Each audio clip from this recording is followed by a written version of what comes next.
Hi, welcome back guys. This is your friend, the Iron Fanfics, back with amazing fanfiction. This is the series of What If Deku Becomes Shapeshifter. Now before starting, please give this video a like and subscribe to the channel if you want more videos like this. Now let's get into the fanfic. Izuku panicked when the sludge thing entered his lungs. He couldn't breathe, the heck hold and breathe. Did he even need to breathe? And like that, the pain for air stopped. He stopped struggling. The monster stated. Izuku proceeded to lock his body in place. What the? Moved him in IT, the thing yelled. Izuku proceeded to try something new.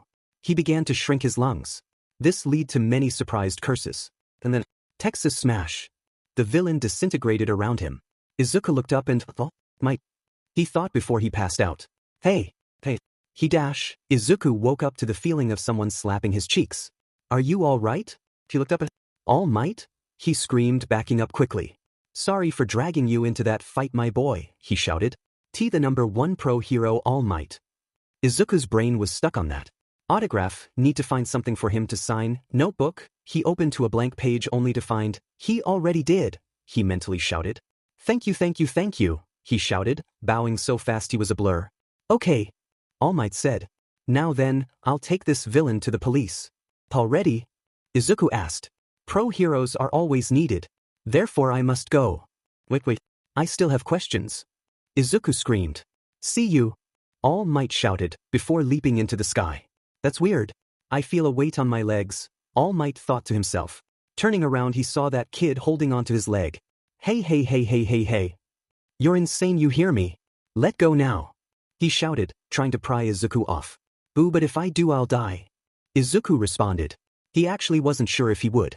It was a possibility though. Oh, right. All Might said. There's so much I want to ask you about. Izuku shouted. Okay. Just close your eyes and mouth, he shouted. Izuku did so. He patted the boy on the back and then he coughed. Sheet, he thought to himself. Meanwhile Izuku was wondering where the scent of blood came from. They landed on an apartment building on the other side of town. That was terrifying. Izuku wheezed out, trying to regain control of his legs. Good grief. The people in the building will be able to help you down, the pro hero said, calmly but in a stern tone. Wait. Izuku called. No, I shall not. The pro shouted, obviously preparing to fight another villain. Is it possible to become a hero without a quirk? Izuku shouted at the top of his lungs. Without a quirk? All Might asked, as if he had to think deeply about that. And then All Might felt it. Oh no, not here. Not now, he coughed hard. And then the steam started to rise. Maybe because I'm quirkless, but I'm always made fun of. Izuku lied. He hated doing it, but what choice did he have? Hey, I have a quirk that makes me eat people? Yeah, that'd go over well. And why was it going haywire? Why did it sense weakness? Why did it sense prey? All Might was the only one next to him, and he wasn't anything of the sort. He shook the idea of prey out of his head. The last thing he wanted was to see humans as food. That's probably why I find the idea of saving people really cool. And because I'm a monster. I want to be like you and save people with a fearless smile. Can I ever be able to save them, or will I eat them by accident? That's why I want to be the greatest hero, like you. He finished, looking at his idol. He noticed a lot of steam, and wondered where it came from. Then it cleared, revealing a frail man. What I? He shouted in shock. You're deflating? Izuku shouted. Are you a fake? You're so skinny. He continued. The frail man who was All Might sighed. I am All Might. You know how people flex at pools? It's like that. And then he gushed blood from his mouth. Waha! Izuku shouted, both out of shock and to keep the tendrils from seeking fresh meat. Young man, now that you've seen me like this, please don't tell anyone. Don't post about this online, even accidentally. He then lifted his shirt, showing what looked like the impact zone of a giant bullet. 5 years ago I was badly injured by an enemy of mine. Half of my respiratory organs were destroyed. My stomach was also completely annihilated. I've become emaciated from repeated surgeries and the after effects, so I can only work as a hero for 3 hours a day. After that. He gestured to himself. 5 years ago? Izuku asked, desperately trying to force down the feeling of his back beginning to bulge. Is that when you fought Toxic Chainsaw? All Might grumbled at that. That punk couldn't have defeated me. He growled. The fight that did this was kept from the world, as per my request. I will still save people with a smile. I, the symbol of peace, cannot be daunted by evil. I smile to show the pressure of heroes and to suppress the fear within me. Pros like me are always risking their lives. Therefore, I cannot say you can become a hero without a quirk. Those words slammed into Izuku like a cinder block. I see, he choked out, now finally beginning to prevent his feeding tendrils from showing up. If you really want to help people, why don't you become a police officer? They're often teased for getting villains hand-delivered to them, but it is still a worthy occupation. He paused just before entering a stairwell. It is good to dream, but remember what is realistic, he said as a parting. As Toshinori walked down the stairs, he contemplated the situation. Maybe I was a bit harsh, but that's the way of the world. Also, why did he look familiar? It's like I've seen his face somewhere before. I might have seen him at a signing booth or something. Now then, I have to get the sludge thing to the police soon dash. He paused as he reached into his pocket and found nothing. What? Where is it? He asked himself, as he looked around. And then he saw the plume of smoke. Damn it, when the kid grabbed me I must have dropped it. I was careless, he said to himself. He then quickly ran to the scene in his deflated form. He'd have to use that. He soon arrived at the scene. He saw Death Arms and his pals fighting against the sludge man. Dimin. It escaped. He then overheard the people talking. It has a child as a hostage. Why aren't the pros doing anything? That chilled his blood. I'm pathetic, he cursed at himself. Meanwhile, Izuku was looking through his notebook. He stopped on the page with All Might's signature. His words kept going through his head. It's good to dream, but remember what is realistic. Even a pro said it. I can't be a hero without a quirk, and mine is just evil. He wiped tears from his eyes. Shut it. You already knew this. Another part of his mind said, well, Dad'll be happy, he thought to himself. His father was away on a business trip, and he had been for 5 years. He still checked in by call or text whenever he could though. Maybe I should tell him when I get home, he thought. And then he saw the sludge monster. Sheet. How'd it get free? And then he remembered. He had knocked the bottle out of All Might's hands. This is my fault, he thought. Where's All Might? He heard one of the civilians shout. Wait a minute, this is my fault. I wasted his time, Izuku thought to himself. And then he saw who the hostage was. Kaken. Katsuki screamed in anger and slight fear. Someone, anyone, do something. He screamed in his mind. Kachin. He heard Izuku shout. Sheet. I take it back. Anyone. But him. Hey. I'll get you this time. What the F dash? This last part was because of the fact that Izuku had spouted those god-awful tendrils from his back. Let him go. Izuku shouted, fists clenched. Or what? The slime villain sneered. Who's that? Someone screamed. Izuku glared. Please don't make me use this. He pleaded. Your little decorations don't scare him. What the F are you doing? The villain screeched as Izuku buried the tendrils into him. And then Bakugou saw the villain being consumed by the black wriggling mass that spread over it. It detached that part of itself, which then became nothing but a black fluid which was greedily slurped up by the tendrils. Last chance. Let. Izuku's teeth elongated. Black and red spines grew out of his back, rippling like a set of waves. G.O. And then his hands became Ivy claws. The villain rushed away from him, leaving Katsuki on the streets, coughing. And then All Might appeared. Even though I admonished you, I didn't put it into practice, he declared. All Might, the sludge villain shouted. Pros are always risking their lives, he screamed, blood pouring from his mouth. Detroit. Smash, he declared, vaporizing the villain. The force of the punch was so powerful that it caused a great gust of wind. If it wasn't for him, the other pros would have been blown away. And then it caused a temporary tornado. The pressure change then caused clouds to roll in and then it started to rain. Hey! With a single punch, All Might change the weather, a bystander shouted. The after effects were predictable. Izuku was scolded by the heroes and law enforcement officers, save a rookie cop named Kidani, who was arguing with her superior, while Katsuki was praised. But he ignored it. Some help you all were, he thought to himself. He turned to look at his friend. He scared the absolute CRP out of him, but they were still friends. Why aren't you praising the person who actually did the work? He thought. Later that day, Izuku was walking through his neighborhood. I never got to apologize to All Might for wasting his time and lying, he thought to himself. Maybe I'll post it on his website. Now his thoughts drifted to the use of his quirk. He shuddered at how satisfying it was to feed off of the villain, how full he felt, and how it mutated. Those claws weren't there before, he thought. Is it that I become stronger the more I consume? It was Kaken. Now, most people would assume that he was being mean. However, it was an agreement between the two. Izuku could call him Kaken, while he could call Izuku Deku. He had stopped running and was breathing. I just wanted to say thanks, he said. And also, please don't do that again. I'm gonna have nightmares again. Sorry. Izuku stuttered. He knew Kakin didn't like his quirk, and he knew of the nightmares it caused him. It was one of the reasons he never tried to show it. He had had similar nightmares, although he was pretty sure that the views were different, as his involved watching himself devour everything. His friend waved goodbye before walking off. Now then, I need to think of a realistic future dash. I am here. A All Might? B, but you were surrounded by reporters. Izuku stammered. Ha, it's all too easy for me to get away from them.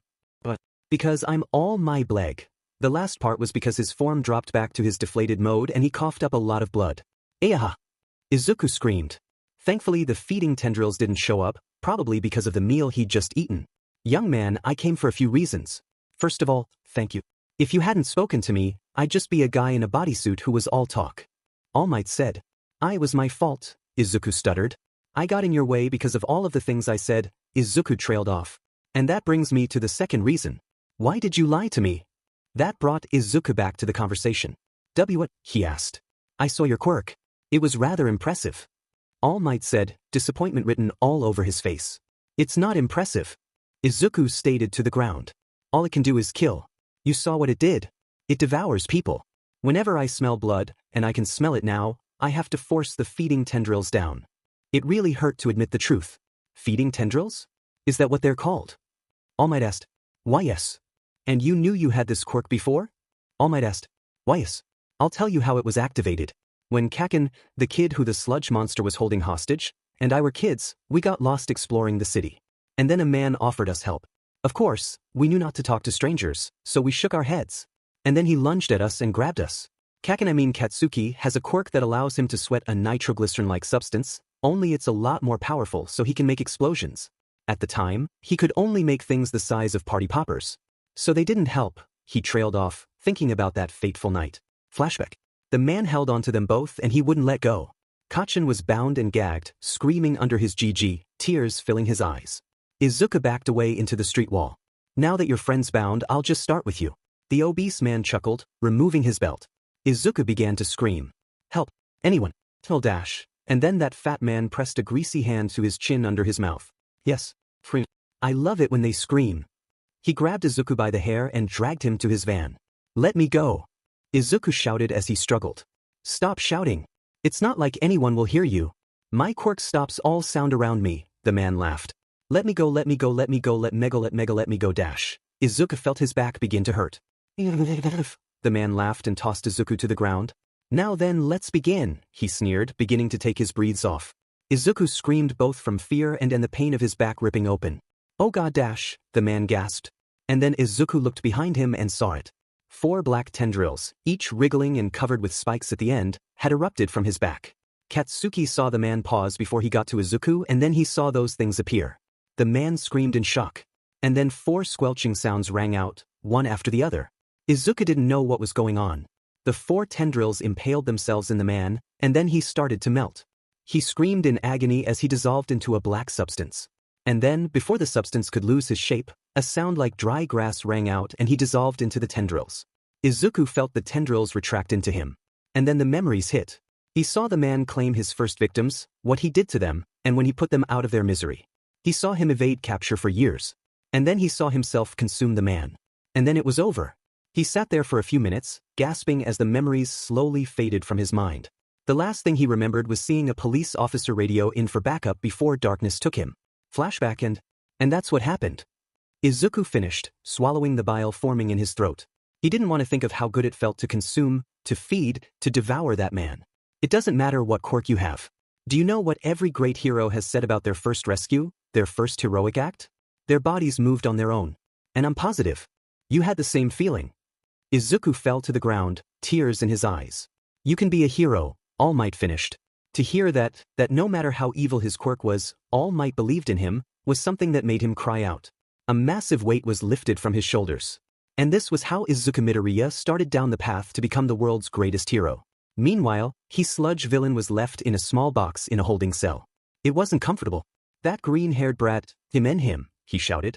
When I get out of here I'll take over his body and use it to kill his mother. But before I kill her I'll RP her. And then when I've broken her I'll slit her throat and set their house on fire. And then dash, he stopped his ranting when he felt a presence.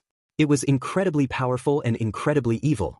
It felt like something was choking out the sun, leaving the world in perpetual darkness. What was that you said you were going to do to my wife, with my son's body no less? A deep, almost mechanical voice coldly said. The sludge villain rotated his eyes towards the source. It was a tall man with a black mask on his face. Who are you? How did you get in? He yelled. I simply invited myself in. In the station, all of the police officers were in varying states of injury. The only one that wasn't was hyperventilating. Focus Kid Ani, she said to herself as she slunk towards an emergency phone. This is Kid Ani Rikia.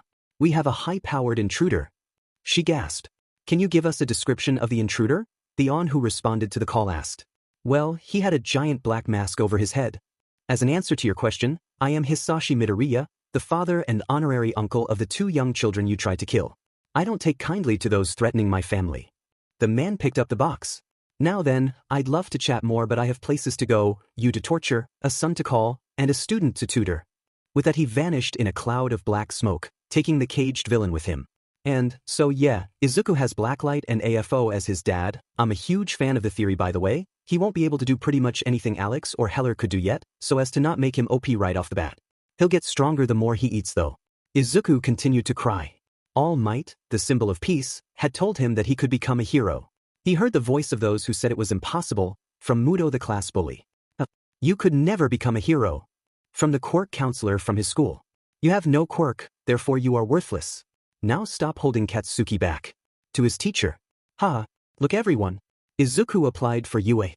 All of those voices were now drowned out by a mere 6 words, spoken with complete certainty and sincerity. Izuku, you can become a hero. Can anything more shocking happen?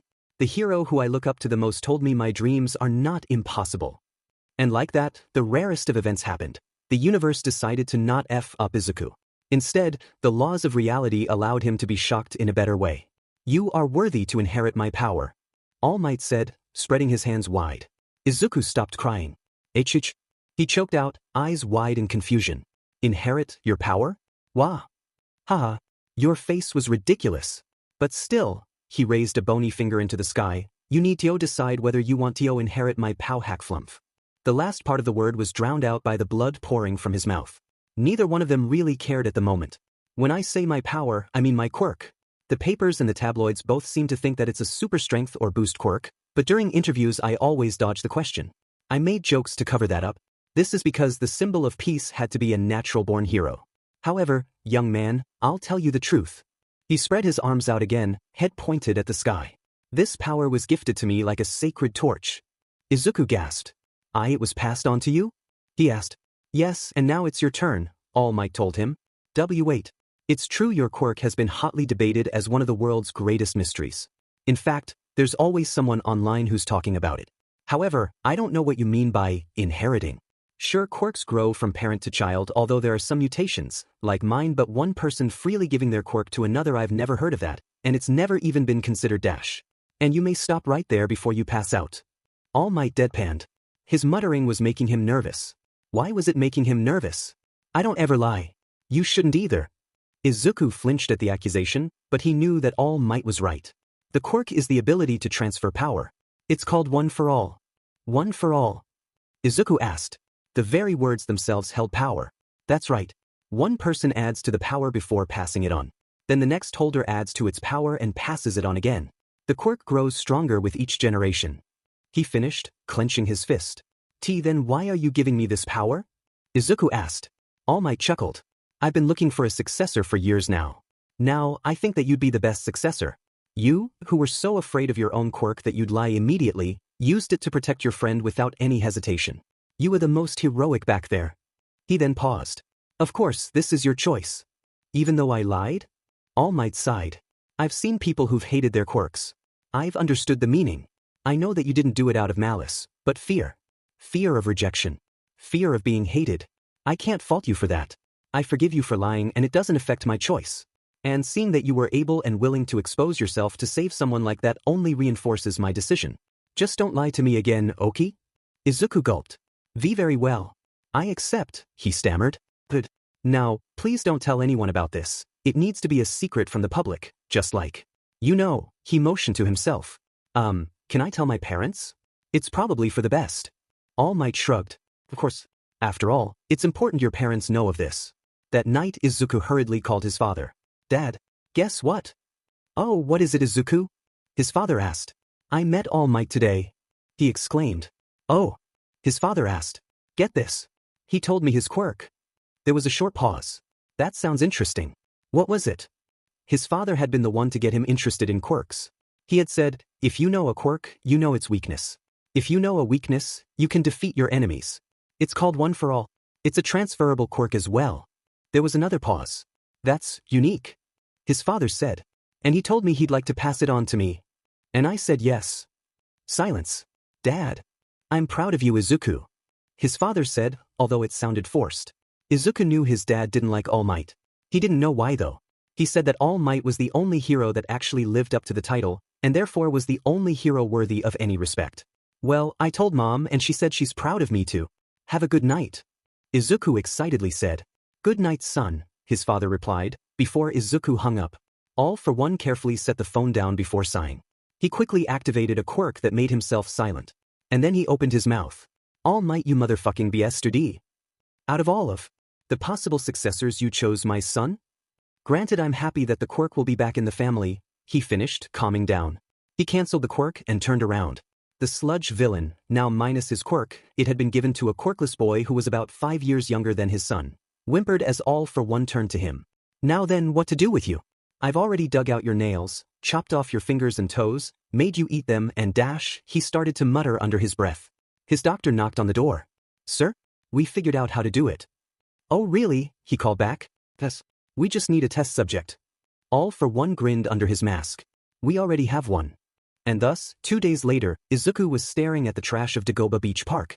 Why are we here? He asked. All Might, in his muscled form, my quirk, One for All, is the combined physical prowess of multiple people. If you were to claim it now, in an unprepared body, your limbs would tear themselves from your body and explode. Explode. Izuku murmured. Hence the training.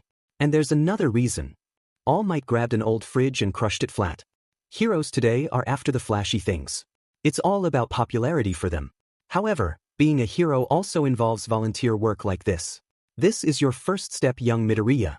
You are to restore the horizon to this beach by clearing it before you leave for UA in 10 months. All of this? He hysterically questioned. It's the sad truth of reality that to get into the UA hero course, you have to have a quirk, and while you do have one, you're reluctant to use it. Therefore you have to train your body. I see. He immediately ran over to grab a washing machine to carry it. You might want to start smaller, All Might grimaced. Izuku was too caught up in the rush of trying to please his favorite hero. It came as a surprise to both of them that he could pick it up. Was all Izuku could say. Young Midoriya? Your arms are flashing black and red. Is that normal for you? Izuku looked at his arms and sure enough, they were pulsing red and black. Just like the tendrils. Is this part of my quirk? He thought to himself. He proceeded to try to throw it, and it went about 15 feet. That should speed things up a bit. All Might laughed. I guess. Izuku muttered. All Might then pulled out a pile of papers. Well, this is worthless now, he proceeded to rip it up. I wrote that last night as your training regimen.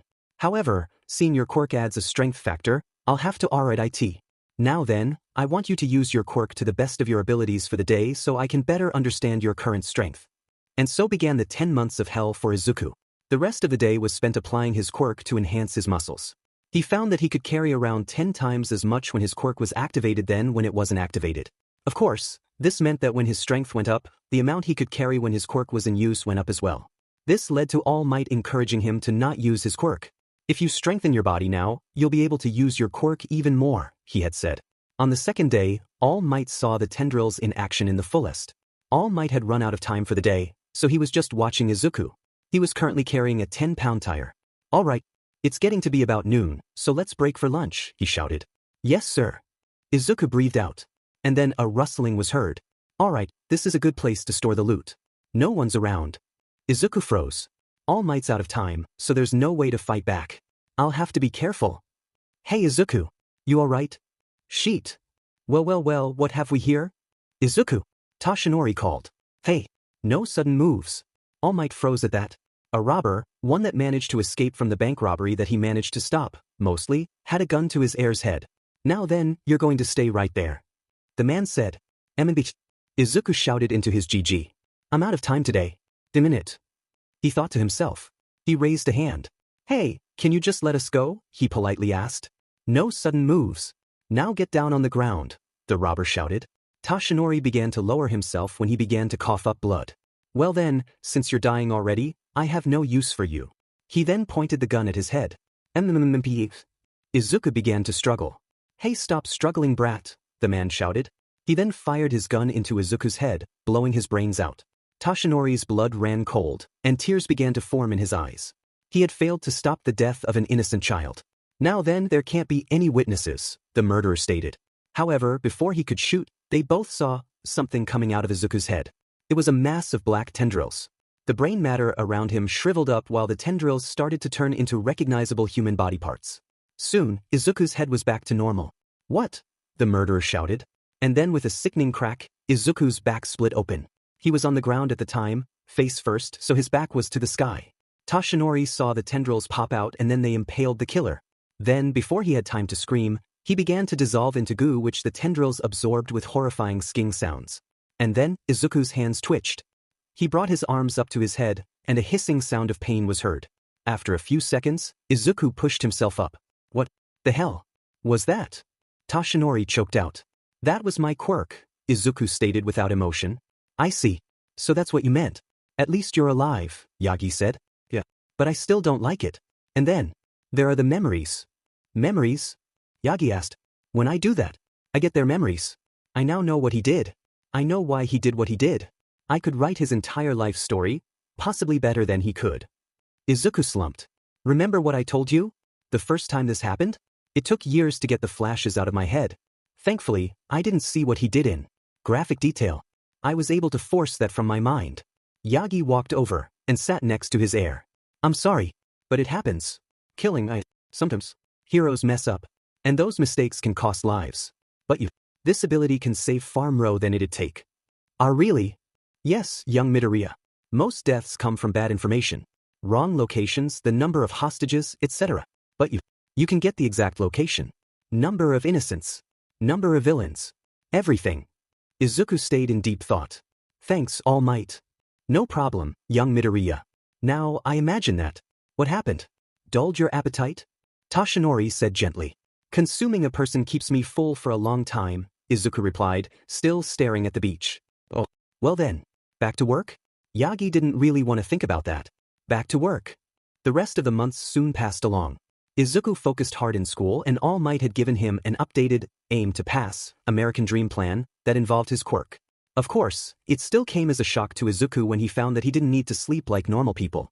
He only needed about 4 hours of rest, and that was when he was working so hard. He used the extra hours to do homework and some other exercises. This led to the beach getting cleared up even quicker. However, some things never change. It was the morning of the entrance exam. Tashinori had decided to see how his successor was doing on the beach. He knew that there was still a lot to be done, but Izuku had met expectations. His body should be ready, especially since the fact that he could come back from lethal injuries showed itself 10 months ago. And then he heard it.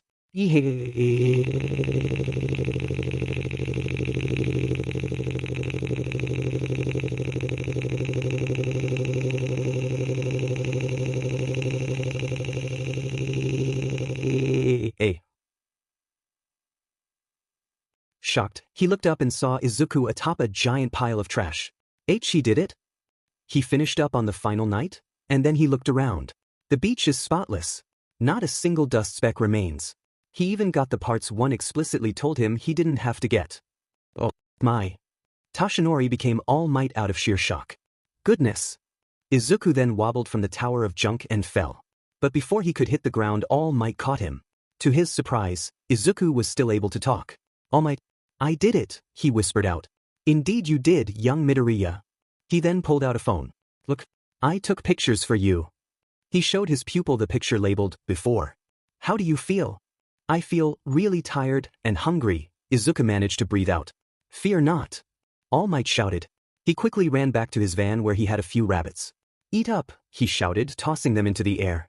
The feeding tendrils shot out and speared them midair. I see your timing is improving as well. And your claws. He had started to train Izuku to use his claws a month ago.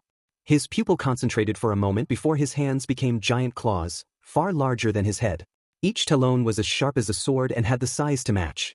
Izuku kept up to the tower and sliced a tire into clean pieces. All Might then picked up a steel car and threw it. Izuku then jumped up and sliced at it as well. When it came down, the average gouge in the steel was 4 inches deep. I think you'll be able to get through a lot of steel soon, All Might said. Izuku nodded. You are clearly ready to gain one for all. Izuku nodded again. Thank you, he shouted. All Might then reached to the back of his head and plucked out a hair. Remember, this is a power you earned. Now eat this, he shouted. That brought Izuku to a stop. Ha! You need a bit of DNA to gain it. Anything's if a dash, and then the tendril stood straight up and rushed his hand. Sheet, was what All Might thought. Even now, the mere idea of those getting into him frightened him. One gently wrapped itself around the hair and pulled back a bit before consuming it. That was quite risky, All Might breathed out. Izuku shrugged. I knew that the tendrils wouldn't harm you, as you're not registering as prey. Therefore I decided to test how controllable they are. And now, I know I can use them to grab things. All Might sighed. Whatever. Now come on. You don't want to be late. 2 hours later, Izuku found himself walking towards the building where the examinations would take place. I never got to try out All Might's power, he thought to himself.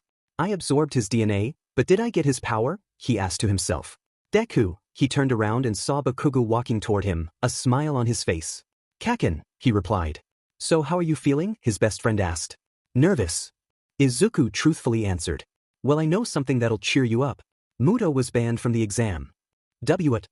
Izuku stuttered out. Bakugou laughed. The BS sturdy got drunk and tried to fight a cop. He's never going to get into you. The two of them ignored those muttering about Bakugou. So are you going to do your best? He asked Izuku. Izuku nodded. I'll try my hardest. His friend gave him a fist bump. Just don't try your hardest near me, okay? I'd like to not be overshadowed, he told him. Izuku chuckled, feeling better. His friend then ran into the building. Izuku had paused about 20 feet from the door. This is it. This is the first step towards being a hero. He put his foot forward, defying his inner doubts. And then as he brought his other foot forward, he tripped on himself. Well, shoot, he thought, bracing for impact. But then no impact came. His fall stopped suddenly, but there was no pain. He noticed that he was levitating. Are you all right? A cheery voice asked. Izuku slowly turned his head towards the voice and then started to flail. It was a girl. And she was talking to him. She evidently had some sort of levitation quirk. I'm sorry for using my quirk on you without permission, but it would be bad luck if you fell, right? She's pretty, he thought, eyes still wide. Are you nervous? She asked. Izuku only managed to stammer awkwardly. We should do our best. See you. She waved before leaving. Izuku stood there for a few seconds.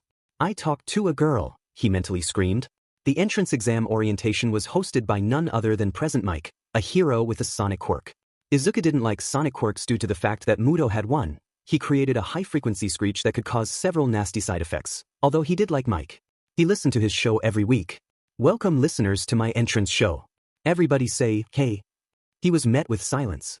A refined response, he stammered out, a little embarrassed. I'll give a quick rundown on the exam. You will all be competing in mock battles in an urban setting. Each person will go to a random area. Bakugou and Izuku looked at each other's cards. That's so we won't be able to help our friends, Katsuki responded. Even though we're consecutive, we're in 2 different places, Izuku said aloud. Good luck, the ash blonde explosion user said to his friend. Perhaps we'll each get the highest scores of our respective areas. You're just glad you don't have to be near me, Deku muttered. Is it a crime to not want to be near your quirk? It gave me ophidiophobia. And a fear of snakes, because the tendrils can sometimes act like snakes. Present Mike had gotten back on topic by now. There are 3 types of villains here. Each one has been assigned a point modifier based on difficulty. Your goal is to defeat these villains to gain points. However, unheroic acts or attacking exam takers is forbidden. I have a question, a boy shouted. Yes, Mike asked, a spotlight activating over the boy. On the printout there are 4 villains. If this is a misprint, then this school should be ashamed of itself, he shouted in a rather rude way. You, with the curly hair. And me? Izuku stammered, pointing at himself. Katsuki growled. Stop muttering. It's distracting, the bossy boy yelled. If you're on a pleasure trip, leave immediately. Sorry, Izuku stammered. Chuckles arose. Shut it, yabistas. Bakugou shouted. To answer your question, Mike said, the 4th type of villain is worth 0 points. It is only an obstacle to be avoided. Thank you. I apologize for the interruption. The bossy boy sat down. Muttering broke out. And finally, As a present I'll give you our school motto, plus ultra. Izuku soon arrived at the site, along with the rest of those assigned. Alright, it's time to put the 10 months of training to the test. I'll soon become the hero I've always dreamed of being. Izuku mentally said to himself. Most of the rest of the group was muttering at the sheer size of the testing ground. It's like a city itself, one said. They have more than one of these? Another stated. UA is amazing. Izuku was shivering, remembering the rules. Defeat as many villains as possible, avoid the obstacle, and survive for 10 minutes. How can everyone be this confident? Some even have equipment for their quirks. Then he noticed a certain face. She's here. The nice girl. I need to thank her. And then he felt a hand on his shoulder. Hey, a familiar voice spoke out. She's here too? That girl over there is trying to focus. Why you here? Are you here to throw off our focus? No, of course not. Izuku stuttered. He overheard some of the other examinees talking about how he almost tripped, and how they were lucky that he was here. Lucky? I'll show you lucky. No. They are not to be harmed. Izuku fought down the longing to feed. He mentally thanked All Might for the rabbits. Okay, start. Present Mike shouted over the microphone. Everyone turned, confused. What? There's no countdown in a real fight. Now get going. Huh? Izuku asked, and then he saw everyone else running towards the entrance. I'm behind already. He shouted before activating his quirk. Using the extra power toward his muscles, he quickly caught up. He flashed back to what All Might had said about One for All. Flashback. You never had a chance to take it for a test drive. Normally it'd show up in 2 to 3 hours, but you've probably already digested it. Be prepared for the physical repercussions it'll have on your body. That confused Izuku. Huh? He had asked. When you use One for All, squeeze your buttocks and yell, from within your heart, S-. Flashback and Izuku was brought out of his memory when a robot appeared in front of him. A single pointer, he thought to himself. Target acquired, the robot spoke. Izuku already rushed towards it, claws out. The best bet would be to decapitate it, he thought. He pushed off of the ground and brought his claws to its neck. The head separated with a bit of resistance. Alright, that's 1 point, he thought to himself. 8 minutes and 2 seconds left. Mike shouted. It's been 2 minutes already? Izuku shouted. Points. I need points fast, he said to himself as he rushed past several robot corpses. He soon entered a clearing and saw many people fighting. The nice girl, he said to himself. He watched as she lifted several robots up high. Release, she shouted, causing them to drop. Phew. That's 28, she shouted. 28. Izuku thought to himself. And then the bossy boy appeared. Apparently he had engines in his legs. 45, he shouted. 45. Izuku spoke aloud. As he listened to the other examinees, he began to panic. The amount of enemies is decreasing fast. I need to find some. With that, he forced power into his legs and took off. Soon he found some. The claws came out, and he slashed through the robots, not even felling it. Meanwhile, several pro heroes were watching the prospective students fight. The examinees will have to search a large area fast. Nizu, the principal of UA, said. Therefore tracking, mobility, and attacking abilities are important. Also, the ability to stay calm is essential. These are key abilities for heroes on the streets. There's that explosion kid. Seems crazed, but he isn't exactly the worst, one of the teachers said. That kid with the retractile claws, hold up. Is that? I think it is. Another quirk ripped from a video game. And that one. Hoo boy. This year's recruits look very interesting, Vlad King said. But you know what they say, don't count your chickens before they hatch. Their true test begins now. And then he pressed a big red button. A massive explosion shook the mock city. Everyone looked towards it in shock, Izuku included. He had just managed to decapitate both heads of a three-pointer, bringing his score up to it was a massive thing, easily 20 stories tall. He had a flashback to Mick's warning to avoid the zero-pointer. Isn't that a little big? He squealed in his mind. It then brought a giant fist down, blowing him back. Everyone started running, completely ignoring him. The bossy boy gave him a glance before sprinting away. I hope I got enough.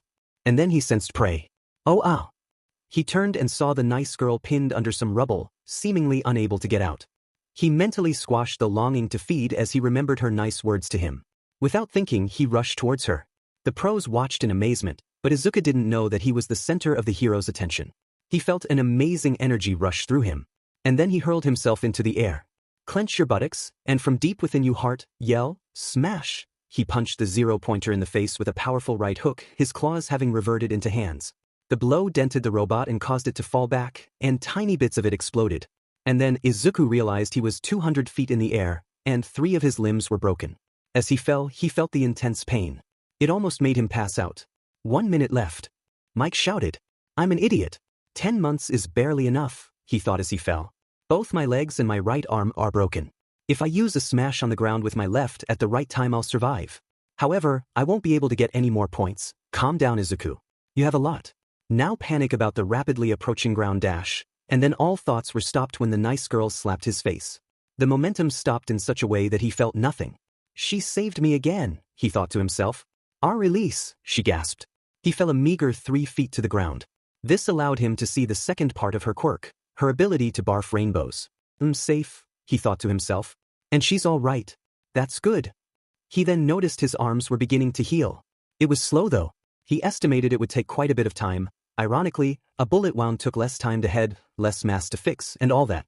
I'll be all right," he stammered. Obviously, his body didn't agree with his attitude, as he was beginning to see spots. "Time's up," Mike shouted. Izuku's eyes rolled into the back of his head, and he passed out. The other candidates of City B started muttering about Izuku's move. They asked about the quirk and why he was so jumpy. "They're all missing the point," the bossy boy thought to himself. "Don't they see? He did what he did to save that girl. He was aware of the remaining time and his own safety, and the points he needed to pass. And he still did it anyway. If we weren't in an exam, I'd have done the same." Exam? Of course. He was brought out of his musings when an old lady walked up. "Good work, everyone." She then stopped at a random examinee. "Have some gunnies," she said, handing said treats to the prospective student. "Thanks," he stammered out, confused. A French boy held out a finger. "This lady is the backbone of UA," he said. Said old lady walked up to Izuku. "Oh my, your body suffered this much from your quirk?" she asked. "Evidently it's not used to it yet." She puckered up her lips and kissed him on the head. One of the examinees yelled. The French boy spoke again. "That's UA's registered high school nurse, the youthful hero, recovery girl." They watched as a green glow enveloped Izuku's limbs. Her quirk causes super regeneration in those she kisses. It's the only reason exams such as this are possible. "Does anyone else need healing?" she asked. Meanwhile, the bossy boy was thinking. "I see. So if the exam is set up like that, that means he." 1 week later. "Izuku? Izuku? Izuku?" Inko asked. Her son was just staring at the fish she made. "Huh." He focused back to his mother. She was a lovely lady. She hadn't changed much since he was a child. Sure, she had gained weight when he was 5, but by the time he was 7 she dropped it. "You've been talking to your fish for a while. Are you all right?" Jay just worried. "I don't know the exact amount I'd need." "Well, if the exams are like what you told me, I'm sure that 44 is a very solid number. And your written score was likely perfect." "Why yeah," he repeated. I'm glad I had the nerve to tell her about the full extent of my quirk during those 10 months. I had told Dad, but I had never gotten around to telling Mom. She'd keep it a secret, but some groups may try to target her to get to me. After all, if the government knew the full extent, they'd either hunt me down or use me as a weapon. He paused to pick up a weight. "Izuku! Izuku!" "It came," his mother shouted. Izuku took the letter and went into his room. Izuku stared at the letter for a moment before carefully opening it. Instead of a letter, there was a metal disc. When he put the disc on the table, it began to light up. A hologram appeared. "I am here as a projection." It was All Might. The All Might.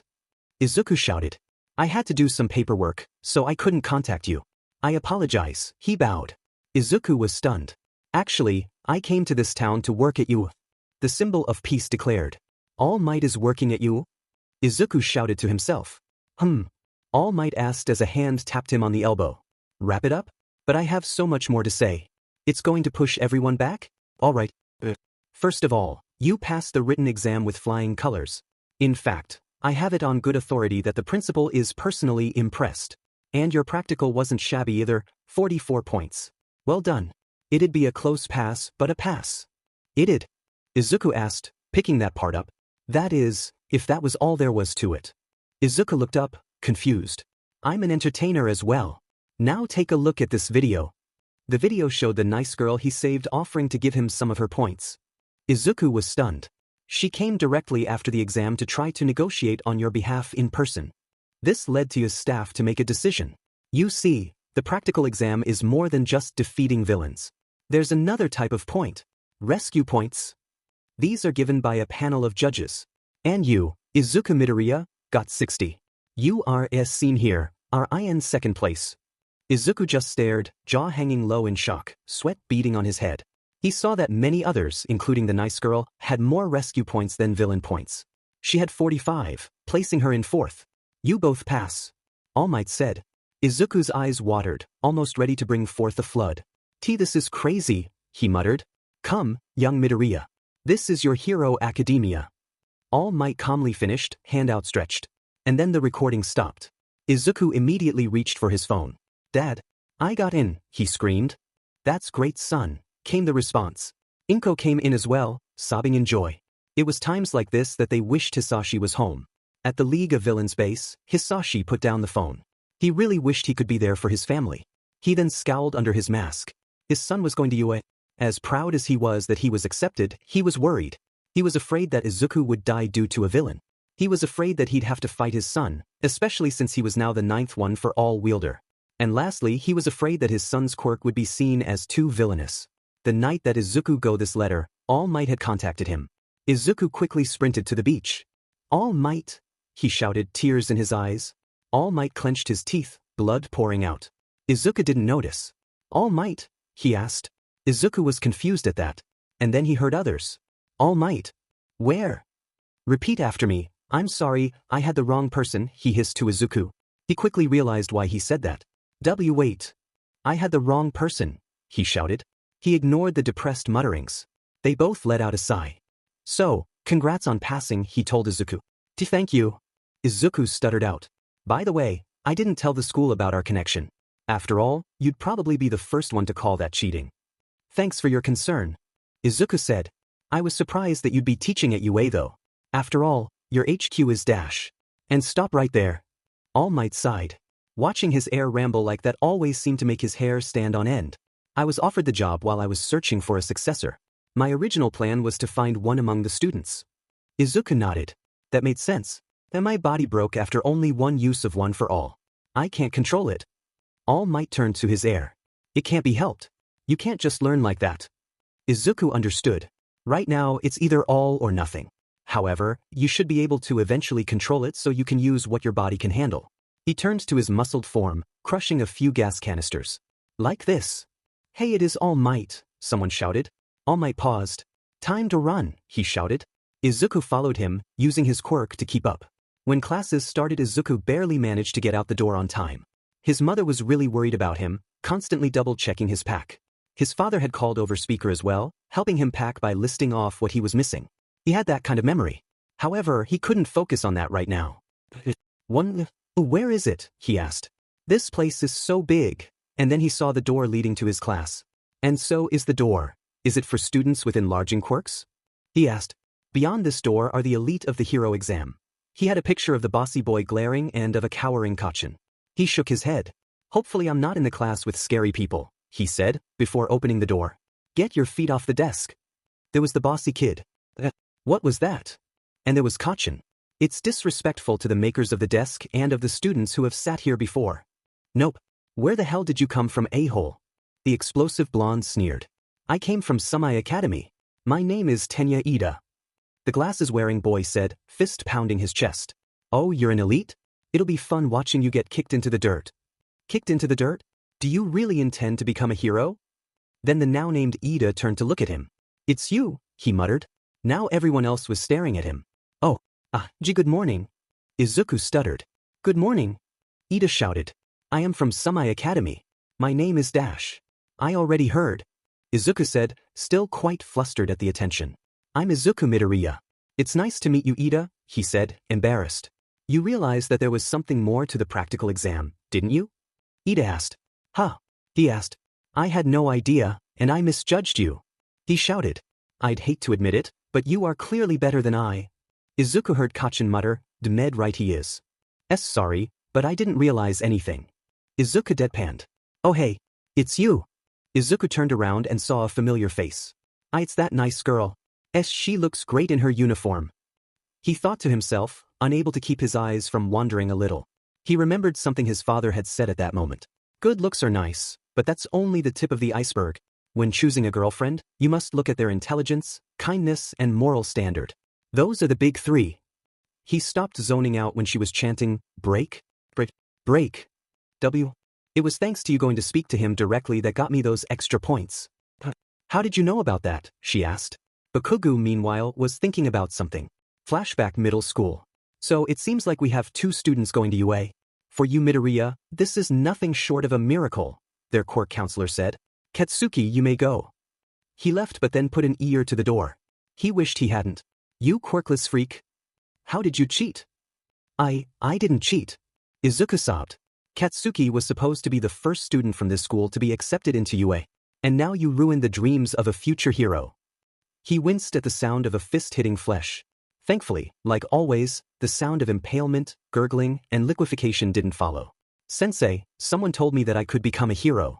I could do it with my own effort. That's why I'm going. He backed away from the door just as his friend pushed it open, his hand holding his cheek. Katsuki glared at the counselor, before flipping him the bird. Flashback and he snarled at the FNG quack. And then he disappeared a few days later. The trail went cold. If I didn't know better I'd think Izuku did it, but the during time PRD in which he vanished Izuku and I were playing video games. Meanwhile, the round-faced girl was still continuing to talk. I wonder if today will be more than just the orientation? Maybe we'll get to meet our teacher.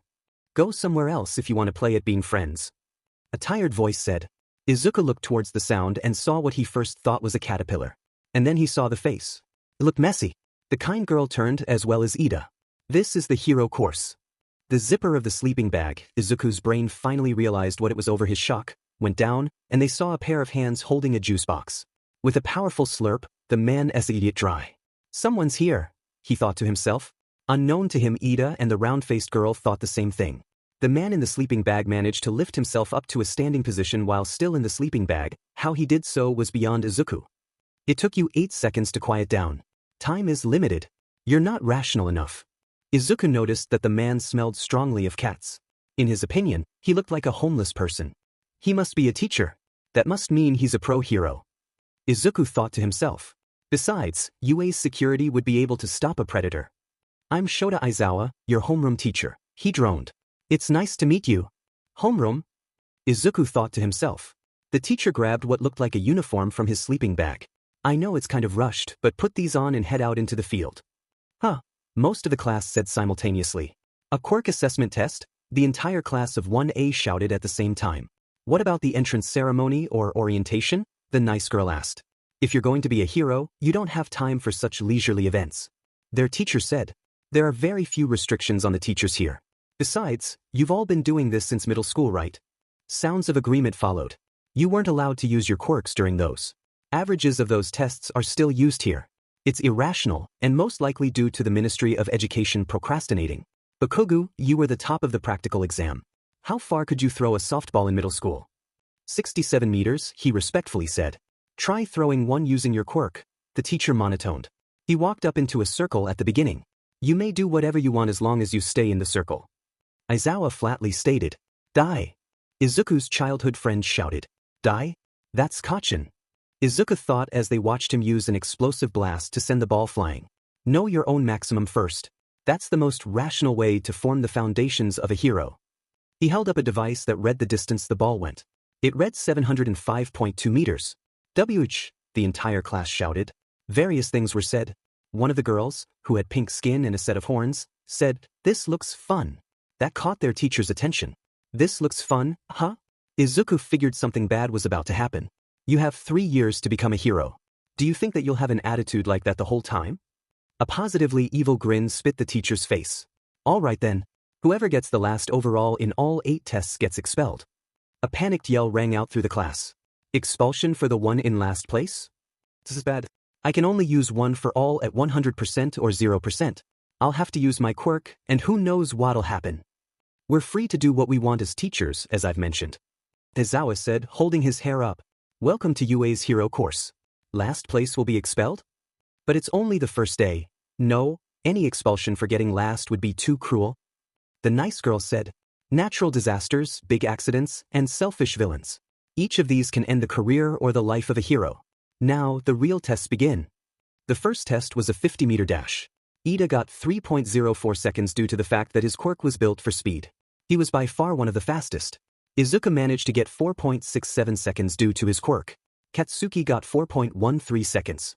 At the very least I can outrun Izuku. But his quirk, is it evolving? Bakugou thought to himself. The second test was grip. Izuku remembered All Might's words on All for One, and his own personal analogy. However, he knew that he had a good quirk for this sort of thing, so he should use that. It didn't break his body. He got 300 kilograms. The third test was a standing long jump. After his childhood friend used his explosions to fly, Izuku decided to force his quirk down into his muscles. When he started feeling pain, he released them.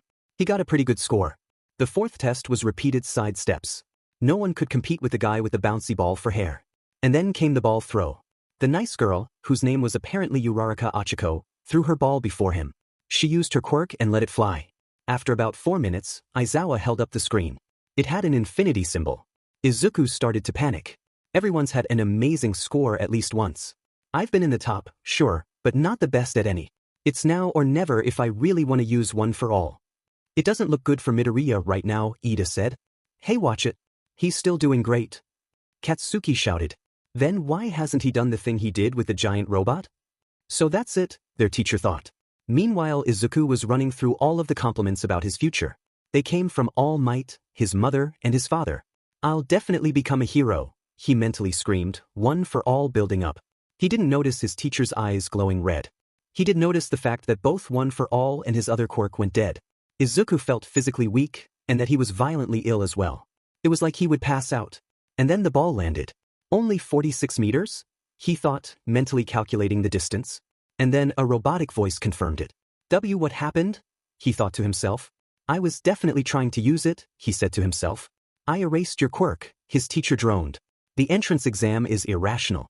After all, a kid like you got in, strength, regeneration. Close. I have an idea on what you can do, yet you're holding back. Izuku paled, and then he saw something. Those goggles. Your Eraserhead, an underground hero. Underground heroes didn't get paid. His father had called them the real heroes. He had said that the pro heroes may be overrated besides All Might, but the underground ones, those that voluntarily refused payment or fame, were the true heroes. I can tell you can't control your quirk, the underground hero said. Do you intend to become incapacitated every time you try to save someone? That's not my intention. He was then grabbed by the scarves that the underground hero wore, and they pulled him in. Whatever your intention, I'm saying that's what everyone around you will be forced to do. Izuku gasped, his sight flickering in and out. There was once an oppressively happy hero who saved over 1,000 people single-handedly. And what of your other forces? I'm not someone out of touch with video games. By now, his vision was almost gone. With your power, you'd better learn to be more careful, or drop before you get Toher's hurt from your lack of control. He then mercifully closed his eyes and let him go. Izuku collapsed to the ground, breathing. I've returned your quirk. I'll give you another chance at the ball throw. Now get it over with. The other students started to mutter to themselves as Izuku hauled himself to his feet and got into the circle. He's got enough points to not risk last place, but let's see what he'll do. Will he pull out that hysterical strength and mix it with what I dearly hope isn't blacklight? Or will he use one or the other? Izuku wound up his arm. He's right. One for all does leave me vulnerable for extended PRDS if I'd have to regenerate broken bones. And every second counts in a battle. Wait, it only took me a moment to recover from a wound with little surface area. That's it. Smash, he shouted, forcing both his quirk and one for all into his index finger. The ball flew incredibly high, and eventually came to a stop. The screen read 7,053 meters. That's over 7 kilometers. What did he do? Eraserhead thought to himself. Sensei, Izuku ground out. He clenched his hand, showing that only one of his fingers was broken. I can still move. Aizawa watched the sparks on Izuku's finger. Well, be med. He pulled it off. And then another thought came to him. Oh boy, if it really is blacklight, I'll have to brush up on my gaming. He got over 7,000 meters? Someone yelled. That's a hero-like record. Uraraka cheered, happy for her classmate. He had a strange quirk in the entrance exam, and it seemed to cause his limbs to swell up as well, Ida said. It's not very stylish, Yuga said. Katsuki was smirking. SCK on that UFA extras. He thought back to the teachers and students in both elementary and middle school. Wherever they are, I hope they're upset. League of Villain Base. All for one relished in the screams of the school guidance counselor who dared to lay a finger on his precious son. He had been torturing him for weeks. Every scream was music to his ears. Unfortunately, all good things must come to an end sooner or later. Now then, I tire of you. Your quirk of calming people isn't useful to what I have planned. Therefore, it is time for you to die. He called in Tamura, his student in villainly. Please touch all 5 fingers of your left hand on what remains of his left foot. He asked. Yes, sensei. The man-child stated through the radio. His quirk causes matter to disintegrate when he touches something with all 5 fingers of one of his hands. All for one then radioed him again. Make sure to make it as slow as possible. Is your finger alright? Uraraka asked. Yeah. Izuku said. Bol fing sheet Deku. It's broken. Bakugou shouted. It'll heal. I heal fast. And that's another thing about that quirk, he thought to himself. Sure enough, the pain was already fading. Flashback, just a few days after Izuku's quirk manifested. Your quirk's so cool, Kachin. I wish mine was too. The 4-year-old Katsuki turned. Your quirk scares the hell out of me, Deku. It's already better than mine. That brought Izuku up short. It's scary? I's friend whimpered. Don't worry. It's not nearly as scary as your dad when he's angry. Flashback and Izuku fought through the pain in the next few exercises. By the final one, however, his finger was back to normal. I was right. It's the size of the wound in question, no matter the location. After all of the tests were done, Aizawa had them all stand in front of him. Alright, time for your test scores. It's too much of a hassle to explain one at a time, so they'll all be shown at once. Izuku noticed that he got 14th place. Oh, thank goodness. He thought. Last place went to someone named Toru. By the way, I was lying about the expulsion thing. Their teacher said as he turned off the hologram. Stunned silence resulted. It was a rational threat to draw out the maximum power of your quirks. He said, smiling in a creepy way. We're done here. There are handouts with information back in the classroom. He said in a monotone while walking away. Oh, Midoriya, have the nurse fix your finge dash. He stopped when Izuku held up his, now fully healed, finger. I heal fast, sensei. It's part of my quirk. He nodded. Very well. Aizawa turned when he heard a familiar voice. Aizawa, you liar. So you were watching All Might? He asked. Do you have too much time on your hands? He mentally chuckled at the joke. That's mean. It's just as mean as your lie about expulsion. After all, you completely cut out last year's class for not having potential. Obviously you think this whole class has potential, especially the potential of the green-haired kid. You seem to be supporting him quite a bit. Now, I don't know why, but a teacher shouldn't show favorites. And I didn't expel him, let alone anyone else, for a few reasons. 1. They all showed potential. 2. Said green-haired kid has problem child written all over him. This will be a fun year. I'm so hungry, Izuku muttered to himself, plodding along. Healing his wounds had made his quirk longing more food, so he wanted to get home and eat something his mother made. Then he felt a hand on his shoulder, and had to mentally fight down the tendrils. I originally thought that Mr. Aizawa was one of the best heroes, since he's going to be teaching us. However, I don't think a teacher should lie. I see. Ida's not scary. He's just earnest. Hey, wait up. You're going to the station, right? Hey, you're the Infinity Girl. Ida said. My name is Uraraka Achiko, she replied. You're Ida Tenya, and you're Deku Midoriya, right? Deku? Izuku shouted out loud. But that's what that explosion boy called you, right? She asked. That's his nickname for me. It's based on a different way of writing my name. In return, I get to call him Kachin. My real first name is Izuku. Izuku said. Oh, I'm sorry. Although it sounds a bit like the word for, you can do it. Izuku blushed. I think that's what he means. We've been friends since we were little, Izuku stammered. Wait up. And speak of the devil and he shall appear. Kachin. Izuku shouted. Wanna walk with us? Uraraka asked. Sure, the blonde boy said. You seem more civil. Ida said. Hey, I can be friendly, he screamed. There it is. Uraraka chuckled. Why you? Izuku laughed, the hunger now pushed to the back of his mind. The curriculum of UA was different than most schools. For example, there was English, which was taught by Present Mike. And then there was lunch. The cafeteria served gourmet food for incredibly low prices. Izuku had to physically restrain himself from geeking out over Lunch Rush, the teacher and pro-hero who ran the cafeteria. And then, in the afternoon they had basic hero training. Izuku sat down for the first hero class. Everyone turned to see. Coming through the door like a normal person. It's All Might. Wow, he really is a teacher. That's his Silver Age style. This is giving me goosebumps. I teach basic hero training. It's how you all train in basic heroic lessons.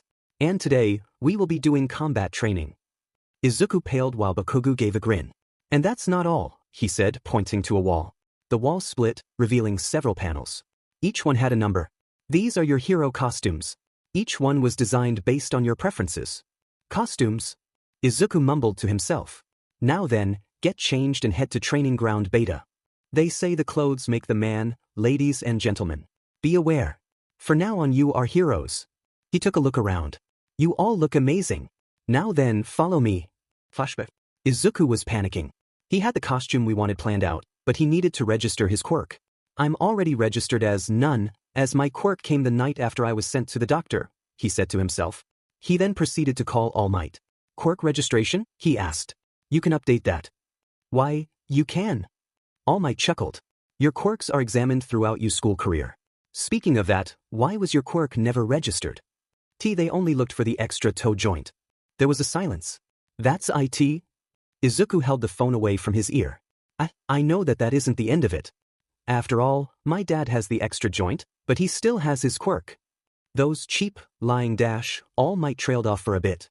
Anyways, sometimes people learn new things about their quirks, and thus they're allowed to update them. Izuku nodded. Thank you so much. They probably won't accept outrageous changes, but if you were listed as Quirkless you'd probably be fine. Thanks. He hung up and then called his father. Hey Dad, I'm going to the city hall to update my quirk status. Izuku heard his father chuckle. It's about time. I'm glad my company looks beyond the toe joint. Yeah. All Might agreed as well. His father snorted. What should I call it? He asked. Well, I have an idea. It's from an old video game I liked to play as a child, and one that's still relevant today. Let's call it Blacklight. Flashback and Deku. Uraraka. And then he noticed her outfit. I like your costume. It's really down to earth. She said before looking at her own. I should have filled out a design though. It's just a skin-tight bodysuit. She muttered. A nasally voice piped up. This hero course is the best. Meanwhile, All Might took a look at Izuku's costume. It had several noticeable features. So obvious, he thought. All right. It's time for combat training. Sensei. Izuku noticed that the suit of armor was Ida. He looked cool. Will we be trying out urban combat again? All Might shook his head. I'm 2 steps ahead of you. While most villain battles happen outside, the worst villains will retreat indoors. Therefore, we will be working on internal battles. The class shall be split into teams of 2. 2 teams will fight. One will be heroes and the other will be villains. One of Izuku's classmates, Tsuyu if he remembered correctly, asked without basic training? All Might laughed. We are doing this to teach you the basics. This is no fight against robots you can beat up. You'll be fighting each other. Immediately questions started pouting in. What determines victory? Can we still beat people up? Will the punishment for failure be expulsion? How will we be split up? Isn't this cape wonderful? All Might grumbled. I shall answer all of your questions. He pulled out a booklet. A script? Izuku shouted. The villains have a 5-story building as their lair and have a nuclear weapon hidden there. The heroes are trying to disarm it. The heroes have to get to the device or capture the villains within an allotted time limit. The villains need to protect the nuke. They will also win if they manage to catch both of the heroes. Teams will be decided by drawing lots. Teams are decided that haphazardly? Ida shouted. Pros need to work with whoever they can, and that's usually random. Maybe that's why. Izuku asked. I see. I apologize for my rudeness. It's okay. Now let's get started. Izuku got the first pick of the names. Now, I wonder who I'll be with, he thought as he grabbed a name. Well, that makes things interesting. He thought. Team A is Izuku Midoriya and Katsuki Bakugou. At this, Katsuki collapsed and let out a squeaking sound. That is disrespectful towards your teammate. Ida shouted. Hey, I'm just effing relieved at my pickings. We're gonna win. I got the most powerful out of all of us as out ally. That stunned everyone. More powerful than you? Yuga asked. The rest of the students expected the explosive blonde to cuss, but instead they saw him nod. Trust me, his quirk is the second scariest thing you'll ever see. And the first. Yuga mocked. Izuku's father when he's angry. Bakugou finished. Izuku chuckled. You're still afraid of my dad Kachin? Of effing course. You saw the look of murder in his eyes when Dokite-sensei said to his face that you were nothing but trash. He looked like he was restraining himself from killing him right there. And I swear I heard him repeating, I can't kill him yet. All Might looked a little pale at that. Well, next. The teams were interesting. Ida was with Uraraka, Yugo was with Mina, and there seemed to be a strange pattern towards it, but Izuku just couldn't put his finger on it. And the first 2 teams fighting will be, All Might said as he rustled through the boxes. Team A as heroes and Team D as villains. Everyone else please head to the monitor room. As everyone left, Izuku turned to look at his teammate. Kacchan was giving him a look of determination. Izuku managed to stop his hands from shaking and returned the look with a look of his own. Kacchan looked surprised before a smirk settled on his face. The villain team will have 5 minutes to set up. After that the hero team will enter and the battle will start. All Might instructed. Yes sir. All 4 students said. Young Ida. Young Uraraka. Learn to think from the perspective of villains. This is pretty close to the real thing. Go all out. Don't be afraid to get hurt. From beside Izuku, Bakugou leaned into Izuku's ear. Please don't. He asked of his friend. Izuku looked insulted. Like I would do that. He said. Unfortunately Ida heard him. If things go too far, I will stop it. Both Izuku and his friend breathed a sigh of relief. Even if this is training, it pains me to play a villain. Ida said to his partner. So our job is to protect this thing? He asked, pounding on it. I see. It's paper mache. Hey, Ida, how do you think we'll do? Uraraka asked her partner. Well, we're up against Bakugou, so he'll probably want to dive in headfirst. I do believe you can counteract that. And Izuku? She asked. He mentioned that it would be foolish if he went all out. I wonder why that is. Ida said, hand on his chin. Because he breaks his bones if he does? Uraraka replied. His friend seemed nervous about the possibility of him going all out. Was he worried about Izuku's health? Meanwhile, Izuku and Katsuki were trying to memorize the floor plan. Wow, this is effing tough. The explosive teen said to his friend. Who knew that memorizing floor plans would be difficult? At least there's no worry about expulsion so we can relax. What the F, Deku? The last part was because his friend was a nervous wreck. It's just, we're up against friends and I don't want to hurt them. What if I lose control? What if the scent of blood makes me go crazy? What if dash? Bakugou slapped his friend with the back of his hand. Stop whining Demon IT, he shouted. He then took a deep breath. Come on Deku, you're not going to lose control. If Mudo didn't end up devoured then they won't, he laughed. He knew his friend had enough self-control. Why, yes. But still, we're up against Ida and Uraraka. We'll have to be on our guard. Katsuki nodded. We'll have to look up, he summarized. All right, the 5 minutes are up. It's time to start. All Might announced. Meanwhile, inside the observation room, All Might spoke to the students. Now then, everyone, you should all think about what's going on as well. Izuku and Bakugou decided to go through a window on the 2nd floor. Oh boy, that was intense. Bakugou said. Izuku had activated his quirk, grabbed Bakugou in a fireman's carry and jumped onto the ledge. He had then proceeded to hang on while his friend opened the window. Be careful. There are a lot of blind spots. Izuku whispered. You're the nerd. What next? Katsuki asked. Keep looking up. Izuku said. I can't control one for all and I don't want to risk using blacklight as it might just kill Ida and Uraraka. So, Deku, did you ever write anything on indoor battles in your notebooks? His friend asked. Yes, and I'm trying to remember them. He replied. And then he heard the sound of a motor. Get down, he yelled, dragging his friend to the floor just before the wall caved in due to a kick from Ida. Are you all right? Izuku asked his friend. Yeah, I'll go on ahead. You handle Ida. With that, Katsuki blew a hole in the wall and started searching a little more aggressively. Meanwhile, Ida got back up. I have found you pesky heroes. You will not stop my evil Piedish. Izuku punched him in the gut. Word of advice, talking isn't a free action. His father had drummed that into his head when he said he wanted to be a hero. Another explosion rang out as Bakugou went through another wall. Surrender and you will be destroyed painlessly dash. And then Izuku kicked him in the chest, exactly where he had punched him. Are we going to monologue or fight? He shouted. As he was fighting Ida, Izuku was thinking about growing up with Kacchan living close by. We lived in the same neighborhood so we knew each other before we got our quirks. He was a leader of several of the kids. Good or bad, he was always confident. Unless it involved anything to do with my dad, the only person Kacchan was afraid of, with the possible exception of him, was Izuku's father. Izuku was pretty sure that his dad was the main factor of the two of them staying friends. After all, Kacchan swore that his dad had to have been a villain before meeting his mom, because according to him, no one should have an evil glare as powerful as his. And then Ida decided to try to roundhouse him. Izuku crouched, avoiding the kick. Meanwhile, All Might had just finished the description of the capture tape. Man, Izuku's doing so well. He's going against the guy who placed second without using his quirk, someone said. I see. He's really good at observation. I remember reading some of his notes. His fanboyish tendencies are paying off. All Might thought to himself. Izuku knew he needed to buy Kacchan some time, so he activated his quirk to sprint around a corner. All right, Ida will probably follow me. After all, he knows that chasing Kacchan wouldn't be a good idea. Like him, Kacchan is best suited for close-range fighting, and he got first place in the entrance exam. While Ida got second place, he probably thinks that Kacchan's explosions will get to him before he could subdue him. Meanwhile, Bakugou blew a door off of its hinges to get to the stairwell. Alright, Deku should have things under control. Now all I need to do is find Roundface and take her out. Then I have to touch the nuke and we win. He primed his hands and used his explosions to propel himself up the stairs. He thought back to how, during preschool, he thought he was the best. His Sashi put a stop to that. Flashback. Where are you? A 4-year-old Katsuki shouted. No response. Stop hiding, you wimp, he screamed. It was in the afternoon and the nerd wasn't following him. He was supposed to praise him. Deku, he shouted, tiny pops going off. Now, there's no reason for that. Katsuki turned and saw Deku's loser father. He only had a fire-breathing quirk. Hey, dragon breath. Where's your shitty son? He shouted, finger pointed at the man.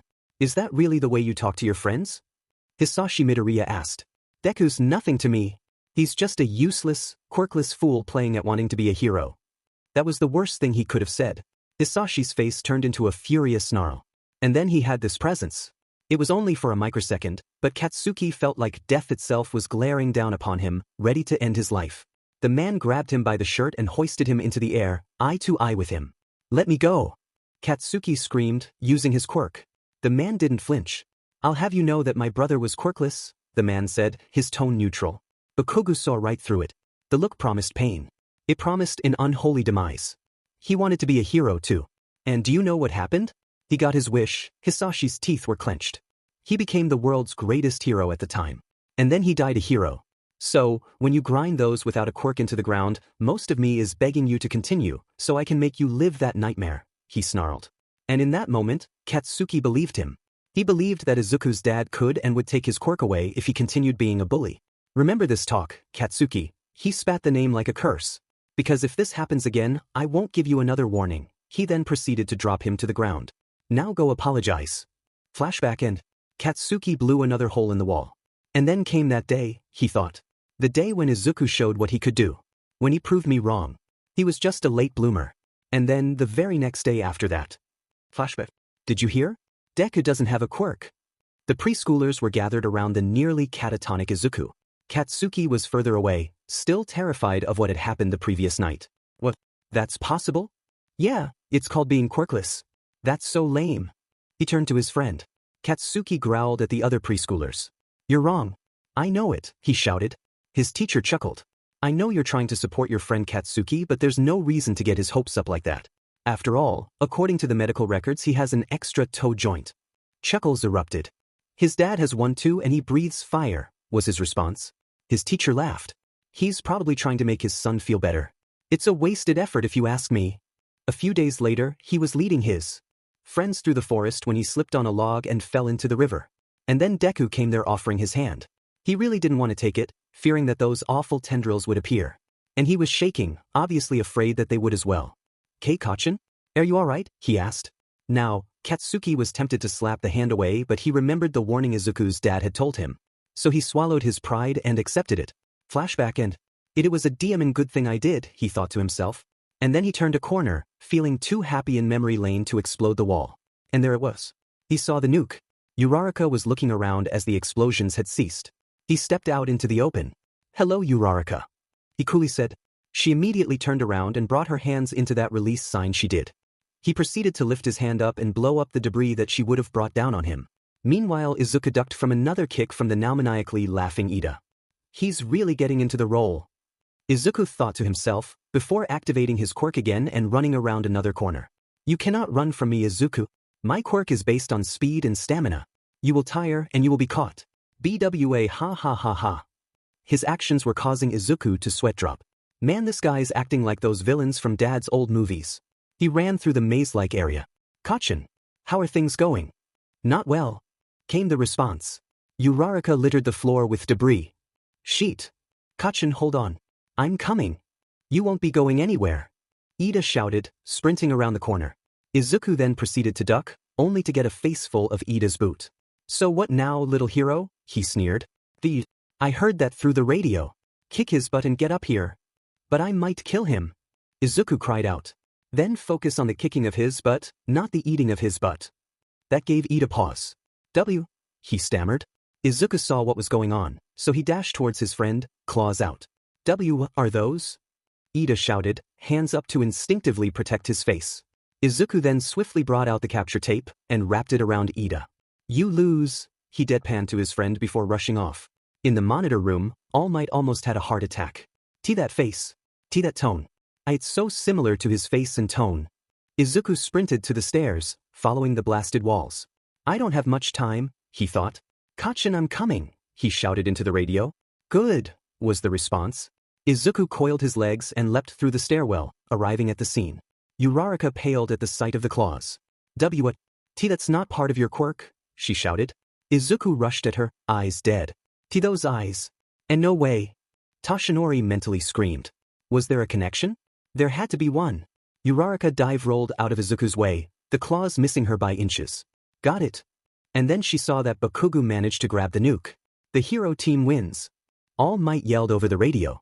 As the two teams came out, Ida decided to catch up to Bakugou and Izuku. Eat my butt. Where did that come from? Katsuki shrugged. It's not my place to say. Don't worry, neither of us swing that way. After all, robots aren't secretary. Izuku snorted at that. Our robot? Ida shouted. Izuku giggled aloud at his reaction. I am a flesh and blood human being. Ida shouted, waving his arms around. And yet you literally have two engines. Bakugou chucked. That's my quirk, he shouted. Relax, man, I'm messing with you. The explosive teen said. All right. The MVP was none other than Katsuki Bakugou. That stunned everyone, said Boy included. What, was all he could say. Would anyone like to guess why? Momo raised her hand. Yes. He asked. Well, Bakugou was the one who actually got the weapon, and he clearly followed through on his part of the plan. Sure, Izuku came up with it, but he also seemed to be the one to get Izuku to capture Ida with that line of his. The class laughed. I'm never gonna live that down, am I? Katsuki asked. Nope, the entire class shouted. Now then, let US move locations and choose the next team match. Shoto single-handedly swept the floor with his ice. He froze the entire building and casually tapped the nuke. The villain team's feet were frozen to the floor. Team C lost to Team H due to the fact that only one member of the team took it seriously. The other was Mineta. He was paired with the girl with the skimpiest outfit. What would you expect? The other teams did well, and soon it was over. Well done, everyone. No one was injured, although young Bakugou may have made our ears bleed with his words. Everyone laughed while said boy screamed in rage. But now I must go. See you. And then he took off running. Wow. All Might's amazing. But I wonder why he was leaving so quickly? Izuku was pretty sure it was because of the time limit, but he didn't say anything. The rest of the afternoon classes went well. Izuku briefly wondered what would have happened if he used one for all but decided it wasn't good to dwell on it. At best he'd have a broken arm. At worst he would have killed Ida. He went home with them, and they all laughed at what Bakugou said, Katsuki included. Izuku thought that they were expecting him to go off. He knew that Kachin could keep his temper in, but it was hard. The school was surrounded by reporters the next day. Izuku just stared in shock. What's All Might like as a teacher? One lady asked. How are his classes? What does he teach? These questions were asked to everyone the reporters could get to. Hey, aren't you the boy the sludge villain captured? One of them asked Bakugou. F off, he snarled. And finally Aizawa came out. What's All Might like as a teacher? The main reporter asked. Wow, you're really scruffy, what's your deal? All Might is not on duty today. He droned. You are disturbing the classes.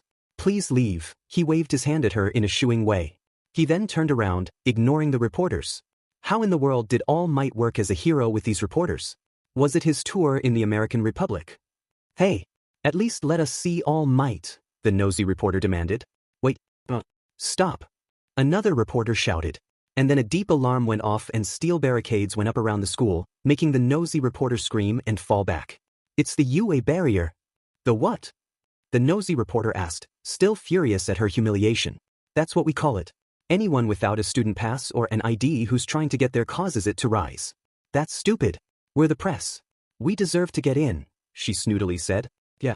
We've been here for 2 days, another reporter shouted. Aizawa walked into homeroom. Good job on your first combat training. I saw the results in video form.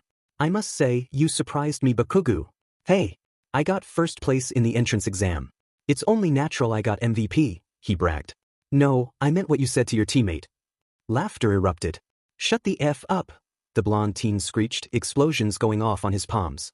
And Midoriya, I see that you decided breaking an arm wasn't healthy. Although your quirk is a strength enhancer, you grew claws. Care to explain? Aizawa asked. My quirk had that, but I didn't know it. I couldn't grow claws you until about 10 months ago. Does his quirk grow stronger the more people he kills? If so, thank God he wants to be like All Might, Katsuki thought to himself. Sorry about that. Now, let's get on to homeroom business. I'll have you all, he paused. Are we taking another surprise test? The entire class thought to themselves. Choose a class representative. It's an actually normal thing, the entire class thought, obviously relieved. And then came the constant screams of people wanting to be the one to lead the class. In a normal class, no one would want the extra work.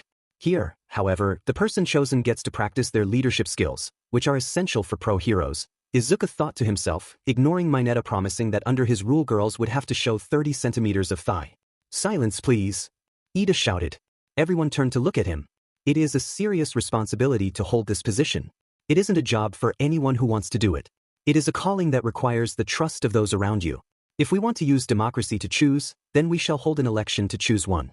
We haven't even known each other for that long. So you said, if that's the case, everyone will just vote for themselves. Kirishima added on.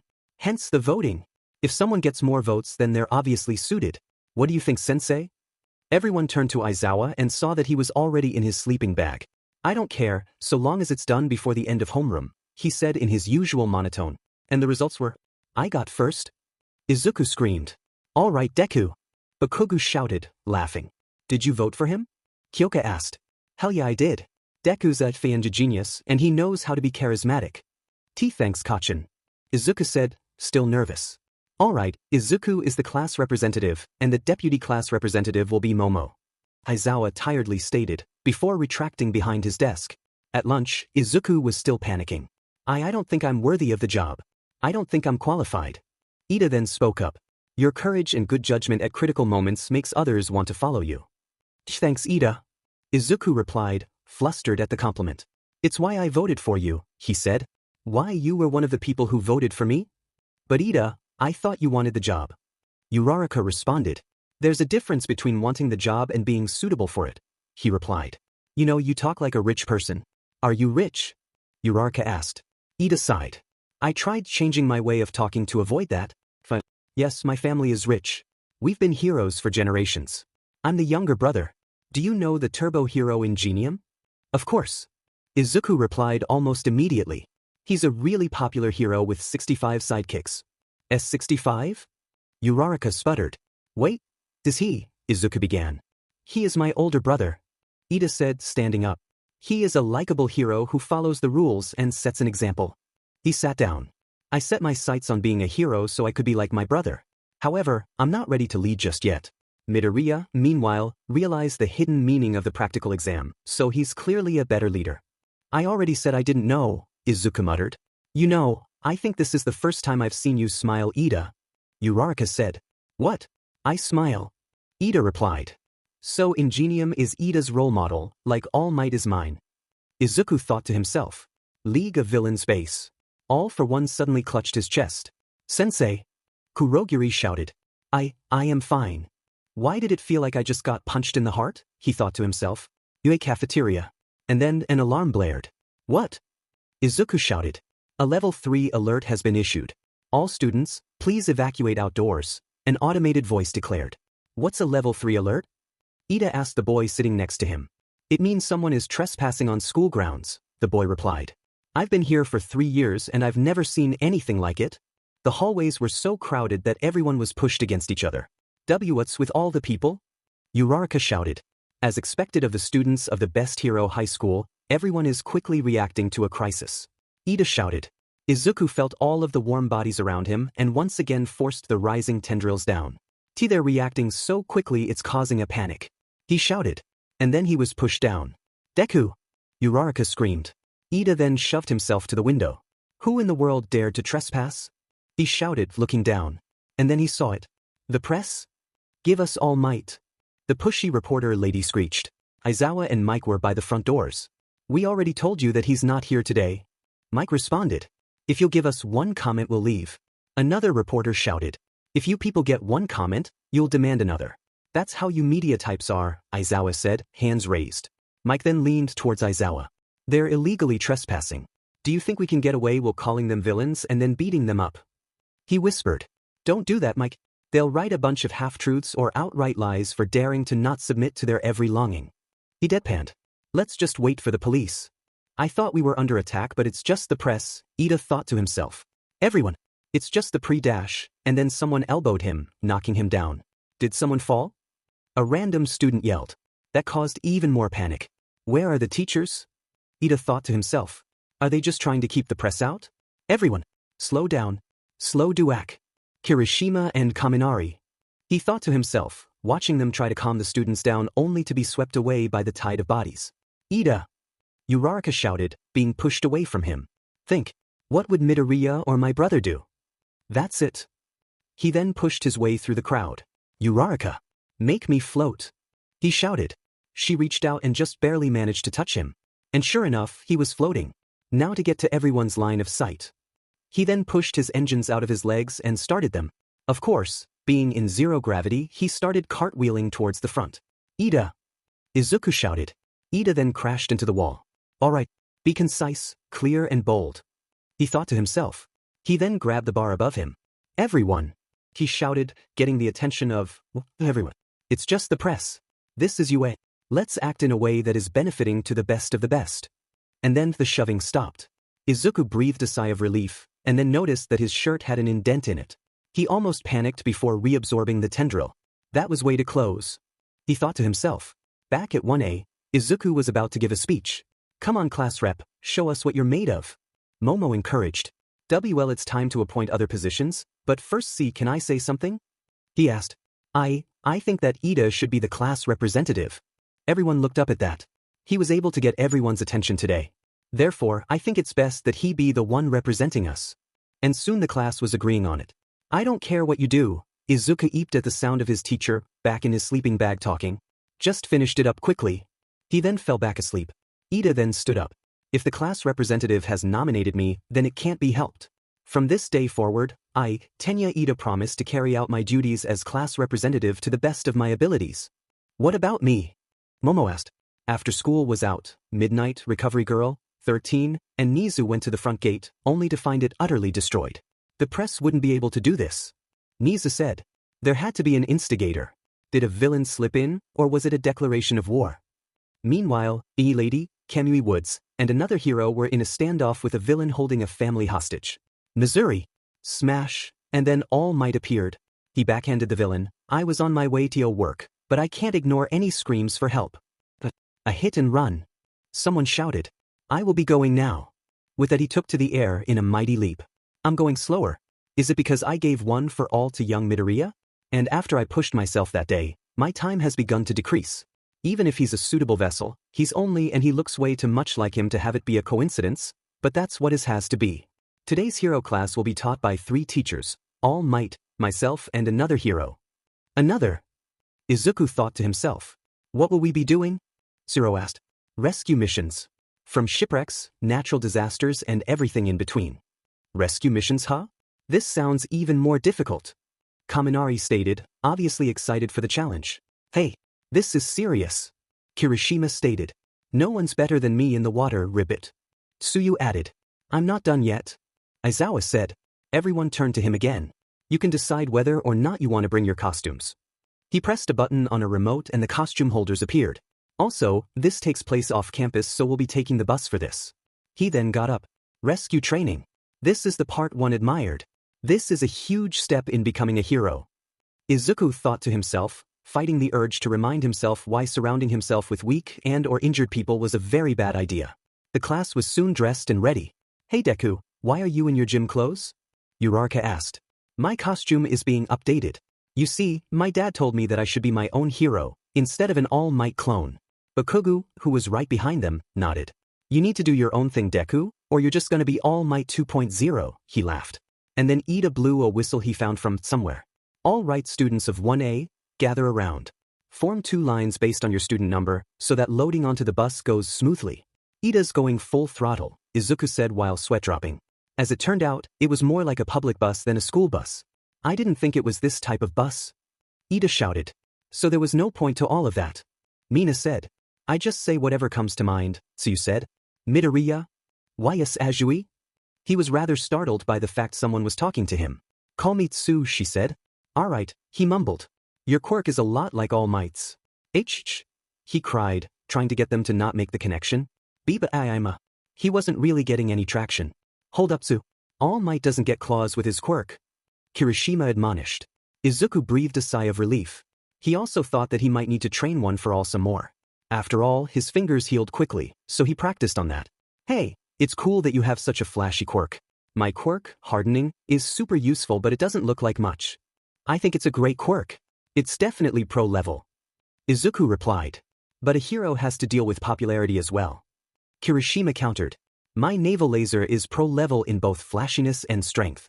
Yuga said. But it's not great that it gives you a stomachache, Mina deadpanned. But if you're talking about flashy or strong, then you have to look at Bakugou or Todoroki. Kirishima finished. Bakugou's always mad though, so it's not like he'll ever be popular. So you said, hey, you wanna fight? Said boy screamed, proving the point. See, we haven't even known each other for long, so it's amazing that everyone knows his personality is like CRP seeped in sewage. Kaminari stated. I'll kill you, the explosive blonde yelled, again proving the point. How is this possible? Kachan's the one who's being teased. Izuku thought to himself. First the mocking of eat his butt, and now this? What a vulgar conversation, Momo said to Uraraka. But I like this kind of stuff. Uraraka replied. Alight, we're here. Stop fooling around. Aizawa said. Everyone, I have been waiting for you. The whole class collectively inhaled. It's 13, the space hero. The gentlemanly hero who has saved tons of people from disasters. Izuku fanboyed. I love 13. Uraraka squealed. Bah, I bet you don't even know their gender. Ida scoffed. That was a tricky question.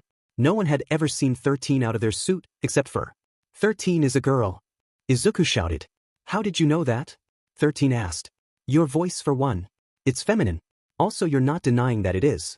Also when I saw you save a bunch of people once you mentioned getting a new suit to accommodate your hips, and you were in a man's suit. Therefore, since women tend to have larger hips for giving BR, I assumed you are a woman. There was stunned silence. And then 13 laughed. You're correct. I am a girl, she said. Now let's get inside without further delay. We all look forward to working with you, the class shouted. Everyone gasped when they got in. There are many zones here. There's a shipwreck, a landslide, a fire, a windstorm and more. 13 declared. I made this training ground to accommodate for various types of natural disasters. It's called the Unforeseen Simulation Joint, or USJ for short, she finished. 13, where's All Might? Aizawa asked. He was supposed to meet us here. Well, it looks like he did too much hero work and ran out of time. So he's in the lounge, she whispered, holding up 3 fingers. Aizawa then called All Might. I'm sorry. I should have a little bit of energy for the end though. Well, that's irrational. Aizawa said. Good thing we took precautions just in case, he thought to himself. It can't be helped. Shall we begin? Before we begin, let me say a few things, 13 said. I'm sure you are all aware of my quirk, Black Hole. I can SCK up anything and turn it to dust.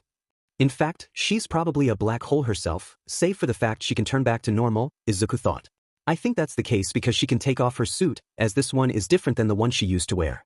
But if that's the case, then she says she's a girl because she can turn back into her human form. How did you know all of that?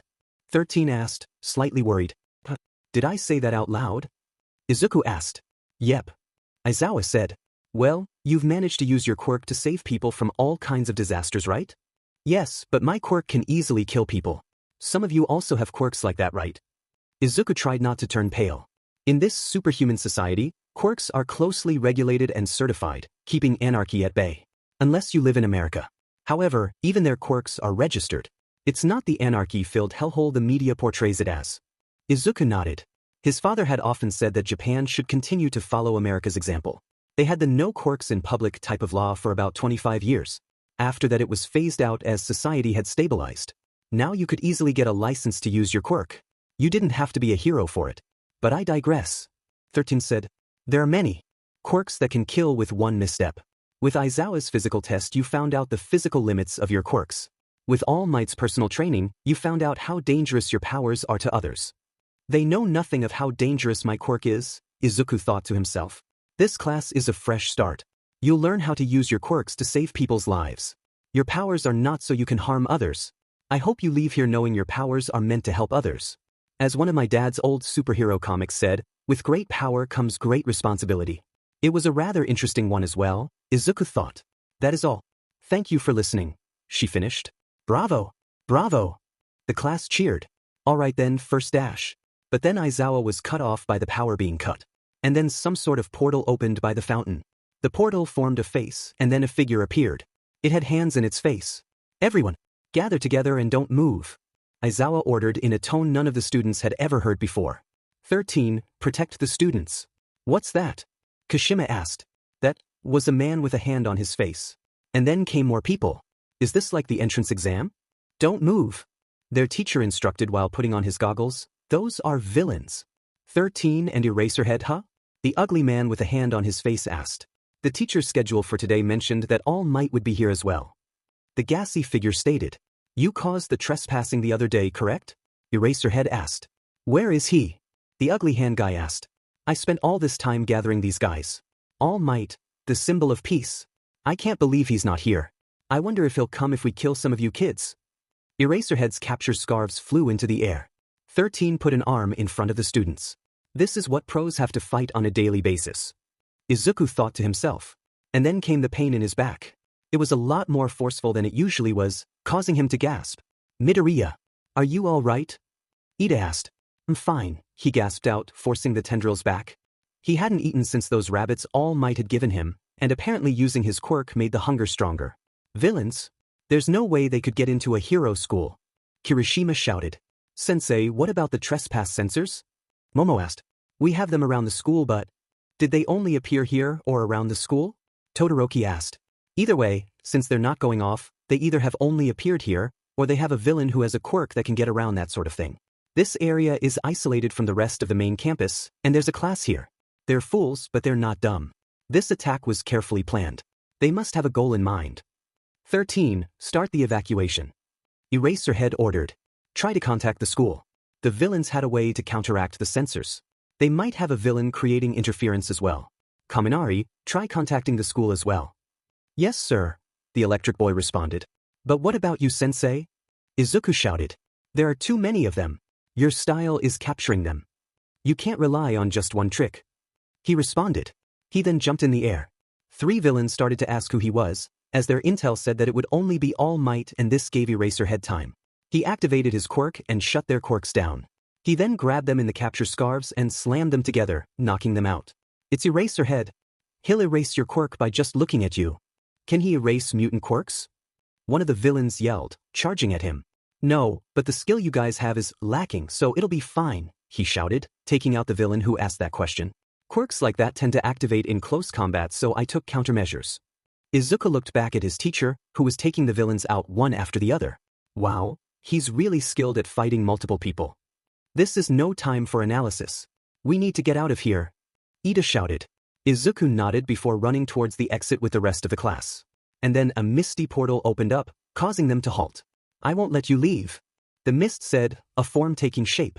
Shoot. I blink and the guy that'll cause the most problems gets away. Aizawa thought to himself. Nice to meet you. We are the League of Villains. He politely said. It may be presumptuous of us, but we invited ourselves into the home of the heroes, UA High School, in order to have All Might, the symbol of peace, take his last breath. Huh? Izuku stopped shaking. We thought All Might would be here. Am I correct that he should have been here? The mist villain politely asked. Has there been some kind of change? No matter. This is the part one chose to play. 13 opened one of her suit's gloves, but no sking occurred. Kirishima and Bakugou leapt at the villain, the explosive boy letting off a big blast. Did you consider that you'd get beaten by us before you did it? Kirishima taunted. Oh dear. That's dangerous. The villain said, completely unharmed. I forgot that you're still golden eggs in spite of being students. Step back. 13 yelled. My job is to scatter you all, the villain shouted. He then enveloped the group. And then it's to torture you to death. The fog enveloped the students. What is this? Kirishima shouted. The mist enveloped them all, or nearly all. Uraraka, Ida and Sato managed to get outside of the mist. Everyone! Ida shouted. A portal opened into the rock slide area, and Izuku began to fall. He screamed as he fell. Delaware, smash, he shouted, flicking his finger. The shock wave slowed his fall enough that he didn't splat, but it was still rather painful. A warp quirk? He thought to himself, and he brushed himself off. And then Tsuyu fell down. He quickly activated blacklight and coiled his legs. He then jumped up and caught her before her acceleration got too high. And then he landed with a crash. "Are you okay?" he asked the frog girl. I think, she said. And then Mineta fell down. Izuku repeated the tactic and managed to catch the perverted teen. "Hey Izuku," he murmured out. "This isn't a good thing, Ribbit," Tsu said as they brushed themselves off. "If we were in the shipwreck zone, I'd be able to do more." Izuku wasn't paying that much attention. "That villain knew the schedule," he said. "Aizawa guessed that they caused the media break-in. They probably used that as cover." As Todoroki said, they were waiting to pounce. But it's not like they can kill All Might." Mineta screeched. "He'll just pound them into the ground." "Mineta, why do you think they sound so confident? They probably have a way to kill him." Tsuyu said. Mineta gasped. "And a strong villain just said to our faces that he'd torture us to death. I don't know if we'll be able to hold out until All Might arrives, and if we do, some of our class may have already been killed." "What's that?" Mineta screamed. They noticed a bunch of villains coming to the rocky area. These guys almost definitely have a way to kill All Might. Why else would they show up? But why would they come? Is it because he's a deterrent? Or is it because he's the symbol of peace? Izuku thought. His hands curled into a fist. But, right now, I don't care. He felt the tendrils within wriggle with anticipation. "Guys," he said. Tsuyu and Mineta looked at him. "If these villains have a way to kill All Might, then we need to stop them. We have to fight and win," he finished. Meanwhile, in the shipwreck zone, Todoroki was freezing villains left and right. "It's embarrassing to lose to a child, isn't it?" he deadpanned. In the collapsed zone, Kirishima and Bakugou were beating down several villains. "This is bad." Katsuki thought to himself. "If there are this many here, what about the others?" In the mountain zone, Momo created several weapons and handed them out to her classmates. In the fire zone, Adrio stood defiantly. He braced himself, ready for the attacks soon to come. In the squall zone, Fumikage and Koji stood back to back, surrounded by multiple villains. Back at the front, Siro, Ida, Sato and Shuji stood shoulder to shoulder with 13 in the front. Mina and Uraraka were behind them. And in the middle, Eraserhead was just still doing his thing. And by thing I mean that he was beating the absolute CRP out of all the villains approaching them. The ugly man and the thing with an exposed brain just stood by and watched. Back at the rock slide zone, Izuku turned to his friends, a determined look on his face. Meanwhile, in the UA lounge, Toshinori was constantly trying to call Aizawa. "I'm sorry, the number you called is currently not in service, or had been disconnected," an automated voice cheerfully declared. "I can't reach 13 or Aizawa," he thought to himself. "Whatever the reason, I'm neglecting my teaching duties because of what happened outside of work hours. I was foolish. What if I say something at the end? I do have 10 minutes left." He reinflated into his muscle form. "I will G-dash," and then he coughed up blood as another voice made itself heard. "Hold your horses. Principal Nizu," he shouted. "Yes. Am I Mouse? A dog? A bear? My real identity is the principal," he shouted. "Your fur is well groomed as usual," All Might said to his boss. "The secret is keratin," he explained. "Humans couldn't get this kind of color or luster. But let's talk about that later." He then reached for something. "Look at this." He pulled out a tablet to a news app, where it talked about how All Might had solved 3 incidents in an hour. "Though the fault mostly lies with those who still cause trouble when you're here, you need to learn that you don't have to react every time there's an incident," he instructed the pro. "You really haven't changed. You know your time as a hero is limited by the injury and its aftereffects. Along with that, you need to train one for all successor." He was now pacing back and forth. "Since you are insistent on remaining the symbol of peace, the only way you can keep the world from finding out about both of those is to come here." All Might's body was now steaming. "That's why I decided to let you become a teacher." Now Toshinori was back to being Toshinori. "I think you can stay here and relax a little bit longer. In actuality, you can only teach the next class for a little bit, correct? I may have been the one to suggest it, but since you've accepted the position, I think you should prioritize your teaching duties. After all, there are plenty of hero agencies here." "I see your point," Yagi murmured, feeling like Gran just gave him a lecture. "But that is why I was preparing to go to USJ when you walked in. Wouldn't you still have to return almost immediately?" Nizu was now pouring himself some tea. "In that case, why not stay a while and listen to some of my theories on teaching and how they might help you in the future?" "This is gonna SCK," Toshinori thought. Meanwhile, back at USJ, Shoji was using his quirk to find everyone. "Shoji, where is everyone? Are they all right?" Ida asked in his usual voice. "Yes. They've been scattered but they're all still alive. He can't be hurt by physical attacks and he can teleport." No fair, one of the students complained. Class representative? 13 asked. Yes, ma'am. Ida shouted. Run to the school and inform them about what's going on. Our alarms aren't sounding and there's no signal. They have to have a person with an interfering quirk who is when they arrived.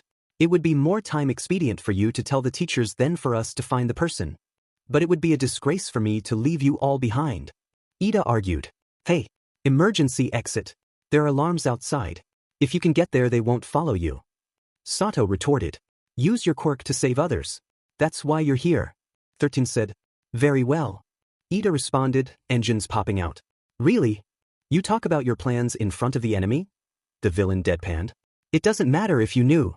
13 shouted, activating her quirk. The fog was destroyed on contact. Fight? Are you stupid? Mineta shouted. You said they might kill All Might. What can we do? He screeched. Well, you can all die, a villain shouted. He used his quirk to throw a giant boulder at Izuku, crushing him against the wall. Izuku! Tsuyu shouted. Mineta had gone into shock by this point. The villain punched the purple midget into the wall as well. He groaned, so he was still alive. Now then, he sneered. Tsuyu whipped out her tongue, but the man caught it and yanked her towards him. He then slammed her into the ground by said tongue. Yush, was her response. Well, little froggy, how are you? He mockingly asked, grabbing her by the hair. Our ribbit, she managed to croak out. I think we're going to have some fun together, he sang. Now she began to wake up a little. She whimpered as she began to struggle. He yanked her around so she had a perfect view of the boulder that crushed her friend. What was that black stuff? See what's left of your friend? That'll be you. But first, I'm gonna have you scratch an itch of Min Uherg. She and her captors stared down. He coughed up blood as he realized that something was sticking out of his chest. He looked down along with his prisoner. Tsuyu almost threw up. A barbed thing was sticking out of his chest. And then it pulled him backwards. In shock and pain he let her go. She fell to the ground and immediately looked up. The black mass was connected to the tendril. Then she saw the man melt into black goo. And he screamed. Oh God, his scream was horrifying. It told of unimaginable agony. And then the black mass shifted. It began to morph into a humanoid form. Finally, it settled on a familiar form, Izuku's torso. Another tendril grabbed what remained of Izuku's clothes before oozing into the clothes, filling out her friend. Her brain froze on that. Izuku? Ribbit? She choked out. The thing in the form of her friend turned to her, eyes colder than the void of space. He then turned away, a snarl growing. His eyes shifted red, roared, and then he leapt. When the rock crashed into him, Izuku was sure he'd die. He didn't feel anything. His senses were destroyed. He didn't feel, smell, hear, or see. He saw a light and tried to walk, but he realized he didn't have legs. He was just liquid. So he willed himself forward. And then he managed to get into light, and his senses reactivated just in time to hear what the villain was about to do to his friend. He saw red. Nothing else mattered. He had to save her. With a thought, he willed a feeding tendril through the villain. He then dragged him to what was left of him, so satisfied with his meal. Another tendril grabbed his clothes. Now he just filled his clothes out. Izuku? Ribbit. He turned towards his friend and saw her horrified face. He turned away. And then he roared. If my quirk is going to be known, let it be known by saving my friends, he thought. And then he just became a passenger in his body, enjoying the ride. Sure, he'd feel guilty later, but now he could finally let loose the hunger he had denied for so long. Bakugou heard the roar. He had heard it before in his nightmares. It was always the last thing he heard before he woke up. What the hell was that? Kashima shouted. Get down. Katsuki shouted, tackling his fellow student. Hey, get off. Do you want to be devoured? Then stay the F down, he screamed. Wanna know why I told Deku what I told him? What does that have anything to do with this? Kirishima screamed. Because Deku's quirk is more than a strength enhancer. So much more, he muttered. What does it do? The hardening teen asked. Then a villain appeared. There you are, you Bradash. He was killed mid-sentence by Izuku, claws slicing him into 3 equal parts. And then came the tendrils, snaking from 4 holes in his shirt. They impaled themselves in the man. The bits of him liquefied and rolled into him. Then Izuku's eyes turned towards them. Kirishima wet himself. They weren't the green eyes filled with warmth. No, these were red. They were feral. And they were hungry. He lunged over them. A villain had been trying to escape. Help me. Help you, Gurg. He groaned out as a tendril impaled itself in his leg and dissolved him. With another roar, Izuku leapt out of the zone. That's the full extent. He finds people. Bakugou growled to the near catatonic teen. Shoji flinched. What is it? Uraraka shouted. A heartbeat stopped, and another. 2 people have died. What? Uraraka shrieked. And there goes another one. What? What's causing that? Sato screamed. Something's coming. Everyone turned toward the direction Shoji was pointing towards. A black and red blur was strng towards them. Suddenly it turned towards where Aizawa was fighting. Is that a villain? Sato shouted. The villain fighting 13 turned. That is unexpected. I did not know one of your classmates was so bloodthirsty. They all shouted. Prey was thickest there. Lots of down prey, ready to be eaten. So much food, and no one asked for any. Therefore he got it all. The hunter was busy. Perhaps it was best to ask first. After all, he was higher up. Should he challenge him for demps? What a silly thing. The hunter could hurt him, unlike the prey. And the hunter was friendly towards the pack. Sure, he was strict, but he wanted them to grow strong. And then he heard a scream from one of his packmates. It came from the mountain. He snarled and changed direction. Now, how was he going to climb it? He jumped onto the side and soon found himself running vertically. Oh yes, he'd get to them shortly.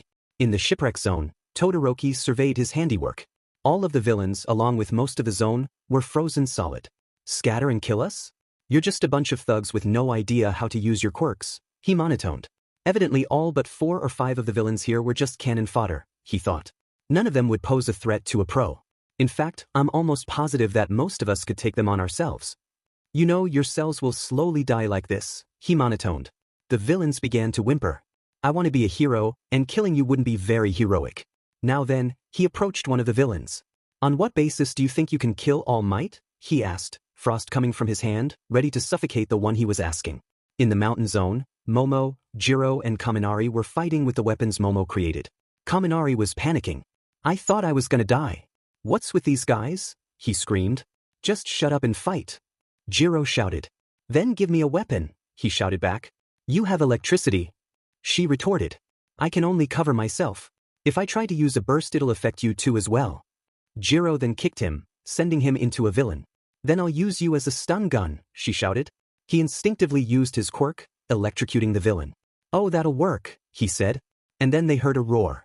A figure leapt up from the sheer cliff face, claws outstretched. Is that Izuku? Momo shouted. A villain turned just in time for the claws to impale themselves in his head. And then 4 tendrils snaked from his back and impaled themselves in him. The man screamed as he was picked up and liquefied. He fought as his mass decreased, limbs splaying before being dissolved. Eventually the struggle ceased and the last bit of him disappeared. A snarl erupted from their classmate's mouth. The villains paused. Did you just eat him? One shouted. Izuku then rushed the speaker, punching him so hard that his fist went through his ribcage and out the other end. Those tendrils then inserted themselves into his arms and liquefied him too. He's a monster. Another shouted before turning tail and fleeing. The rest followed suit, although another was caught by a tendril wrapping around his leg. Erg, no. Please let me go. Let me Ergpulga, he shouted before dissolving as the other 3 tendrils injected themselves into his foot. Momo whimpered. And then Izuku turned to them. His eyes were clouded and red. His claws were covered in blood. He slowly walked towards them. Kaminari threw himself in front of the girls, arms out. You will not touch them, he shouted. Izuku paused, head tilted in confusion. Then he turned. Safe, he asked. What? Kaminari asked. Are you safe? He repeated, pointing at the 3 of them. Why yes, we're safe. Jiro stuttered. Was this the demon who just killed and devoured 3 villains? Good. He then leapt into the air before plummeting down. Then watched as he created a small crater before he sprinted off, unharmed by the fall. What was that? Momo shouted. I have no effing clue. Kaminari replied, before he collapsed. The blue-haired villain with hands all over him rushed towards Eraserhead. 27 seconds he thought. 24 seconds. 12 seconds. Who's this? Eraserhead said aloud as he tried to capture him. The man dodged, and so he rushed forward. 17 seconds the villain thought. And then Eraserhead elbowed him in the gut. However, the man caught his elbow. DMN. Aizawa thought. It's hard to see because you're moving around, but there's an instant when your hair falls. That's when you've finished an action. Aizawa blinked and then saw the villain turning his jacket into gray powder. You shouldn't push yourself, Eraserhead, the villain mocked. Now his hand touched his skin, and that began to flake away, revealing the muscle underneath. He then erased the villain's quirk and got away as more villains rushed him. This time he mostly dodged. Your quirk isn't suited for fighting large groups, is it? The villain taunted. Is this too different from your usual job? After all, Most of your fights start as a surprise attack followed by a short fight. And yet you jumped at us. Was it to put your students at ease? He mocked as Aizawa tried to catch his breath. Another few villains lunged but he effortlessly subdued him. You're very cool, the hand-faced man said. He was thinking about orders from Sensei. Flashback before the invasion. Now then, Tormuna, there are some things we must cover before your attack. Sensei had said. Name them, Sensei. He had shouted. First off, try to not kill Eraserhead, if he's there. He's the student's homeroom teacher, so him appearing isn't out of the question. He is a shining example of what heroes should be. With luck more will be like him. Second, do not kill these two students. In fact, try to avoid harming them. He held up 2 photos. One was a kid with poofy green hair and one had ashy blonde hair. Failure on the first will be met with disappointment. However, I will forgive you. Failure with the second, however, will cost you your life. Clear? Shikaraji hadn't heard Sensei sound so forceful since the injury. Yes, Sensei, he responded, burning the memory of the two in his mind. Flashback and, oh, by the way, hero, Aizawa turned to see the thing with the exposed brain look down on him. I'm not the last boss. The thing reared up and slashed his face, knocking his goggles off, before tearing into him. I was told to spare you, but you leave me no choice. At the front entrance, the warping villain was struggling against, your quirk destroys everything it touches. It truly is an amazing quirk. However, you're a hero who rescues people. This means that your battle experience is lacking. He then opened a portal from behind the hero. 13 gasped as the gate appeared behind her. You have turned yourself into dust, the villain spoke. He got me, she murmured before passing out. A female figure appeared, badly hurt but alive. Sensei. Mina shouted. Ida. Stop staring and run. Sato shouted. Ding it. He shouted, engines going full blast. The villain turned his attention to him. I see. You were one of the children not scattered. We only wish to battle all might. If the other teachers appear, things will become much more difficult. A portal opened above him. Ida gasped. And then Shoji jumped in front of the portal and enclosed it. Gio, he shouted, obviously in pain. I will not allow this, the villain shouted. Ida was then swallowed by the mist. Hunter is in pain. Hunter must be helped. Others are safer. Izuku turned towards the main area. Hey Eraserhead, the thing that's pinning you is the anti-symbol of peace, the bioengineered Nomu. Back in the collapsed zone, Bakugou peeked his head out. We're clear. Let's go. Kirishima managed to shake himself out of his stupor. Did Izuku always have that P-power? He stuttered. Bakugou nodded. He first used them when we were 4. He ate a pefly. The pedo should have considered himself lucky that Izuku's old man didn't get to him first. Why you are more afraid of Izuku's D-dad than the G-guy himself? Yes I am. That man was, beyond a doubt, the scariest man in the world. And only Auntie Inko, Deku and my old man could control him. Which is weird because my dad's usually the meek one, he said as an afterthought. So why you are not afraid that Izuku might kill us? Dude, I'm effing terrified about that. I have been since I was 4. But right now we need to focus on getting out. Deku seems to be more focused on the villains. There are more of them so that'll keep him busy for a while. Kirishima nodded. At the front gate, the villain was suddenly essayed away. Huh? The warper asked in shock. Uraraka was levitating him. You have to have a physical body. Go Ida, she shouted. He reached the doors and slowly pried them open. The villain tried to reach him, but Sato and Siro managed to pull him back. Ida then took off towards Yue. He's gonna call for support, the villain muttered. The Nomu broke Aizawa's arm again. You can erase quirks, the hand-wearing villain said. It's wonderful but nothing impressive. In the face of overwhelming power, you're practically quirkless. At those words, a roar was heard. Nomu blinked in surprise. The villain noticed and saw a black and red blur slam down in front of him. Release Hunter. Now, a deep, feral voice demanded. Aizawa gasped when he saw who spoke. It was none other than Izuku. His eyes were red, filled with anger. His claws were out, dripping with blood. And what the F was coming out of his back? Nomu roared, and then it tried to swipe at his student. To his shock, Izuku caught the hand. And then he ripped it off of Nomu's arm. The thing bellowed in rage. He saw the grasping things liquefy the hand and did it eat it? The Nomu then regrew his hand and leapt at his student. Izuku then punched it back several meters. And then he felt something nudging his boot. It was one of those tendrils. He would have screamed if he could have. It didn't impale him though. It wrapped around his leg. Another wrapped around his other leg. The other two wrapped around his chest in a tight but comforting grip. And then Izuku leapt. They soon found themselves next to the houses in the area. Sit. You'll be safe here, his student said, carefully putting him down. Your prey. Can I have them? He asked before leaving. What? Your prey. Those you beat. Can I have them? The villains? Aizawa asked. To consume. Izuku explained. Like the Enomu's hand? He suddenly shouted, nausea taking over.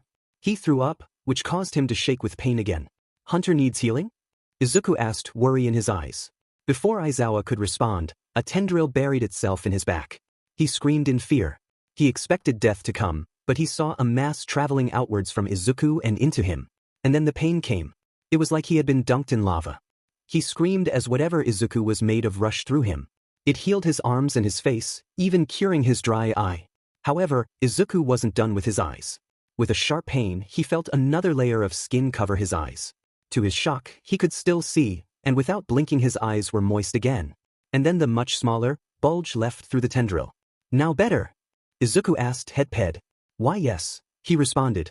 Can I have your prey? He asked again. Why are you asking? I couldn't stop you. Silly hunter. It's polite. It's yours. I don't steal. Aizawa sighed. Those villains had attacked his students.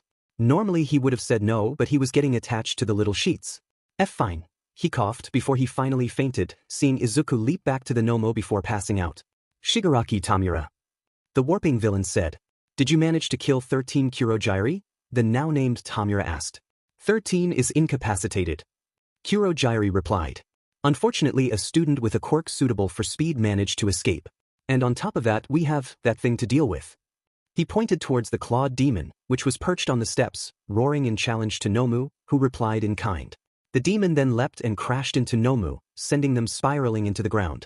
That was one of the students Sensei told us to avoid, was it not? Shigaraki asked. Correct. Evidently he knew of the power that this student had and worried for us. Kurogyri responded. Shigaraki started to scratch his neck, a sign that he was irritated. Demonic Kurogyri. If you weren't our warp gate I would kill you right now, he snarled. Meanwhile the demon ripped off Nomu's right arm and ate it. Nomu regenerated it with little delay.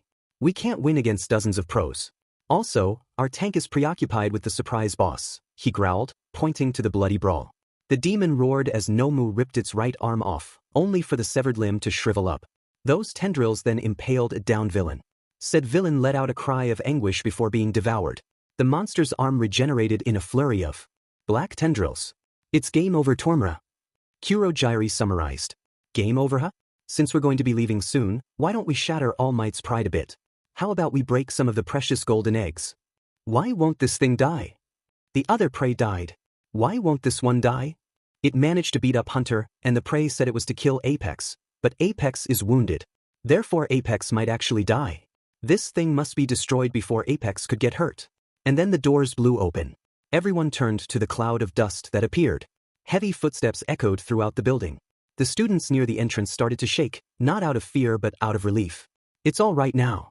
But because I am here. All Might shouted. Oh, I see. We're getting a continue. Shigaraki murmured.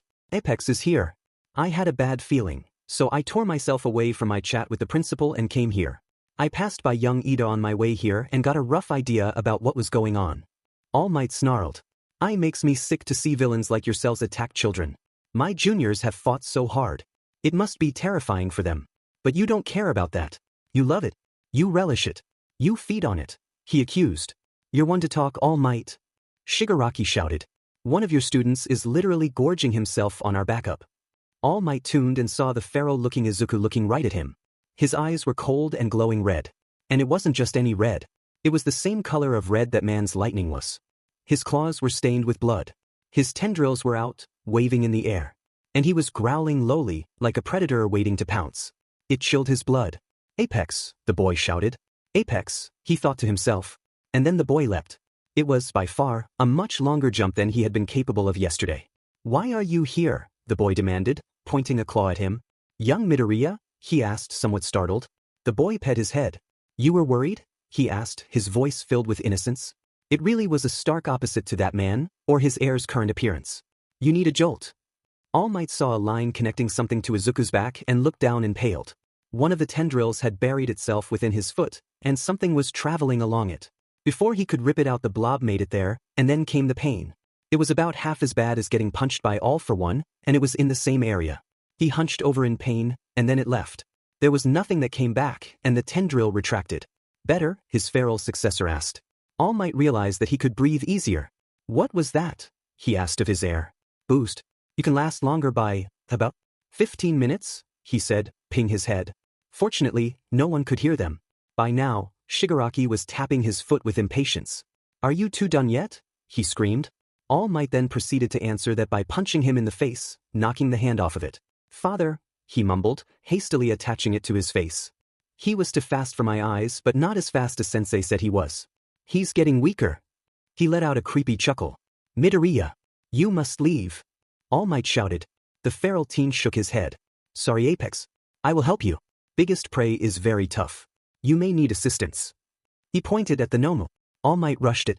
Carolina. Nomu, Shigaraki calmly stated. Smash. All Might landed the hit, but there was no injury. See? His apprentice asked. His shock absorption allows him to be resistant to your attacks. We also gave him regeneration. Shigaraki cackled. Thanks for the tip. All Might shouted as he dodged. Izuku meanwhile, retracted his claws and his entire right arm shifted into a colossal blade. Heavy, was all he said before bringing it down. It cut the Nomu's arm off, but it simply reattached it, increasing the regenerative time. Izuku meanwhile was thrown off balance and then kicked away and into a wall. Not a good idea, he mumbled, blade returning to claws as he sprinted back towards the fight. All Might meanwhile, grabbed Nomu from behind.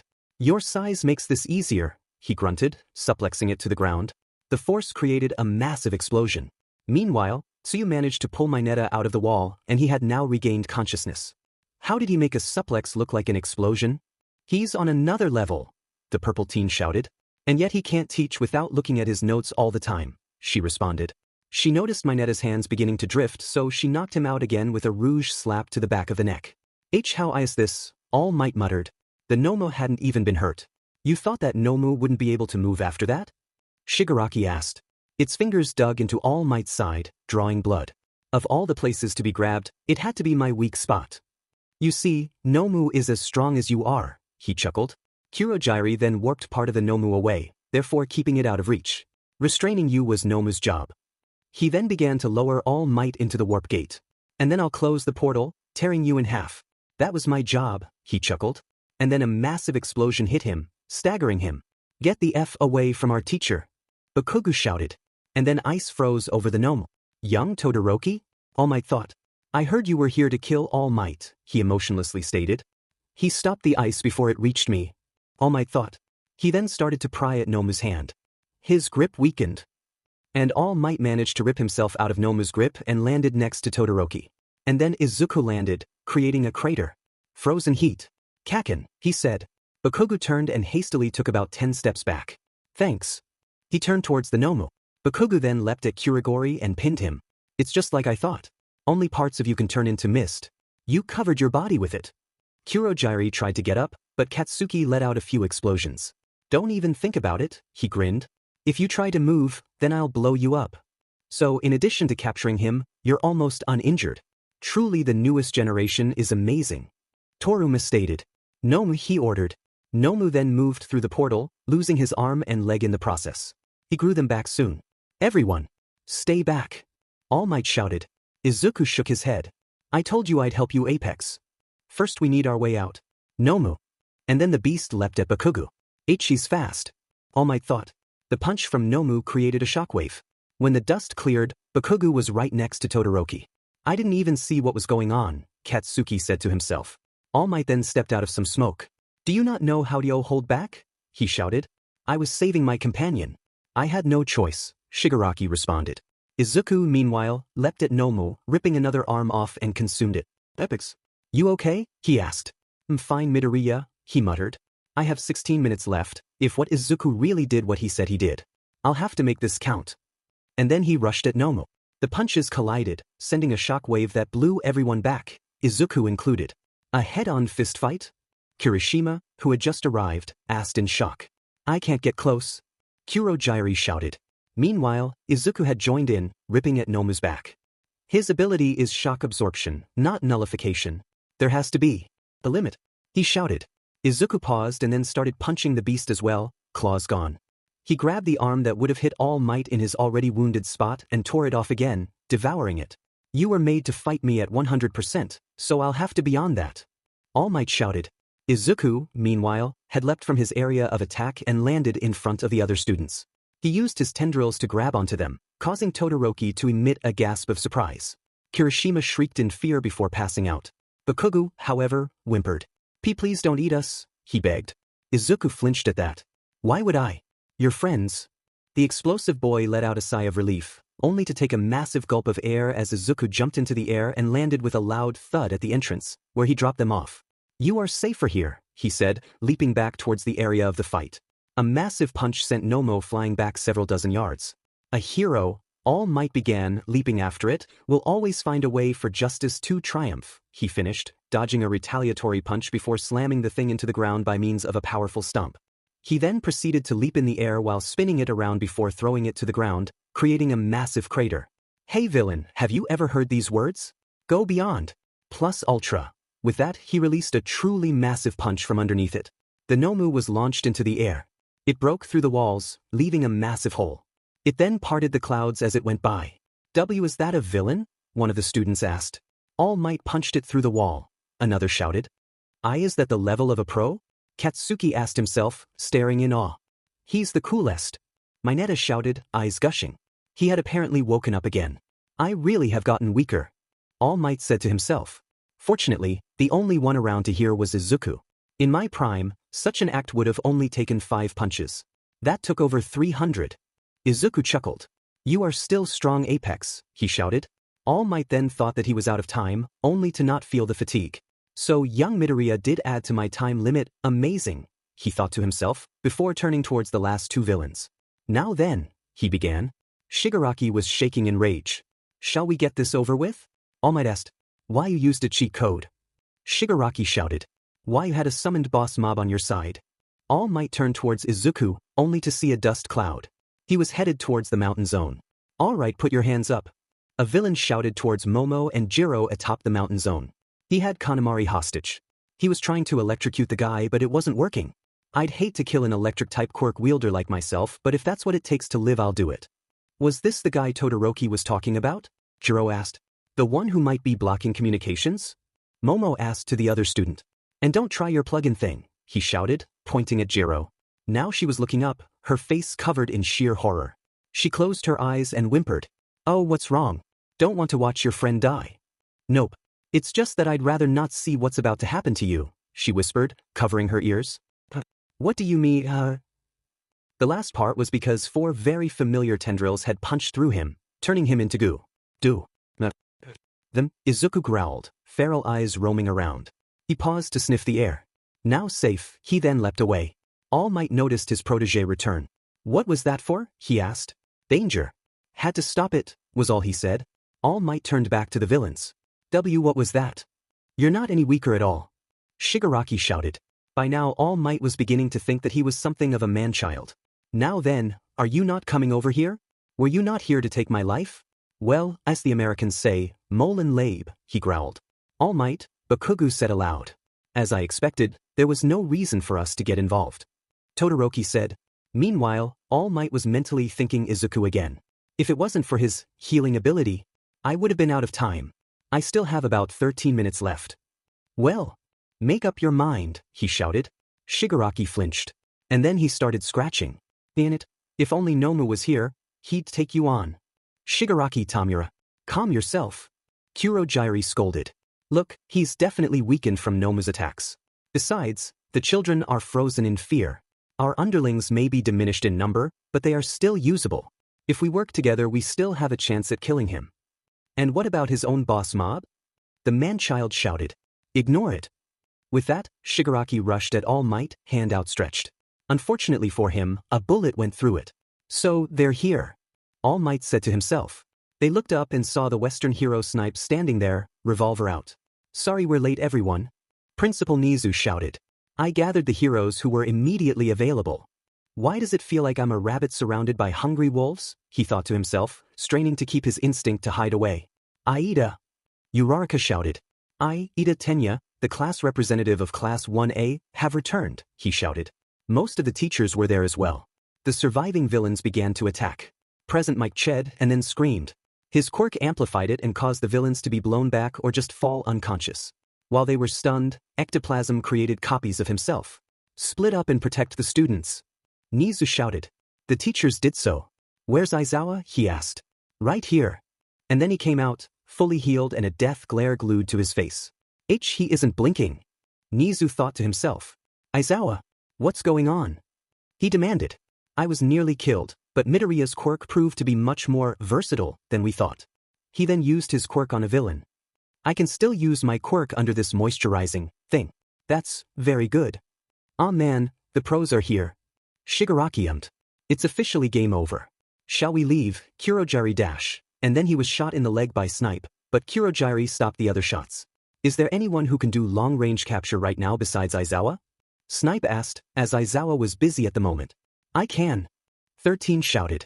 She was now up and used the full power of her quirk that she dared to use. She was pulling Kurogiri ever close to them. You may have won today, All Might. However, I will kill you next time. Shigaraki screeched to him before both he and Kurogiri disappeared. League of Villain Base. Shigaraki stumbled into the room. So, how did it go? Sensei asked from his monitor. Horrible. The green-haired kid, you were right to warn me. He ate people and was able to stand against Nomo. I would have died if I fought him. Sensei chuckled. For a moment, Tormura thought he heard, as expected, but he soon decided he didn't and forgot about it. Then you should keep your distance from them both, all for one instructed. Yes, Sensei, he shouted. Hisashi turned off the monitor before leaning back. It seems your quirk is growing in power, my son. I hope you're alright there. He then realized that Inko would have seen it on the news. Dimen, he thought to himself. While he did wish to delay the attack, he knew that Shigaraki would have thrown a temper tantrum and may have just gone. After All Might himself, he was just happy that his son was all right. And he probably consumed many of the lesser villains as well. He chuckled at the thought. It was a good thing I picked the small fry with the worst rap sheets, he muttered to himself. But if Inko finds out I'm as good as dead. Apex? You all right? Izuku asked of his mentor. Yes, Izuku I am, he muttered, slightly exhausted. But I am sleepy. Night-night. And with that Izuku fell unconscious. All Might managed to catch him. You were amazing. Truly, you'll be a great hero Izuku Midoriya, he thought to himself, picking up the boy. His tendrils had retracted and he was sleeping peacefully. DMN. Snipe muttered. I can't believe we let them get away after trespassing. Midnight said. Well, they did catch us off guard. Nizu replied, having been put down by Vlad. However, we must make sure the students are safe. That is what matters. Farther away, Todoroki decided to speak his mind. Seeing that most of the teachers are here, I'd assume this was the only area targeted. Bakugou nodded. All Might was then seen with Izuku slung over his back. Young Midoriya is okay. He's just tired, he shouted. There was no response from said boy. Semitos ran over towards him. All Might, he whispered. Shouldn't you be, skinny? He asked. Thank Midoriya for that. He managed to manipulate his quirk to slightly heal me. It added 15 minutes to my time. However, the time seems disconnected. Semitos nodded. You should inform Nizu and the nurse, he said. The cops showed up soon afterwards. 17. Other than the boy All Might brought back to UA and the short kid, you all seem unharmed. However, that doesn't explain the massive blood stains found, but with no bodies or signs of bodies being moved. He shrugged. I'll let the pros handle that. He then left to tell the pros such. The students were having some conversations about the whole thing. Ojiro, I'm so glad you're okay. Toru said.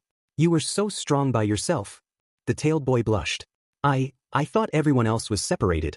I survived by hit and run tactics. He responded. I was with Todoroki. He was super powerful. He froze all of the bad guys. And I almost froze her, said Teen thought to himself.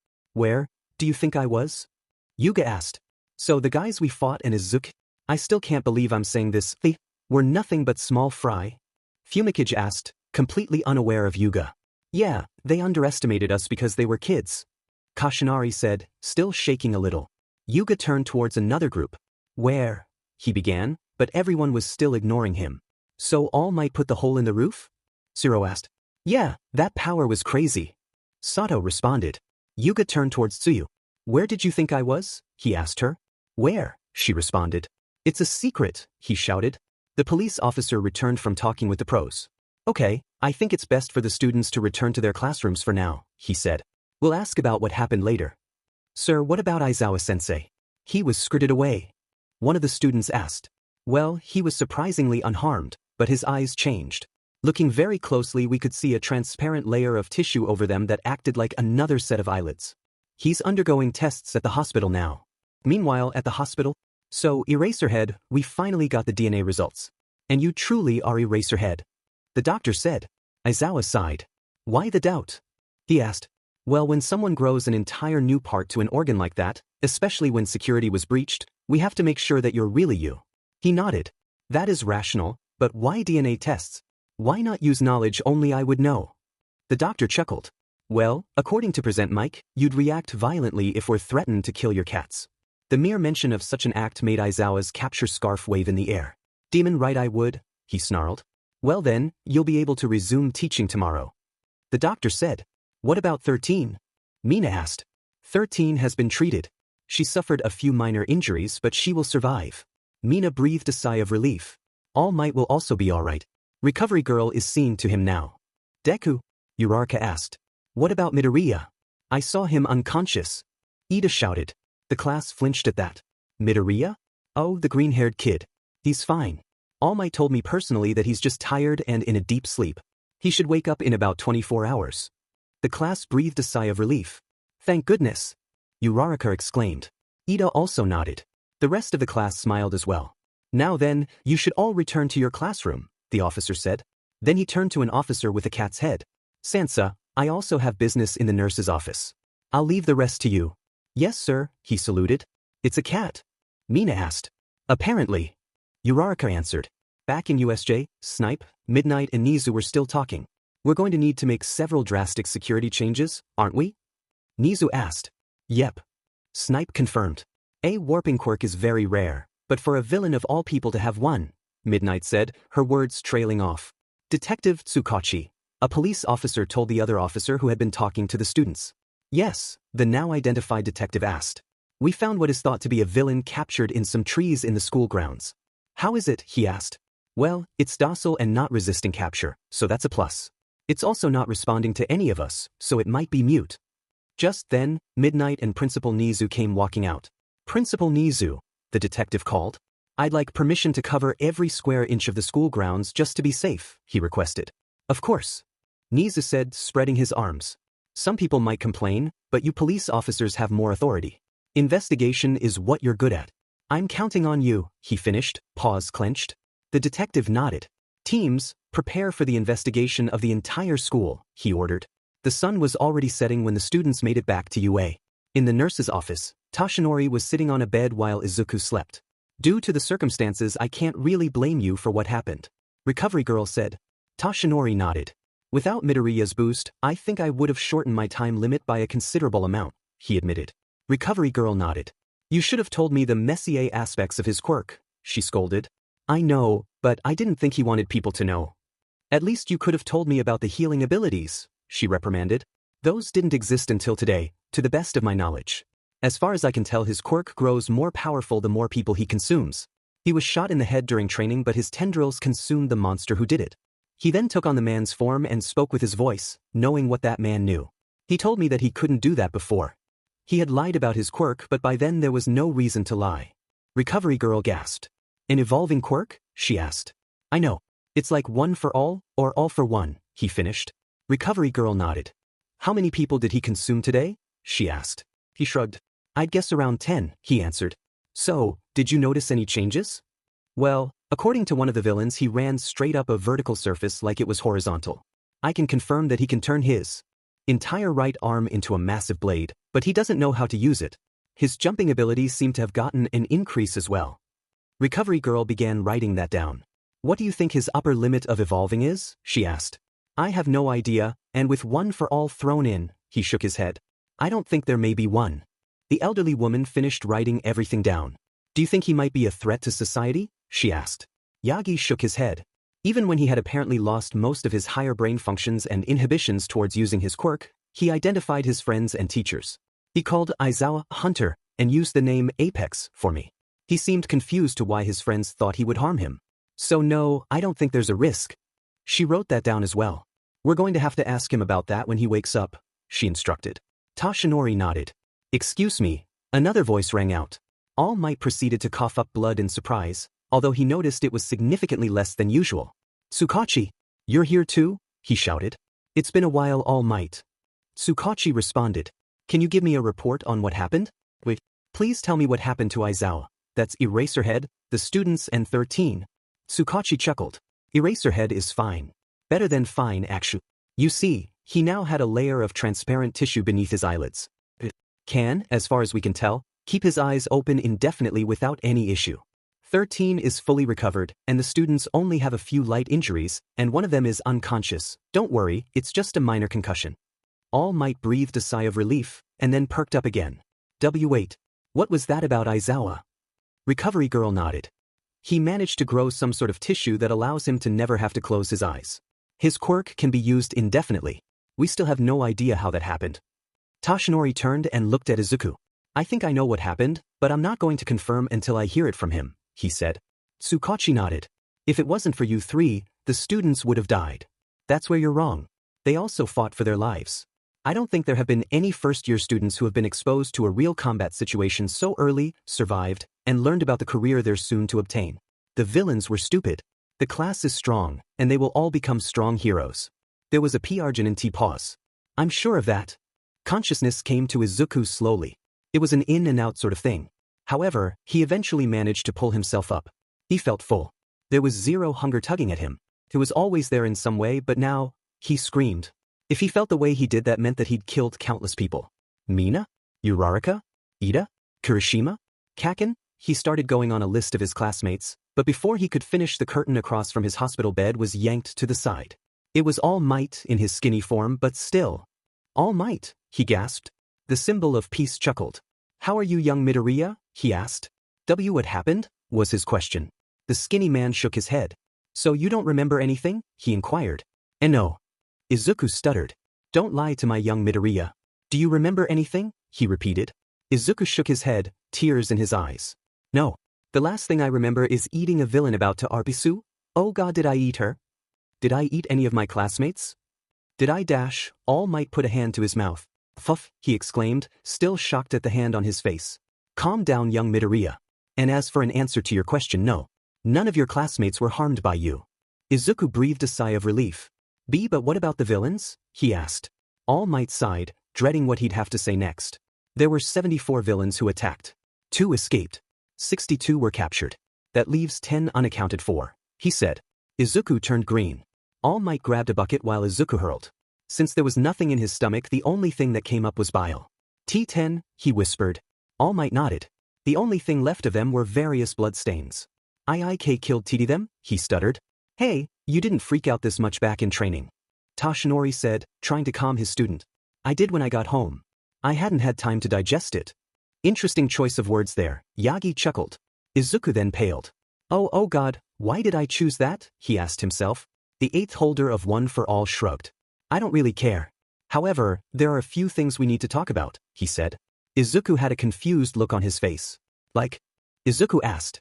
Like how the hell your quirk works the way it does? Shrieked an exasperated recovery girl. What? Izuku flatly asked, shocked at seeing her so angry. I am at my wit's end. I have no clue how your quirk works and it bothers me, she shouted.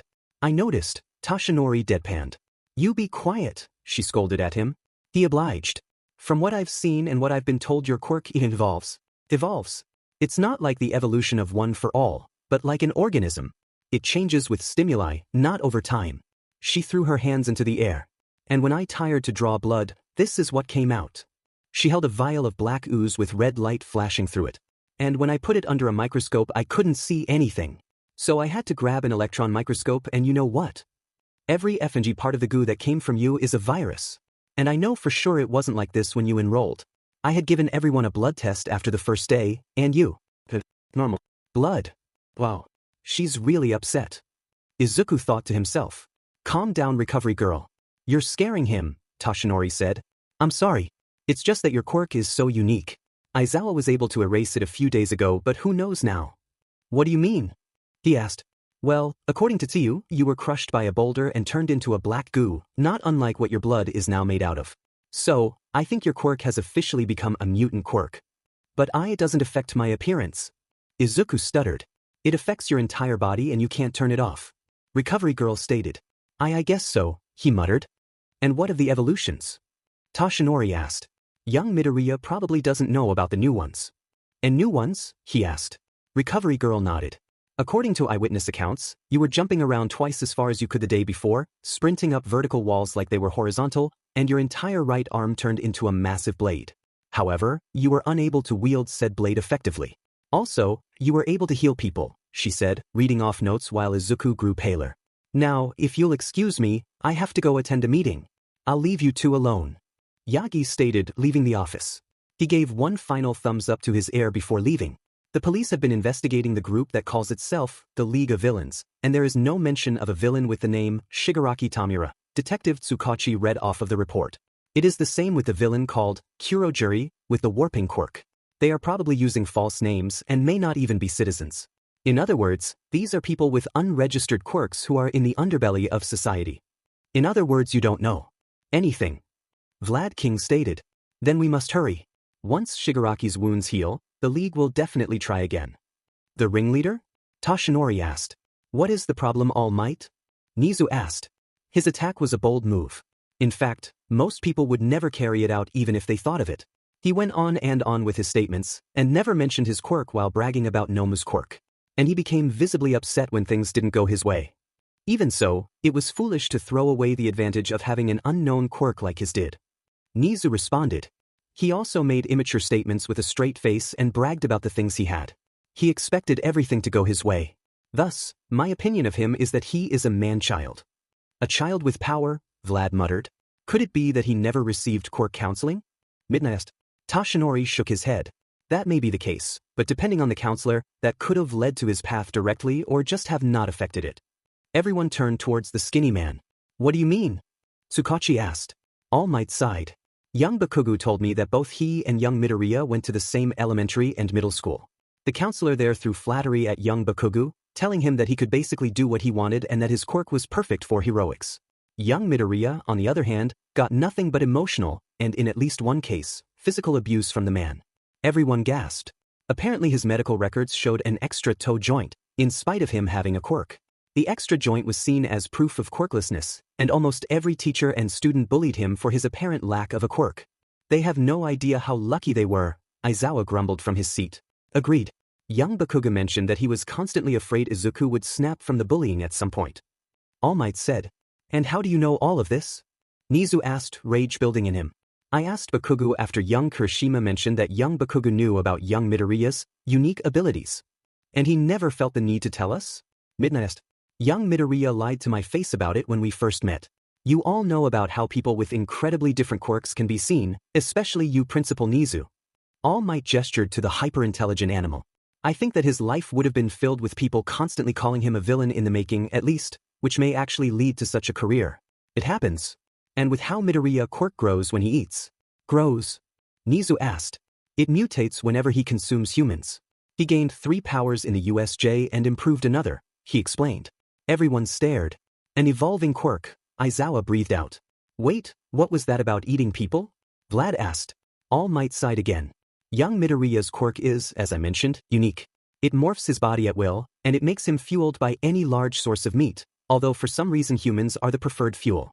Tsukachi gasped. And why wasn't this brought to the attention of the police? He growled. All Might sighed. I hadn't told anyone. As I mentioned, he knew what it meant. He wants nothing more than to be a hero, and he despises that part of his quirk. And I know what the police would do. They'd hand him over to the government for experimentation. He finished the last bit with a snarl. Let's get back on topic. Tsukachi recommended. Agreed. Everyone replied, shaken by All Might's words. We checked out all of the 62 villains captured. They were all back alley street thugs, but with rather vile rap sheets. The 10 that were devoured were also assumed to be low level as well. However, they still followed and agreed with the man-child is a problem. After all, in the current environment of the nation, villains who believe themselves oppressed by society may flock to such a simple idea. Vlad nodded. That's true.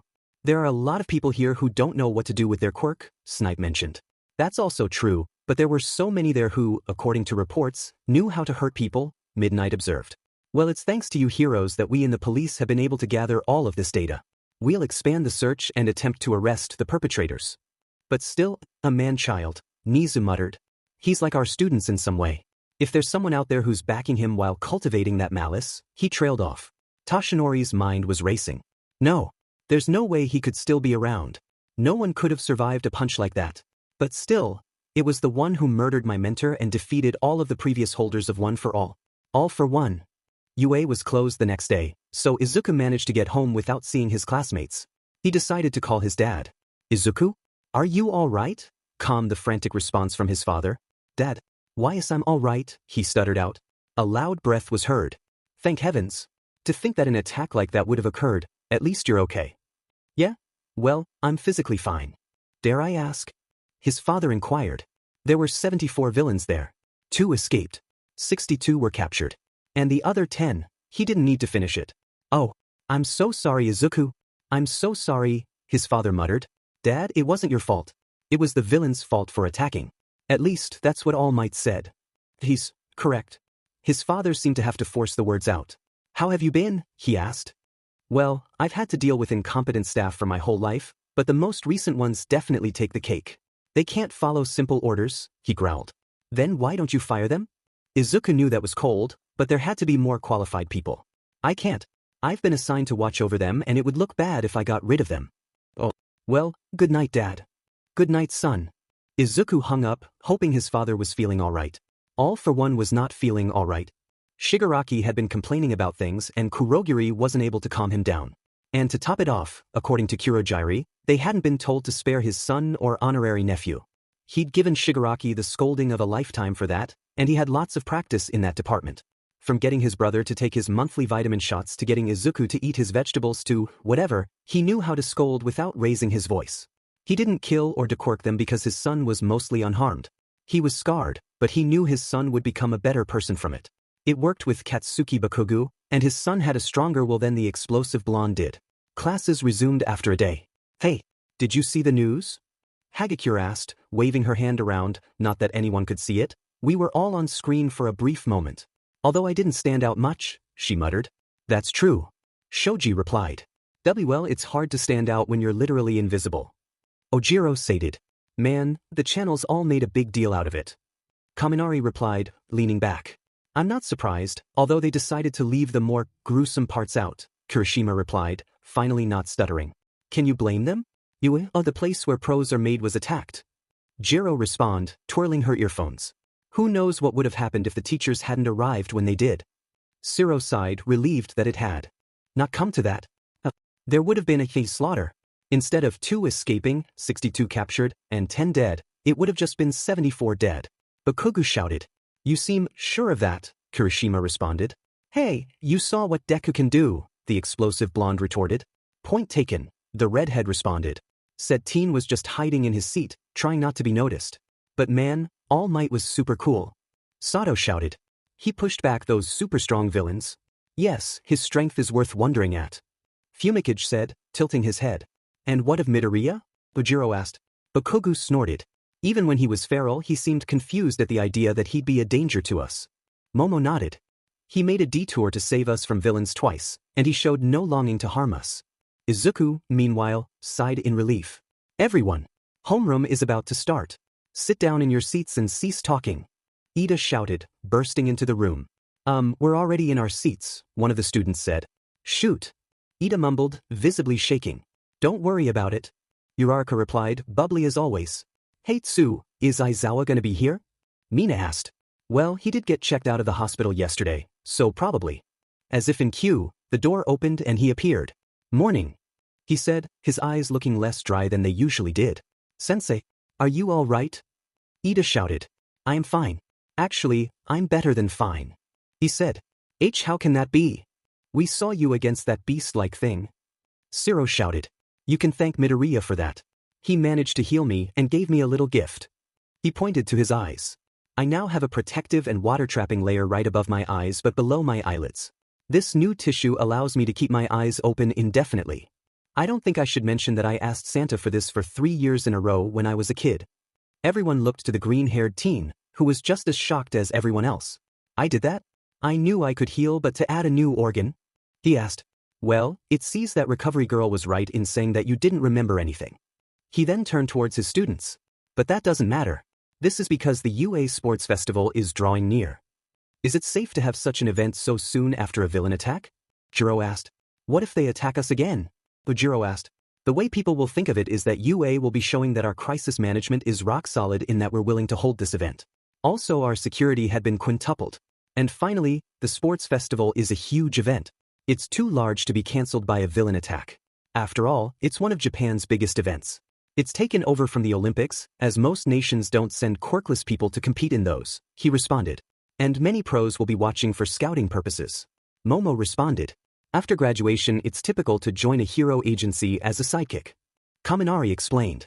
But there are those who get stuck as sidekicks for their whole lives. Jiro responded. I feel like you'd be one of those, Kaminari. Because you're dumb. Said boy flinched.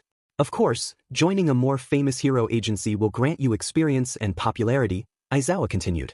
Time is limited. If you expect to be a pro, then the path to your future will open up at this event. You have 1 chance a year. That means you have 3 chances. No aspiring heroes can afford to miss the event. Now that you understand that, don't slack off with your preparations. And now, homeroom is dismissed, he finished. Even though all of that stuff has happened, I'm so excited. Kirishima shouted. Hey, if we put on a good show and stand out, we've taken our first steps at becoming pros.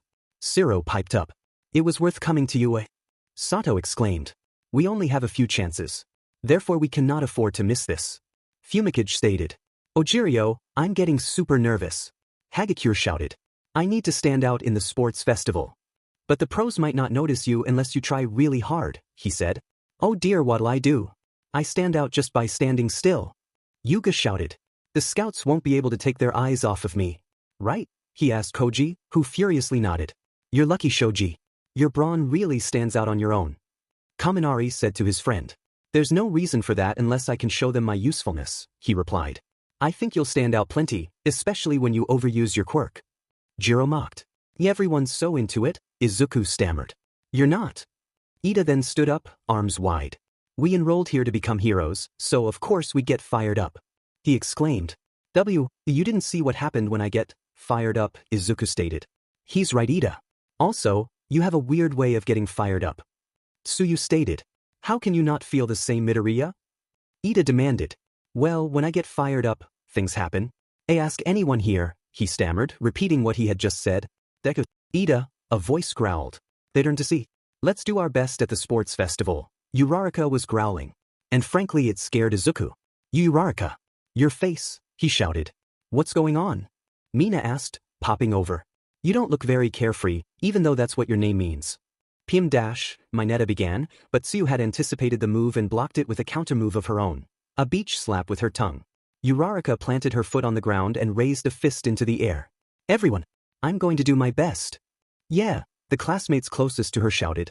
She then turned towards the other classmates. I'm gonna do my best, she growled again. Why yeah, they stammered, intimidated by her 180 personality-wise. At lunchtime, Izuku decided to ask a rather personal question to Uraraka. Why did you decide to become a pro hero? He asked of her. She was unprepared for a question like that. Well, because money. You wanted to become a pro for the money? He almost yelled. It was rather close. He knew his dad hated pros who became heroes for that reason. He'd cursed their names to high heavens. His mother had told him that he'd done that before he was born, but his language was more colorful. When he asked, his father had told him to multiply Kaken's swearing by a round. He was brought out of his nostalgia by his friend furiously rubbing the back of her head. That's the simplest explanation, she choked out. I'm sorry, it's for such an unwholesome reason. By now Ida was next to Izuku. You two have such admirable reasons to become heroes, so it's embarrassing. Why is it that? Izuku asked. He knew his friend wasn't greedy. My parents own a construction company, but we haven't gotten any work at all, so we're broke. It's not something I like to tell people, though. Construction, Ida said aloud. So you want to get your quirk license to bring costs down? He asked. Izuku was thinking back to what his father had thought about the quirk laws. He was livid at them. He was always complaining that Japan hadn't followed the American Republic in the allowing of public quirk use with a license that was not only restricted to heroes. She'd make materials float so they wouldn't need any heavy equipment. Ida said, breaking him out of his musings. That's what I told my dad when I was little. However, they encouraged me to follow my dream, even at the expense of themselves. So when I become a hero, I'll make enough money for my parents to take it easy, she finished. Izuku was quite shocked at that revelation. He was even more shocked when Ida started to applaud wildly. Young Midoriya! All Might shouted. Hey All Might? What are you doing here? He screamed. Lunch, he declared, holding up a small bundle. Wanna eat together? He asked. Uraraka started to shake. It's like he's a girl with a crush, she thought to herself as she tried not to asphyxiate from laughter. How about it? His teacher asked. Sure, he replied as Ida managed to get Uraraka to breath again. What was that? Izuku asked. My time I can spend as a hero is now 3 hours and 15 minutes, thanks to you. The now demuscled All Might stated. But how? Izuku near shouted. When you were feral, you injected one of your tendrils into me, and a bulge of, what did Recovery Girl call it, biomass? Biomass.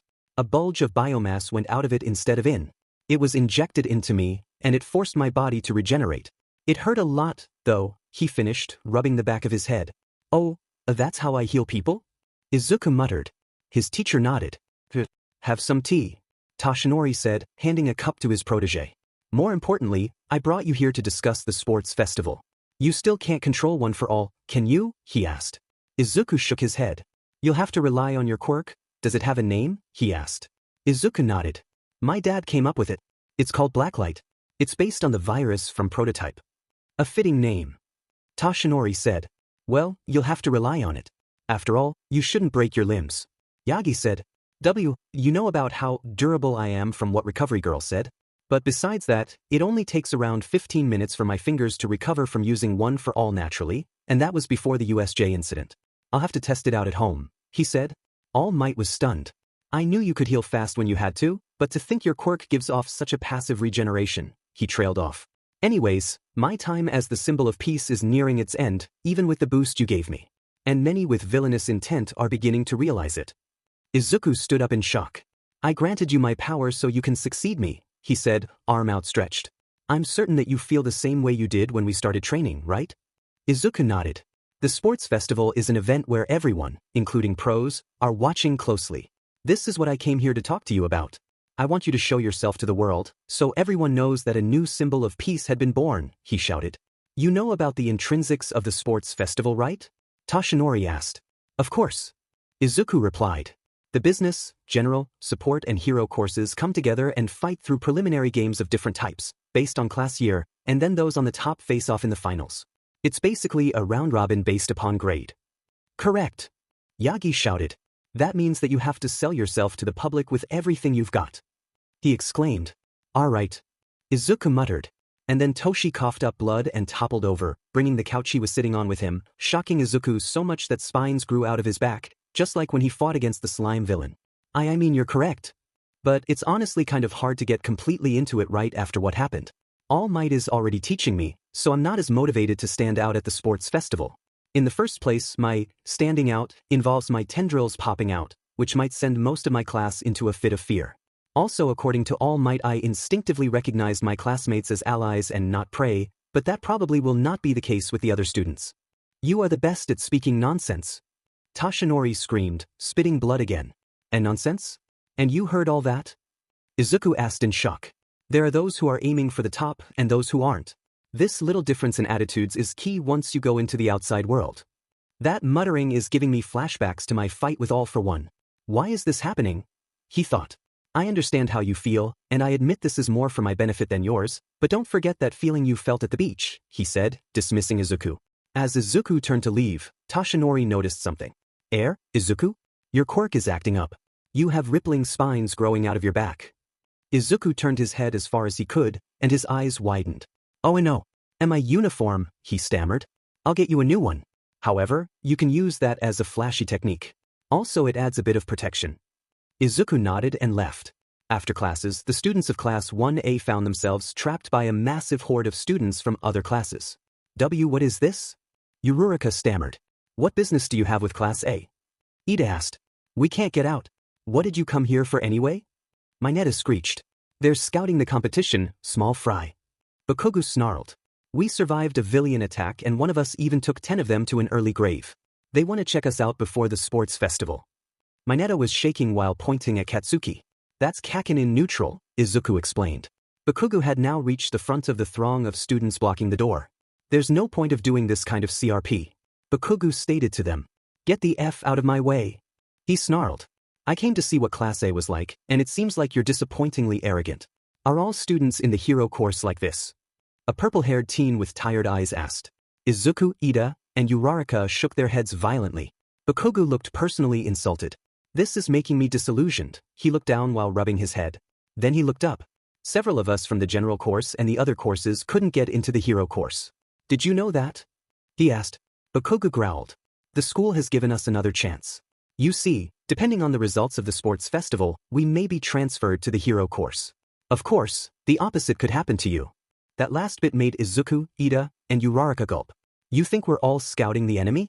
I, at least, came to say that it doesn't matter if you're in the hero course, I'll sweep your feet out from under you if you get too carried away. I came with a declaration of war. This person is really bold. Ida, Uraraka, and Izuku thought simultaneously. As Bakugou and the tired-eyed kid glared at each other, another voice rang out. Hey hey hey, I'm from Class B next door, a silver-haired teen shouted. I heard you guys fought villains so I came to hear about it. Don't get too full of yourself. Another bold person. Izuku, Ida, and Uraraka thought. If you bark too much, it'll be an embarrassment for you guys during the real fight. Bakugou ignored the kid. Hey, are you ignoring me? He shouted. Kirishima then opened his mouth. Hey Bakugou, what are you gonna do about this? He questioned. It's your fault everyone's hating on us. It doesn't matter if you rise to the top, the explosive blonde growled before walking off. You be a study. The silver-haired B student shouted. Meanwhile, Class 1A had a minor argument about it. Kirishima had thought it was manly. The rest of the class disliked how the rest of the school were now probably their enemies. Izuku, however, was thinking about what everyone had said about the sports festival, ending with All Might asking him to remember how he felt on the beach. Izuku worked hard for the next 2 weeks, using Dagoba Beach as a training ground. He used Blacklight to increase his speed while using One for All on his toes to propel himself forward. Blacklight healed his fingers and toes much faster now. It only took 1 minute for each digit. He discovered that when he sprinted he could treat vertical surfaces like horizontal ones, just like Recovery Girl had said. That had given his mother a fright when she saw him running up and down the apartment. He knew that his fellow students were also training. However, he was only 95% right. Mineta was only practicing his speech for when he got first place. Soon the morning of the sports festival arrived. Izuku, please be careful and try not to get hurt. Inko asked her son. Isashi, who was on speaker, decided to chime in. Do your best, son, he encouraged, his voice full of warmth. I'll record it, okay? It'll be in high resolution. Inko stated. Izuku nodded. Do your best, she finished. Okay, he responded. I'll be watching you, my boy. I'm so proud of you, his father shouted. Okay, I love you both. Bye. Izuku then ran off to catch the train. At the base for the League of Villains, All for One had specifically instructed his minions to A. Not attack the sports festival, and B. Not to interrupt him as he decided to watch it, so as to scout out the future problems on pain of death after he took their quirk. That was his excuse, anyway. He'd be dead if he didn't watch his son. He knew both him and his honorary nephew were competing, and he hoped that Katsuki hadn't reverted to the state he was before he had that little talk with him. At the entrance, the crowds were getting restless. Why is this taking so long? Growled a female reporter. Her cameraman decided to speak up. Well, they were attacked, so of course they'd beef up security. Also, there are people criticizing the choice to even hold it this year. At that, the camerawoman's eyes became yen signs. Controversy equals ratings, she gleamed. Just inside the gate were several small shops selling food and merchandise. Most of the people had to choose where to go. The third-year stage was usually the most watched, but this time the first years were very close to upstaging them. Meanwhile, 1A was getting ready to compete.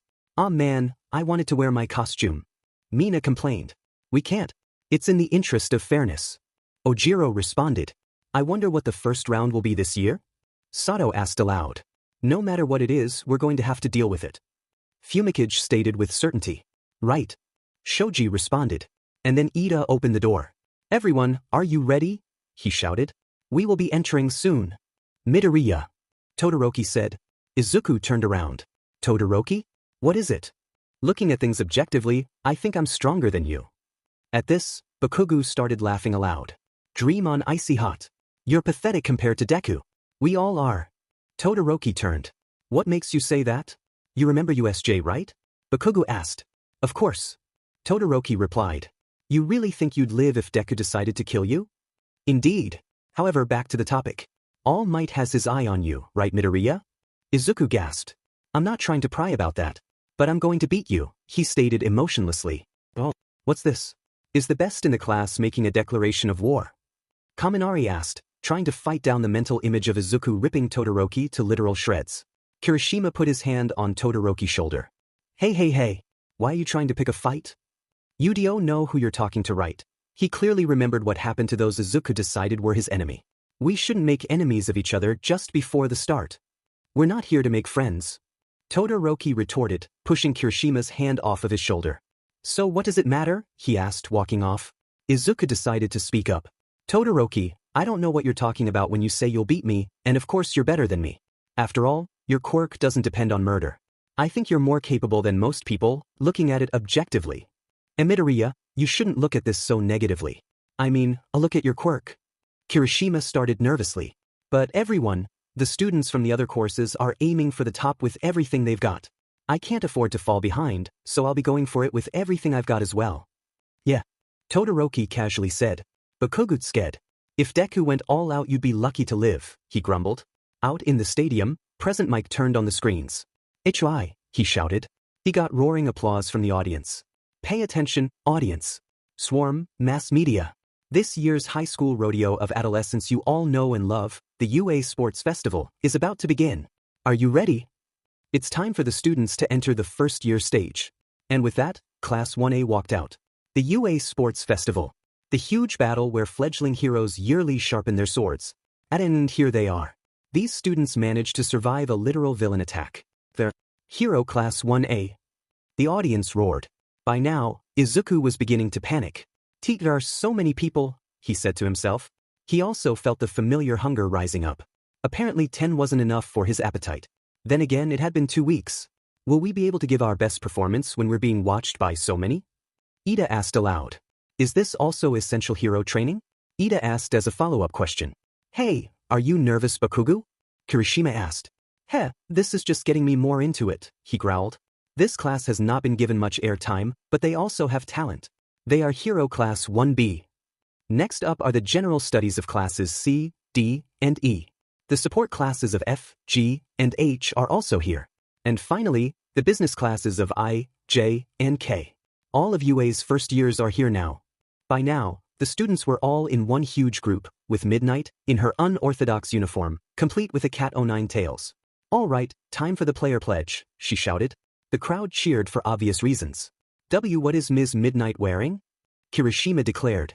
Well, that's an R-rated hero for you. Kaminari stuttered. Is it even okay that such a hero would be at a high school? Fumikage asked. Yes. Mineta screeched. Quiet everyone.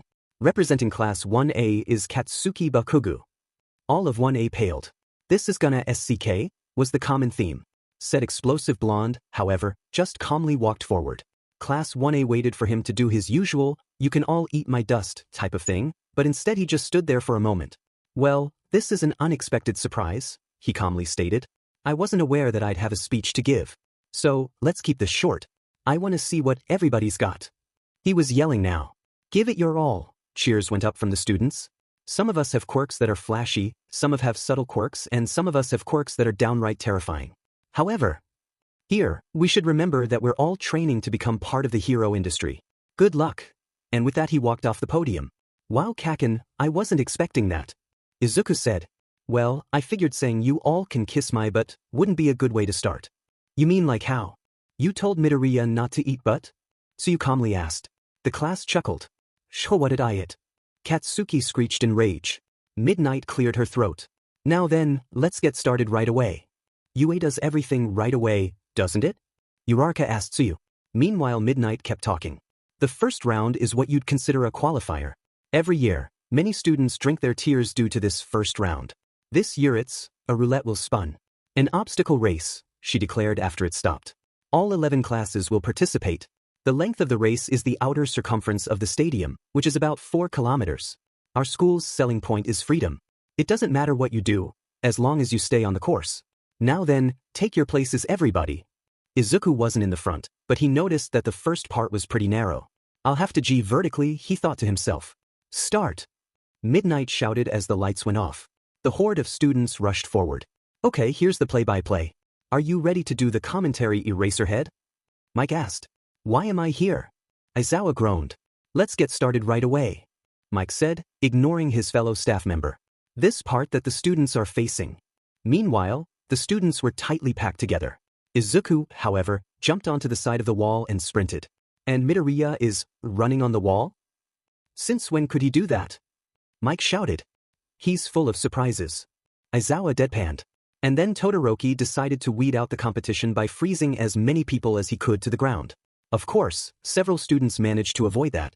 More people outside of class A managed to avoid that than I thought. The ice user thought to himself. And then he saw Mineta using his sticky ball to bounce across. I've outwitted you, Todoroki. How pathetic, he screeched. Take T-dash. And then he was swatted by a robot and was sent flying. He tumbled around. These robots were set to target the students. How will they avoid them? Mike shouted. Izuku nearly froze when one of the robots swung its face towards him, but it passed him over. He mentally screamed. And the challengers have been stopped by the first obstacle. The Robo Inferno. How will they get past them? Mike shouted. Oh, would you look at that? They're not targeting Midoriya. Aizawa flatly stated. Good gracious, you're right. How is that possible? Mike shouted. Since my BSTRD of a father is watching, Todoroki muttered. He then effortlessly froze an entire zero-pointer solid. We can go through the legs, one random student shouted. I wouldn't. They're beginning to topple. Todoroki stated. And sure enough they were. And using an offensive and defensive move at once, Todoroki managed to be the second one through. Now, how do you think Midoriya got through? Mike asked Aizawa. No comment, he replied. He knew that the robots were programmed to go after humans in a specific area. Perhaps they're not registering Izuku as human, he thought to himself. He then texted Recovery Girl. Make sure to check Midoriya's DNA, he typed, before hitting the send button. At the base, All for One was cheering his son on. Yeah. That's my boy, he shouted, his sound obscured by the quirk that made every sound he made dissipate in such a way that only he could hear it. In Izuku's apartment, Inko was crying with joy. Izuku! She shouted, crying a stream of tears. Wait. Someone's trapped under there. They'll die. A random student shouted. Are people gonna die here? Another shouted. This was when Kirishima propelled himself through the ice. The hell, I'll die here, he growled. Kirishima from 1A was underneath. That's crazy. Mike shouted. Todoroki, you timed it so I'd be under it when they fell, he snarled. If it wasn't me, someone could have died. That class A really is filled with BSs. A Class B student growled, pulling himself up with a similar quirk. And Tetsu pulls himself up from underneath as well. Mike shouted. If it hadn't been me, someone could have died. He said, unknowingly repeating what Kashima said. Our quirks are practically the same. How can I stand out now? Kashima cried out, a thin trail of tears following him. Why, you little? Tetsu growled. Man, those guys are lucky, Kaminari grumbled. They can get ahead without the fear of getting crushed. The other students began to get past the robots, one after the other.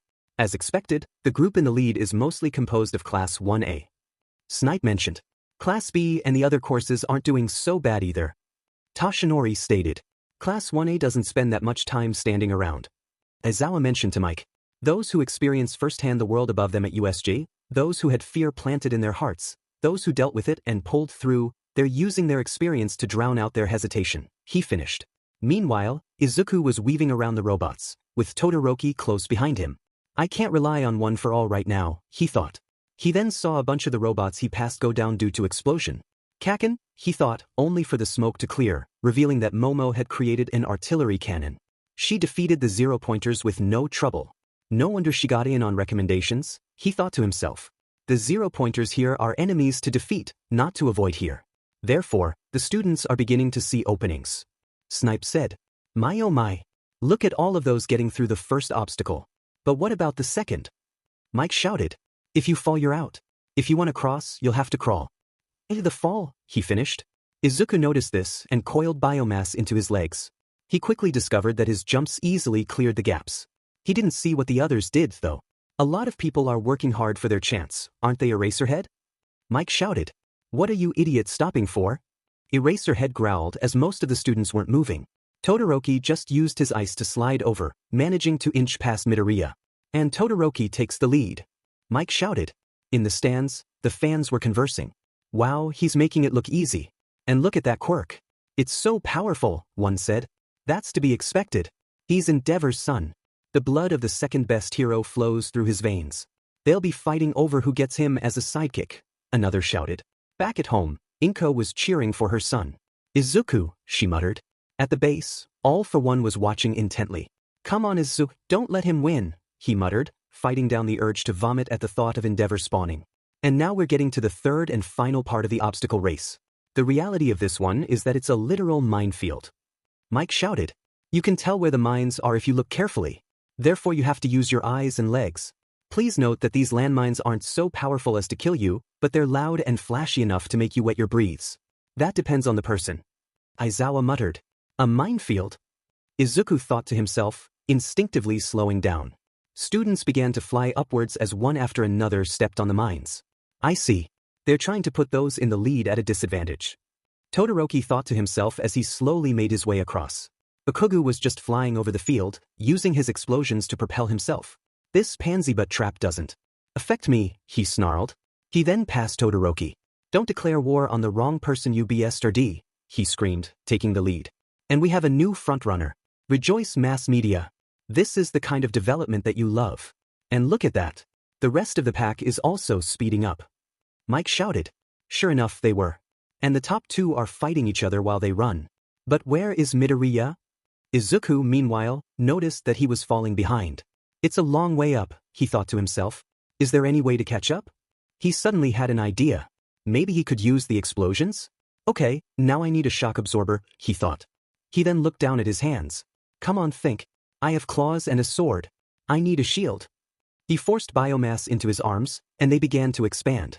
Soon, there was a thick amount of tendrils covering both of his hands. They formed the shape of a square and then they hardened.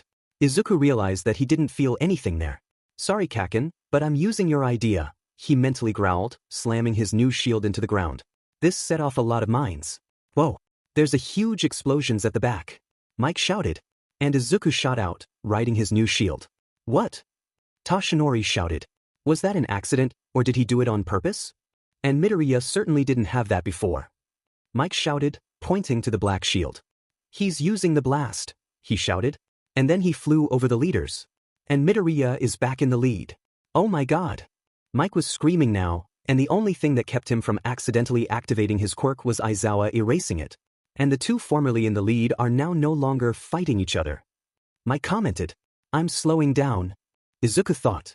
I can't let them get ahead of me. And with that he landed on their shoulders, leapt off, and slammed the shield into another mine. The blast knocked the two off of their feet, and propelled him ahead. He rolled and was soon back on his feet. He pushed biomass into his legs and took off. What the heck are you teaching them, Eraserhead? Mike screamed. I'm just their homeroom teacher. I didn't teach them that, he muttered. And the first stage of the first year sports festival is almost over. Who could have predicted the beginning or the end? And now, the first person back is none other than Izuku Midoriya. Mike screeched. Izuku was shocked at people cheering for him, of all people. At home, Inko was almost passed out. She mumbled, falling off the couch. At the base, All for One let loose a tight scream. That's my boy. That's my son. Well done, he shouted, the sound almost breaking past the barrier he set up. Back at the stadium, Izuku looked up to where the teachers were and there, hiding among them, was All Might in his deflated form, clapping for him as well. His tears welled up as he clenched his fist. And now they're finishing, one after the other. Mike shouted. Deku! You were amazing. I really have a long way to go. Uraraka shouted. Meanwhile, Ito was in a state of shock because he'd fallen behind, even though his quirk was built for speed. I also have a long way to go, he mumbled, hiding his face. Momo came in, her breathes down, panties showing, and those were a little low as well. No, this wasn't how it was supposed to go, she whimpered. Ha! I killed 2 birds with 1 stone. You ran too fast though. I was almost able to kill 3. Mineta cackled. Aizawa's glare aimed was towards his student, as Mike turned off the radio in shock. Did Mineta just say what I think he said? And do you think he was implying? Mike gasped before trailing off. The crowd wasn't noticing. Was. Aizawa snarled. Why you do realize that he technically was in the top 42, right? Mike asked. Aizawa turned, murder in his eyes. Very well. But if he doesn't get first place, he's being shipped off to the general course, he growled. Why not expulsion? Mike asked. You know the ramifications that'll have. Aizawa grumbled. Mike nodded, before turning the radio on again. The first round of the first year sports festival is over. Midnight shouted into her microphone. And now, the results. She pointed to a billboard. The names flashed. Izuku thought there was a pattern somewhere. It was like when hero teams were being drawn, but he couldn't place it. The top 42 get to advance to the next round. Midnight announced. If you didn't get in, don't worry. We've prepared other ways for you to shine, she said, licking her lips. The real challenge begins now. The press will be all over it. Give it your all. Bakugou seethed at that. That beach stole my line, he muttered to himself. No one but Izuku heard it. Midnight cracked her cat-o'-nine tails, and the roulette wheel spun. Now, I know what the next part will be already. But what could it be? Oh, what could it possibly be? She rhetorically asked, taunting everyone. And here it is. The second challenge is, the roulette wheel stopped. A cavalry battle. Everyone started muttering. A cavalry battle? Izuku asked himself. I'll explain. You may all split into teams of 2 to 4 people. It's basically the same as a regular battle, but with a slight difference. You see, each person is assigned a point value based on their position. The points will start with 42nd place being worth 5 points, 41st being worth 10 points, and so on. The only exception is the first place winner, who gets a total point value of 10 million points. Utter silence filled the area. 10 million? Izuku cried out. In other words, if you take down first place team, you'll become the leader no matter your point value. Midnight started cackling madly. It's survival of the fittest, with the ones on the bottom get a chance to become the ones at the top. As everyone was looking at him with an obvious glint in their eyes, Izuku was having flashbacks. From Mudo, die you freak, he had shouted as he plunged a steak knife into his lung, before forcing it all the way through and running off laughing. To the guidance counselor, go throw yourself into traffic, he snarled, bodily throwing Izuku out of his office. To the teacher. All right, Midoriya, how about you write, I will stop holding Bakugou back with my existence, 100 times, and more. Bakugou noticed the shaking and paled, before backing off. Izuku was currently trying to prevent a panic attack, which could lead to him lashing out. Now then, I shall explain the rules for the cavalry battle. Midnight announced. The time limit is 15 minutes. Each team is worth the total of its members' points, and the riders will wear a headband with that number of points on their forehead. The goal is to grab your opponent's headband before time runs out, and try to keep as many points as you can. Stolen headband must be worn from the neck up, so the more you steal the harder it will be to manage them.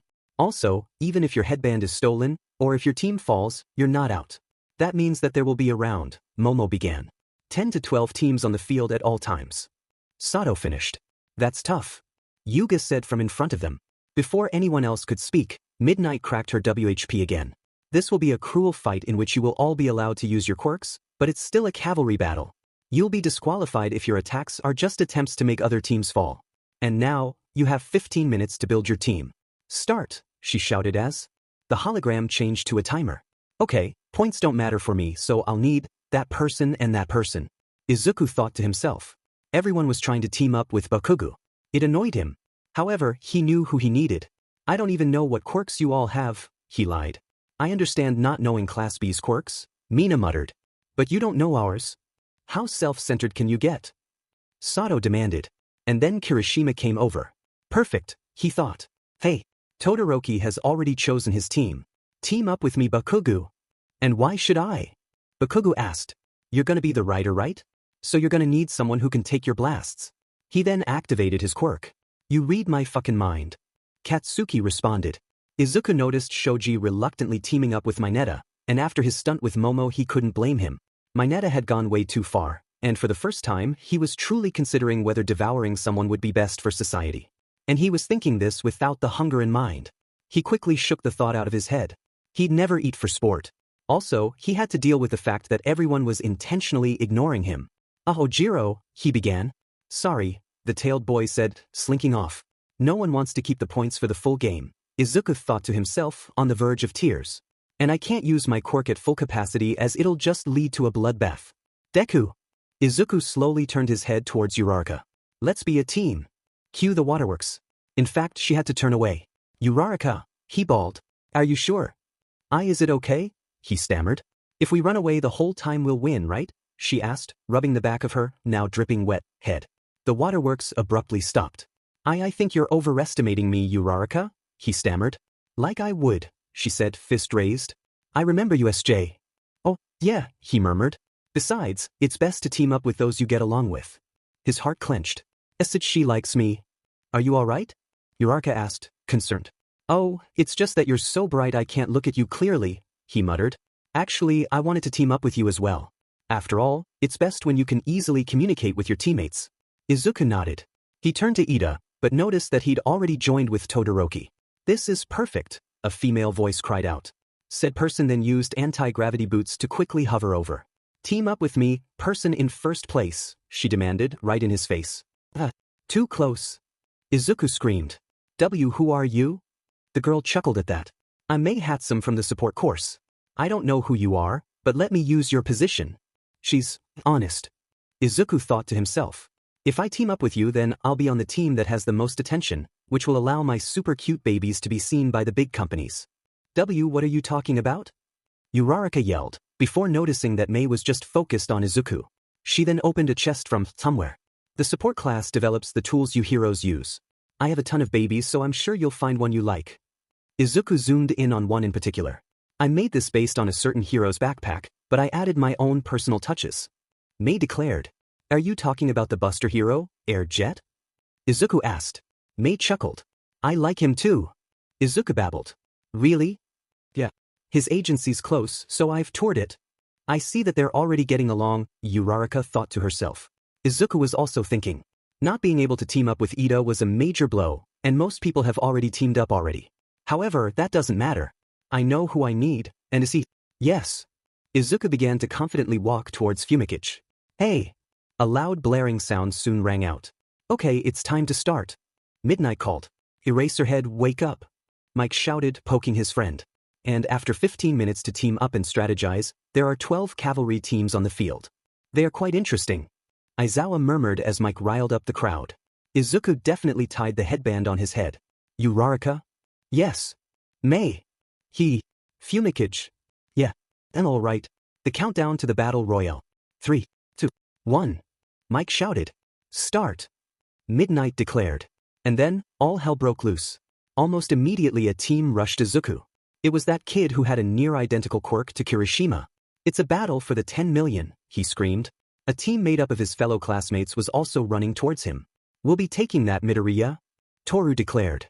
So, an attack without delay, huh? Very well. Fumikage stated. Make your choice, Midoriya, he shouted. We run.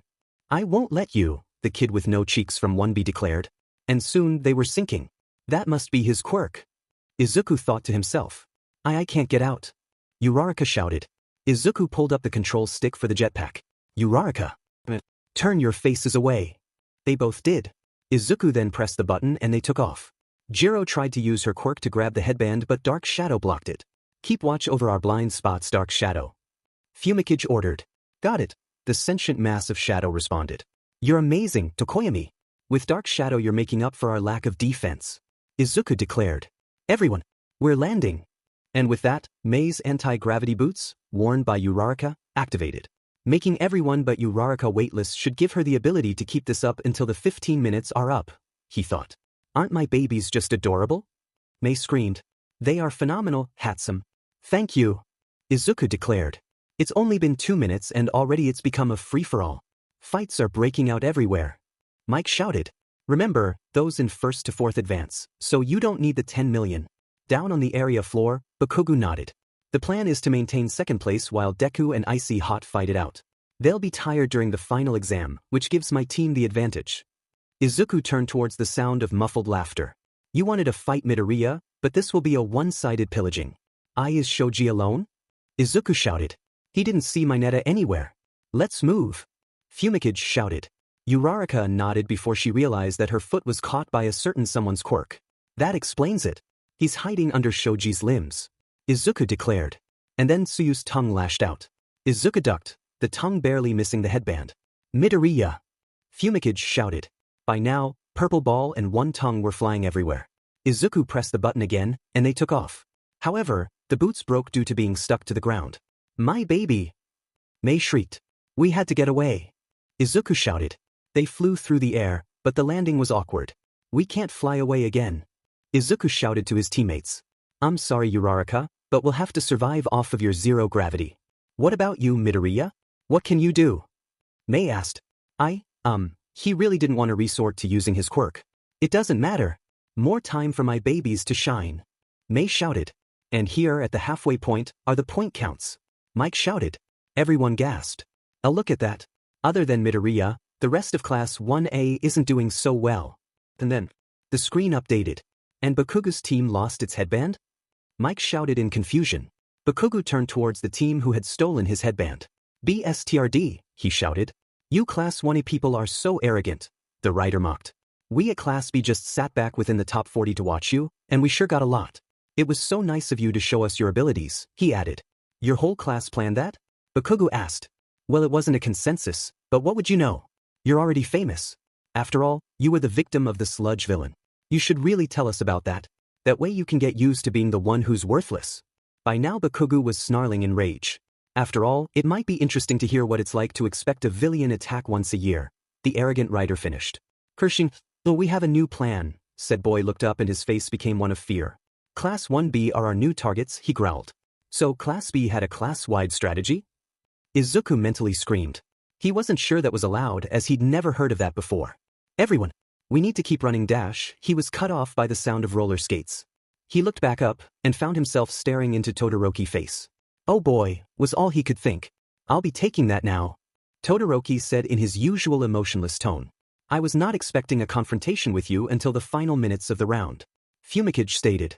He seems to think highly of you, Midoriya. Only half the time is left. Izuku said. Don't stop moving. Meanwhile, Todoroki was also giving orders. Ida, forward right. Yaoyorozu, prepare to guard us and conduct electricity. Kaminari dash. I know what to do. The electric teen answered. Izuku was also looking around. Watch our surroundings. There are multiple teams gunning for us. And then Kaminari said something that Izuku picked up. Make sure you insulate us carefully. Izuku then brought up his shield. Indiscriminate shock, 1.3 million volts, the electric man shouted, causing electricity to fly everywhere. Todoroki then grabbed the staff Momo had created to ground them. Sorry everyone, you'll have to bear this for the remainder, he shouted, making his ice travel down and trap all of the teams that were caught in the blast. Whoa, look at that. Todoroki took out several teams at once. Kaminari shocked them, and then Todoroki froze them before they could recover. Aizawa monotoned. I might as well take these. Todoroki stated as he grabbed the frozen team's headbands. Meanwhile, Izuku deactivated his quirk and tried to use the jetpack again. Of course, the jetpack had to act up now. May. It's breaking. He shouted. My baby. You'll have to be improved, she screamed. Izuku then removed it. Meanwhile, Uraraka was using the one anti-gravity boot to push them away from Todoroki. They're too fast, she shouted. I'll restrain them. Fumikage shouted, dark shadow extending. Yaoyorozu. Todoroki shouted, while holding the headband to his face. Right. The teen shouted, creating a stone blockade. Dark shadow smacked into it. Momo's creation quirk is too difficult to deal with. Izuku said aloud. Correct, but Kaminari is worse.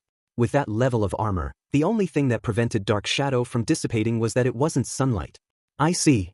Izuku muttered. As long as Kaminari is using his quirk, it'll be difficult to attack. Fumikage summarized. And dark shadow will become timid. Violence solves nothing, said Quirk whimpered. And then they stopped. They were at the edge of the boundary line. And Team Midoriya has nowhere left to run. Mike shouted. Izuku looked up and saw Team Todoroki advancing. Do they know that? He asked. I don't think so. Fumikage responded. I've only told Koda about this and that was at USJ. Seeing that he's a man of few words, it's unlikely he's told anyone. So we can use it to hold them back. Izuku murmured. And if that fails? Uraraka worryingly asked. Then we bluff. Izuku said. How do we bluff? May asked. They're all Class A students. I have a way. Izuku said, steeling himself for that eventuality. Oh please no, Uraraka murmured.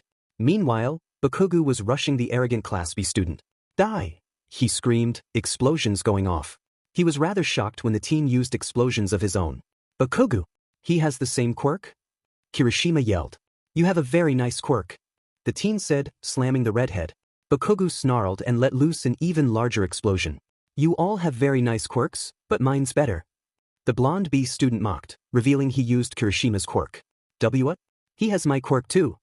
No. He's copying them. Bakugou said. All for One was also interested in that. It's a rather interesting quirk, although mine makes it useless to me. Even an idiot can figure out my quirk, so I'm surprised anyone from Class A put the pieces together. The copying teen mocked. Bakugou raged harder than usual and rushed towards the arrogant jackass. And then another B team appeared. One of them unleashed a goop that they had to dodge. Monoma. We have more than enough points to make it to the top 4. One of the horses the now named Monoma was riding shouted. And then the team left. After them, Bakugou shouted. Sheet. The goop is solidifying. Kirishima declared. I'll get it. Mina shouted, dissolving it. Hurry. We have 0 points right now. Siro declared. Monoma looked back. Oh, don't get mad at me. You're the ones who provoked us, right? He mocked. Only 1 minute left. And Todoroki made it so that he'll get the 10 million. At least, that's what I thought 5 minutes ago. Amazingly, Team Midoriya has managed to stay back. He's staying on my left. Todoroki thought to himself. He knows that I can only use my ice on my right side. I'll have to use Ida. Also, I can't freeze indiscriminately. And Fumikage can defend against Kaminari's electricity, and that's not taking into account Midoriya's shield. And then Ida spoke up. Everyone, there's less than a minute left. I'll be worthless after this. What was that, Ida? Todoroki asked. Hold on tight. Ida shouted. His engines were whirring audibly. Izuku realized what was going on and covertly released one tendril. What? Mei stammered as the tendril grabbed onto the back of the headband. And then Ida took off. It was so fast that they were unable to dodge. Todoroki grabbed the headband, but then he noticed what was attached to it. He knew that Izuku wouldn't harm them, but base instinct made him release it. The headband whipped right back to where it had been throughout the entire battle. Oh my god. Team Todoroki almost had it, but Izuku had another trick up his sleeve, or should I say back. Mike shouted. Drat. Even with my secret move Midoriya managed to hold on. Ida shouted. Meanwhile, Monoma was telling his team to stay in second, when, hey! Geez, you're persistent. Monoma deadpanned, only to whir around in shock when Bakugou used his explosion to launch himself. Cozy eye! Monoma shouted. Right. The teen inhaled and exhaled, creating an invisible wall that Bakugou slammed into. Ah, you can't see that Bari dash, and then the explosive teen smashed it and grabbed 2 headbands. Then Siro whipped him back. Geez man, tell us next time before you try something like that. And the teams keep switching positions. This final minute is intense. Mike shouted. Alright, we're still in 4th. We need to defend our remaining headbands to the death. Monoma shouted, clenching the band he stole from Team Bakugou. And then Bakugou ignited several explosions, propelling his team forward. Kozai tried to block them, but an explosionated fist broke through. Katsuki then grabbed the other headbands Monoma was wearing. Team Bakugou is absolutely merciless. Mike screeched. He's now in 2nd place. Izuku just glared at Team Todoroki. Are you gonna try again? He growled. Todoroki hesitated. He was willing to use the tendrils? He must really want to get first. So they just stared. And then, time is up. Mike shouted. That's the end of the battle. And now, let's look at the top 4 teams. In 1st place is Team Midoriya. They managed to hold onto the 10 million, totaling 10,325,000. Izuku, who had gotten down, tilted his head up and burst into tears of relief. The force was so great that he was pushed into the ground. In 2nd place, Team Bakugou. In 3rd, Team Todoroki. And in 4th place, Team Tetsuwate. Team Shinso took it. They took 4th place at the last moment. These 4 teams will advance to the final round. Mike shouted. Yes. Good job Izuku. All for one shouted, cheering for his son. And now, we're going to have an hour break. Come on Eraserhead, let's get some food. I'm going to sleep. Aizawa mumbled. While most of the class was getting food, Todoroki had asked to speak to Izuku. So, what do you want? Izuku asked him. Todoroki just stared at Izuku.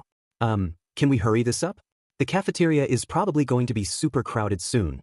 Izuku trailed off. Shoto just continued to stare. Izuku audibly gulped. He's giving off an aura of cold intimidation, unlike what happened with Muto, Izuku thought to himself. I almost broke my pledge. Todoroki monotoned. His left side? I almost drove him to use it. Izuku wondered. I don't think anyone else felt the way I did. When your tendrils were out, I nearly panicked. Also, I've been thinking. Your quirk, when you remove the tendrils, acts a lot like All Might's. What are you implying? Izuku stuttered out. It seems like your quirk is almost like a mutation of his. Is he figuring it out? Izuku mentally screamed. I think I know what it is, but I'll ask you directly. Are you All Might's secret love child? He forcefully asked. At the League of Villains base, All for One suddenly toppled over, clutching his chest. What? Does it feel like I'm having a heart attack? He muttered. He knew he wasn't. It wasn't possible, thanks to a quirk he took from an old man dying of a slide. What? Izuku screamed in shock. How did you even come up with something so stupid as that? For one, my dad has white hair, he stammered. I see. Todoroki stated. So, since you just asked about my family life, what's your life like? Izuku asked, determined to change the subject matter. Father is Endeavor. He spat the name out like a curse. And I'm certain you know that he's been stuck at the number 2 spot for years now. You have something in common with the number 1 hero, so I, with something in common with the number 2 hero, have even more reason to defeat you. You see, he has an extremely strong longing to rise in the world. He won his hero name with overwhelming force. Due to this, he loathes All Might. He never could surpass him. So, he moved on to Plan B. Plan B? What are you trying to tell me, Todoroki? Izuku asked. You've heard of quirk marriages, right? Izuku was expecting several things, but he sure wasn't expecting that. Quirk marriages were common throughout Japan during the 2nd to 3rd generations of quirk users. They were basically a eugenics plan. They were banned, thanks to pressure from the American Republic. They had had a very bad experience with eugenics in the past and were determined to stamp it out wherever it popped up so it wouldn't resurface, so it was a serious offense to form one these days. Of course, they still happened. Human trafficking picked it up, and children with powerful quirks could go for a lot on the black market. Adults with powerful quirks could go even higher. Izuku remembered his father cursing quirk marriages with every fiber of his being. He had muttered that he'd destroy the trade in Japan, which seemed a little hard for someone of his ability. Todoroki continued his story. As a man of wealth and power, Endeavor won over my mother's parents, and he got a hold of her quirk. And he made her bear his children. And each one only had his quirk or hers. Until me. He trained me from a young age, and never gave any of my older siblings any attention. In my memories, I always remember my mother crying. Eventually she snapped. Your left side is an abomination, is what she told me. And then she poured boiling water on it. Izuku let out a pained gasp. But why hasn't anyone reported this? He asked, appalled at Todoroki's story. Todoroki scoffed. He's a powerful and famous hero. He covers it up, and the media plays along with it. In fact, my mother is confined to a mental hospital, out of sight. That is why I picked a fight with you. I'll show him that I can be the best without using his quirk, Todoroki finished, before walking away. I don't care if you can't tell me how you're connected to All Might. No matter what you are to him, I'll rise above you using just my right side. As Todoroki left, Izuku thought about what he'd said. If this world was a comic, or even a book, he'd be the main character. After all, he has the backstory for it. Wait, Todoroki? Izuku called. I've always been supported by others. That was the case earlier as well. I'm here thanks to their support. I've always wanted to save people with a fearless smile, just like All Might. That's why I have to be strong enough to become number 1. My motivation may seem trivial compared to yours, but I can't lose either. I'll live up to the hopes of those who have supported me. That declaration of war you gave earlier? I'm returning that. I'm going to beat you. With that, Izuku walked out. Welcome back, listeners, to the 3rd round of the UA Sports Festival. And to celebrate, we've hired cheerleaders from the American Republic. Mike shouted. The girls of Class UA were happy that Kaminari had warned them of Mineta's scheme. He had mentioned that he would have gone with it, but he was too disgusted by how far the perverted teen would go. Now, for the next hour, enjoy the recreational games. This round is one-on-one fighting. Awesome. I'm gonna be on TV. Kirishima declared. Is it always a one-on-one? Mina asked. The first 2 are different every year, but the last one's always a one-on-one, Ciro responded. Last year it was a chamber match, he said. Now then, let's draw raffles to see the rounds. Midnight declared. And the final 16 can decide whether or not to participate in the recreational games. Izuku decided to not participate. Excuse me, Ojiro murmured, hand raised. I'm withdrawing. Gasps filled the air. Izuku exclaimed. This is a rare chance for the pros to take notice of you. Ida added. I can't remember the battle at all, except for the very end. I think it was that purple-haired boy's quirk. Izuku turned towards the only one with purple hair. Him, he thought to himself. I know this is a great chance, Ojiro continued, and I know it's foolish to waste it. Ojiro, Izuku murmured. But everyone here competed by giving their all. I just can't be up there with everyone without knowing what really happened. You're worrying too much, Toru stated. If you're gonna say that, then I didn't do anything either, Mina replied. Ojiro face-bombed. It's not that my pride won't allow it. And then another voice spoke out. I'm Nairenjiki Shoda of Class 1B, and I also wish to withdraw for the same reasons, he stated. It doesn't seem right for those who did nothing to go to the final round, he stated. This is an unusual turn of events, Mike said. We'll have to see what Midnight thinks of this, Aizawa muttered. I accept your withdrawal. Midnight shouted, cracking her WHP. Now then, we'll have to move 2 people up from the 5th place team. However, one of the 5th place team members raised her hand. Excuse me, but my team barely did anything during the battle. I think it would be better for Team Tetsu to have that chance, as they fought until the end. The rest of her team nodded. Kendo? Tetsu asked. This isn't collusion. It just makes sense, she replied. After a brief discussion, Tetsu and Ibro were the 2 to go into the top, and now, here's the bracket of the matches. Midnight shouted. Despite these being random, I can't help but think there's a pattern, Izuku thought to himself. It kind of bugged him slightly that he couldn't figure it out. Izuku looked up and saw that he was going to be up against Shinso. And then he looked at the other brackets. If both Todoroki and I win, we'll be facing each other. He thought to himself. And Shinso was the purple-haired kid, right? So I'll be against you, Izuku Midoriya? This sounds interesting. He had sneaked up behind him. Izuku let out an eep of surprise before hurriedly taking a few steps back. He's the guy from the crowd. Izuku realized. I look forward to our match, the purple-haired kid monotoned. I am a bitch. Izuku was cut off by Ojiro covering his mouth with his tail. Midoriya. Shinso smirked and walked away. What was that about? Izuku asked. Don't answer him, Ojiro told him. Meanwhile, Todoroki was also paying attention to the fact that he and Midoriya would be duking it out. It will be sooner than I expected, he thought. All right, let's leave the tournament aside for recreation. Mike shouted. At that, Izuku just went into the lockers. Ojiro went with him and explained a few things. However, the hour was soon up. Hey everyone. Are you ready? Mike shouted. Cheers answered him. And now, the moment you've all been waiting for. The final tournament of the first years will commence. And this also portrays a fact about being a hero as well. That fact is that heroes may have to only rely on themselves. Heroes will have to rely on their heart, body, wisdom and knowledge to rush up. Izuku was listening in the tunnel leading out. And then a familiar voice filled the air. Hey, sorry I'm late, but have you figured out one for all yet? The emancipated form of Toshinori Yagi asked. All Might? And no I haven't. I'm really worried, Izuku murmured. I haven't been able to control it. I still need to learn. As it is, I have to use blacklight, but I'm scared that I'll kill someone. He was nearly crying at the end. I see. You are a good person, Midoriya. I'm positive that you'll be able to control your quirk. Thank you All Might. Izuku sputtered. Toshinori Yagi, the symbol of peace said. Huh? Izuku asked. That's my name. Toshinori Yagi. I think it's time you knew that. Izuku nodded. Thank you, All Might Yagi-sensei. Izuku said, correcting himself mid-sentence. Remember, don't fear your quirk. Toshinori said. Izuku nodded. Also, he then turned back into All Might. When you're scared or worried, just smile.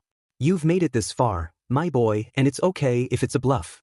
Stand tall, and don't forget the high hopes I have for you. Izuku nodded again, smiling. He turned towards the end of the tunnel.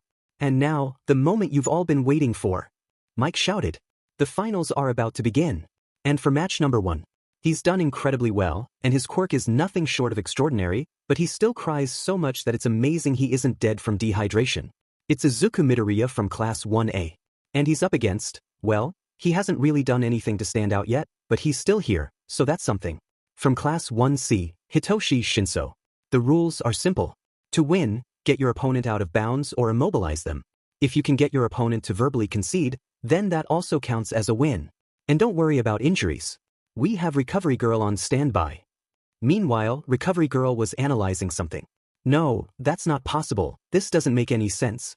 I'll have to rerun the tests, but I've already done that 3 times. Since that's the case, you are free to put your morals and ethics aside. Mike shouted. Of course, anything life-threatening is not allowed. Semitas will stop the match if anything goes too far. Said Teacher Pro waved. Izuku breathed a sigh of relief.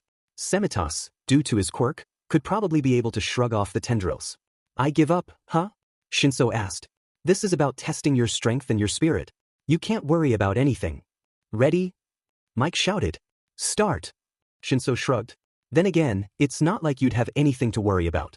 My quirk gave me plenty of trouble as a kid. I know you know. Why else would that kid Ojiro, right? Spend the hour with you. I was bullied throughout elementary and middle school. Everyone said my quirk was perfect for villainy. And look at you. You can run up walls, make shields, and you can make claws. Don't answer him, You're lucky to have such a heroic quirk dash. At least your quirk doesn't have a body count. Izuku screamed. And then he realized his mistake. I win. Shinso calmly stated. In the stands, Ojiro screamed. I warned him. Body count? Mike asked. Aizawa sighed. Well, since he brought it up, you know how 10 villains were declared dead during the USJ incident? Midoriya killed them. He did. Mike stammered. How? Ask him if you want to know. Izuku, despite not being in control of his body, shivered. Why? Why, of all things, did I say that? And then Mike continued. Midoriya, why aren't you moving? You just have a blank face. Is this Shinso's quirk? As Mike continued, Aizawa decided to speak up. This is why I say that the entrance exam isn't rational. Take Shinso for example. His quirk is incredibly powerful, but it only works on humans. It was even tested by Nizu.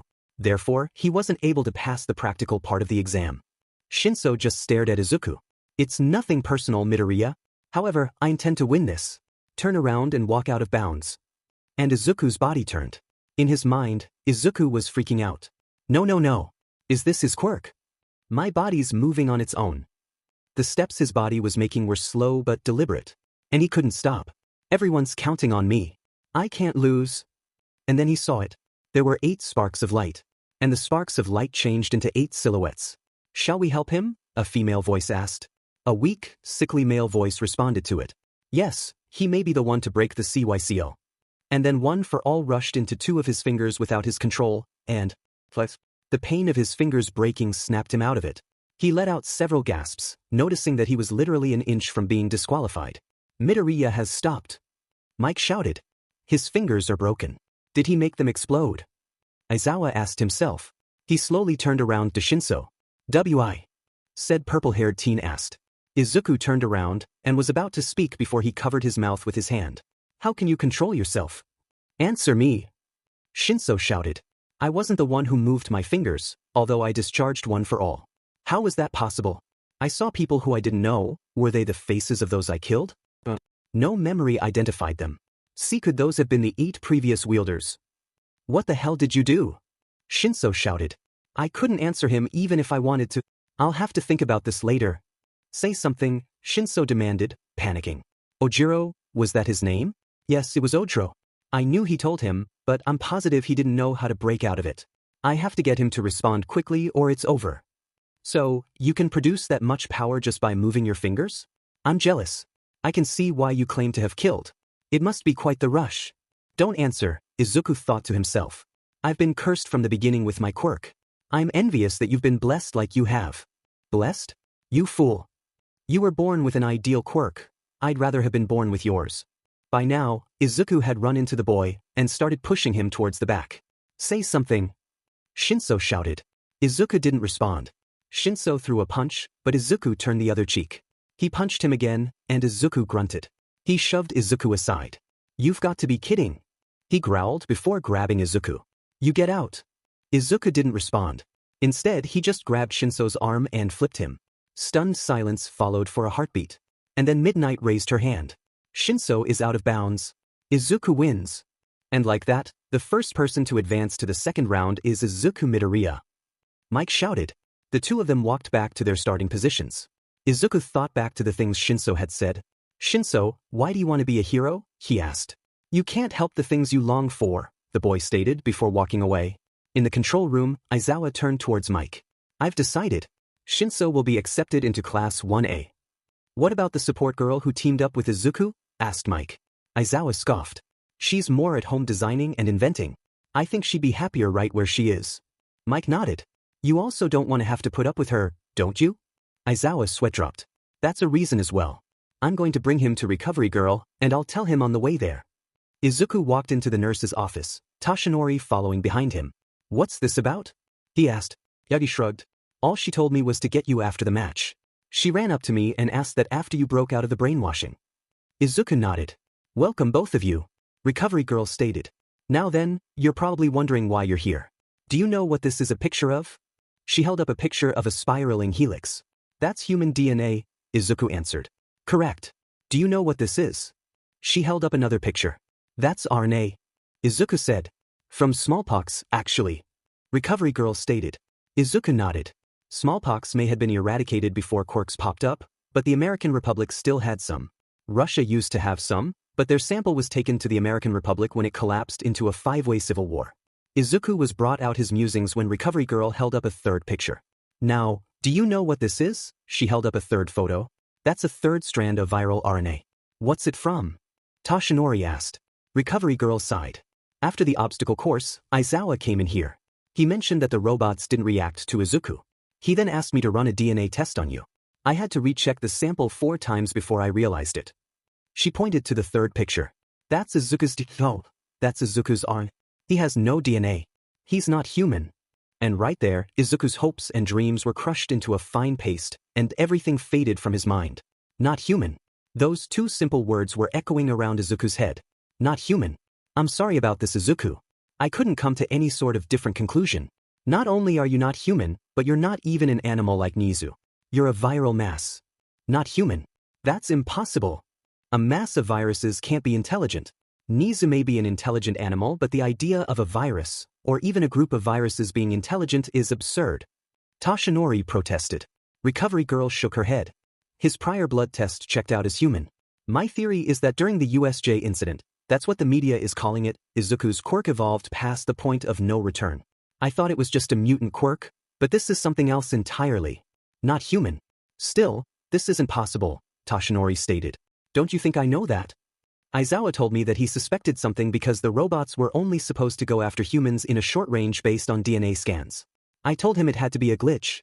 I told myself that after the first test. And then I repeated that after the second test. And then I said that after the third test and the fourth one as well. However, I had to face the facts after the 5th test. It wasn't a glitch. Izuku is, officially, not human. Not human. Bullshit, a voice rang out. Toshinori and Recovery Girl turned towards the sound and saw Shinso. Hey, what are you doing here? Recovery Girl demanded. I was told by Aizawa-sensei to come here, and he mentioned that Yagi-sensei was also here, so I'd be able to say goodbye as well as get a checkup. Whatever do you mean? Toshinori asked. Shinso beamed a smile. I'm going to class 1A. He exclaimed. Yagi clapped at that. Well done, young Shinso. I told you your quirk was useful in heroics. Indeed. I've heard that your boss, All Might, teaches heroics. I'll suggest a raise. There's no need for that, Toshinori stammered. Recovery Girl had to stifle a chuckle. Oh, but there is. The general course loves your lessons. Also, what was that about Midoriya not being human? Izuku was just sitting there, the words, not human, still bouncing around his head. He wasn't really paying attention to anything. Oh, are you sure you want to know? Recovery Girl asked. Yes, because it's bullshit of the highest caliber. By now, Izuku was beginning to regain focus. He doesn't even have DNA anymore. It's all viral RNA. Recovery Girl answered, handing him the photos. Recovery Girl.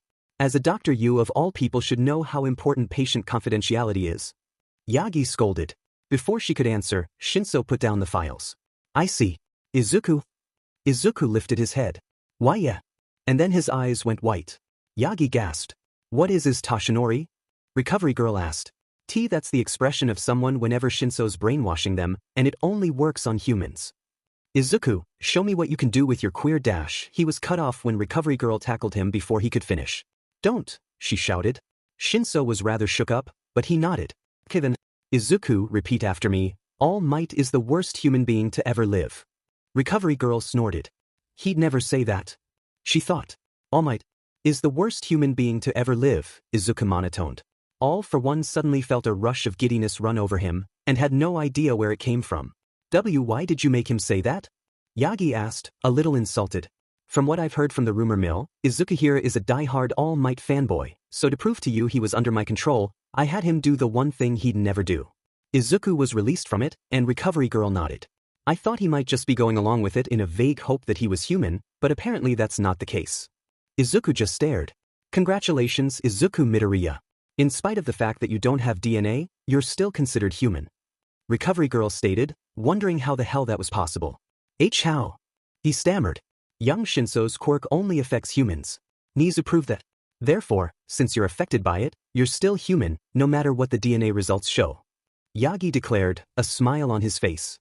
Izuku then lied down on the ground. What are you dash? Shinso began to ask, before Izuku wailed, the force of the tears blowing a hole in the roof and sending him 10 feet into the ground. Holy F dashed, was all Shinso could say.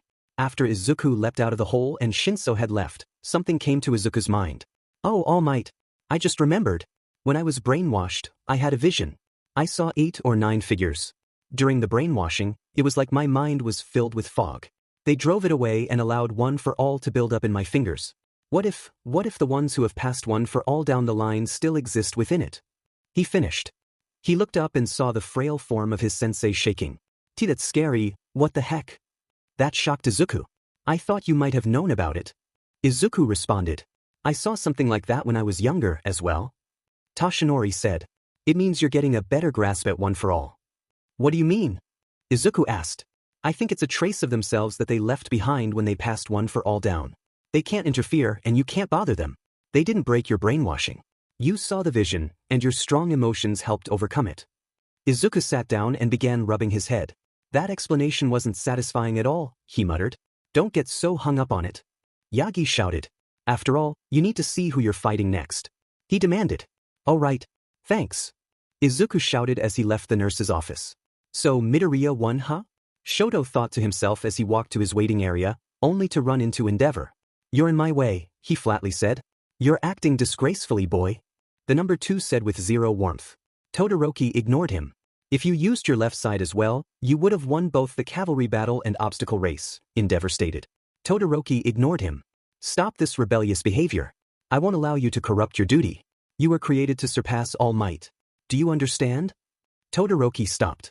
That's all you see me as, huh? I'll win using only Mom's power. I'll never touch yours, Shoto snarled. Endeavor laughed. You'll reach your limit eventually, and then you'll finally work properly. Izuku casually walked towards where the rest of his class was sitting. Hey Deku. Uraraka waved. Nice work. We saved a seat for you.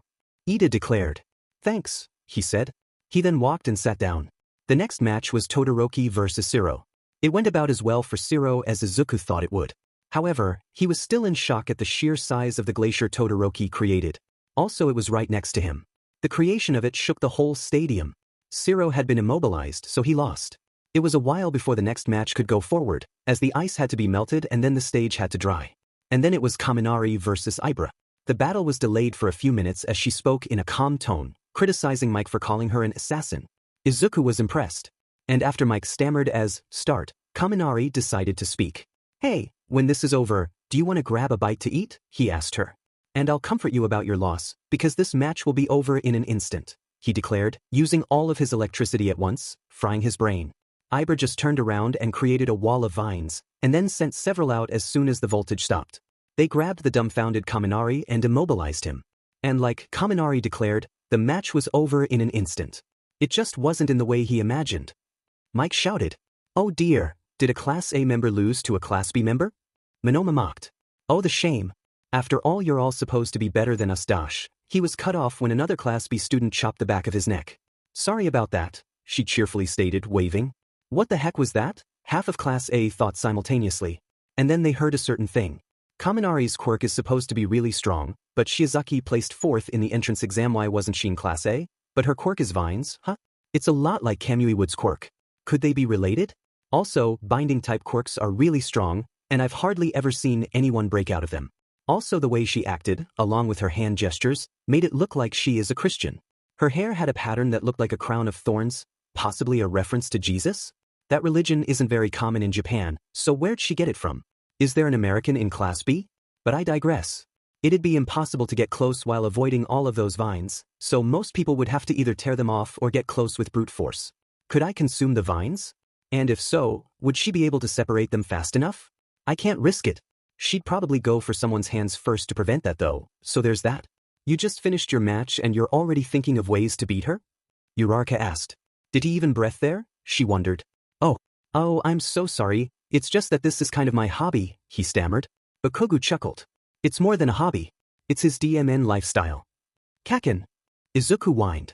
He loves seeing quirks in action, and his dad encouraged him to write about them, Bakugou explained. Oh right, I've been putting these together for Class A as well. Izuku said, holding a page up to Uraraka. See? It's your zero gravity. She stared at it, wide-eyed, before chuckling. Deku, you've been amazing since we've met, but this is just reaffirming it. Huh? Izuku asked. And then Mike saved him from embarrassment. All right, It's time for the fourth match. It's Tenya Ida versus Mei Hatsum. To everyone's shock, Ida was equipped with gears suited for his quirk and Mei had made it. He's too trusting, were the thoughts of the entire class. They were expecting it to sabotage Ida, but they were wrong. Mei had used Ida as a walking advertisement. After 10 minutes, she casually walked out of the match, smiling. Ugh, Mei Hatsum is out of bounds? Ida wins? Midnight got out, obviously confused. The next match was Yuga versus Mina. Mina used her acid to slide around and avoid Yuga's naval lasers. This led to him eventually being unable to use any more, and Mina knocked him out, advancing to the next round. The next match was Momo versus Fumikic. The crow-headed boy used Dark Shadow to quickly push the tall girl out of bounds. The next match was between Kirishima and Tetsu. Kirishima managed to eke out a victory and advance, but that was after a draw. He had to win an arm wrestling contest. The final match of the first round was Bakugou versus Uraraka. Here, the match was close. However, Bakugou managed to pull out a win, in spite of Uraraka taking several pages out of Izuku's notebook and thinking on her feet. He wasn't mean about it. It took several minutes, but Uraraka finally passed out. Before she did, however, Katsuki decided to say something to her.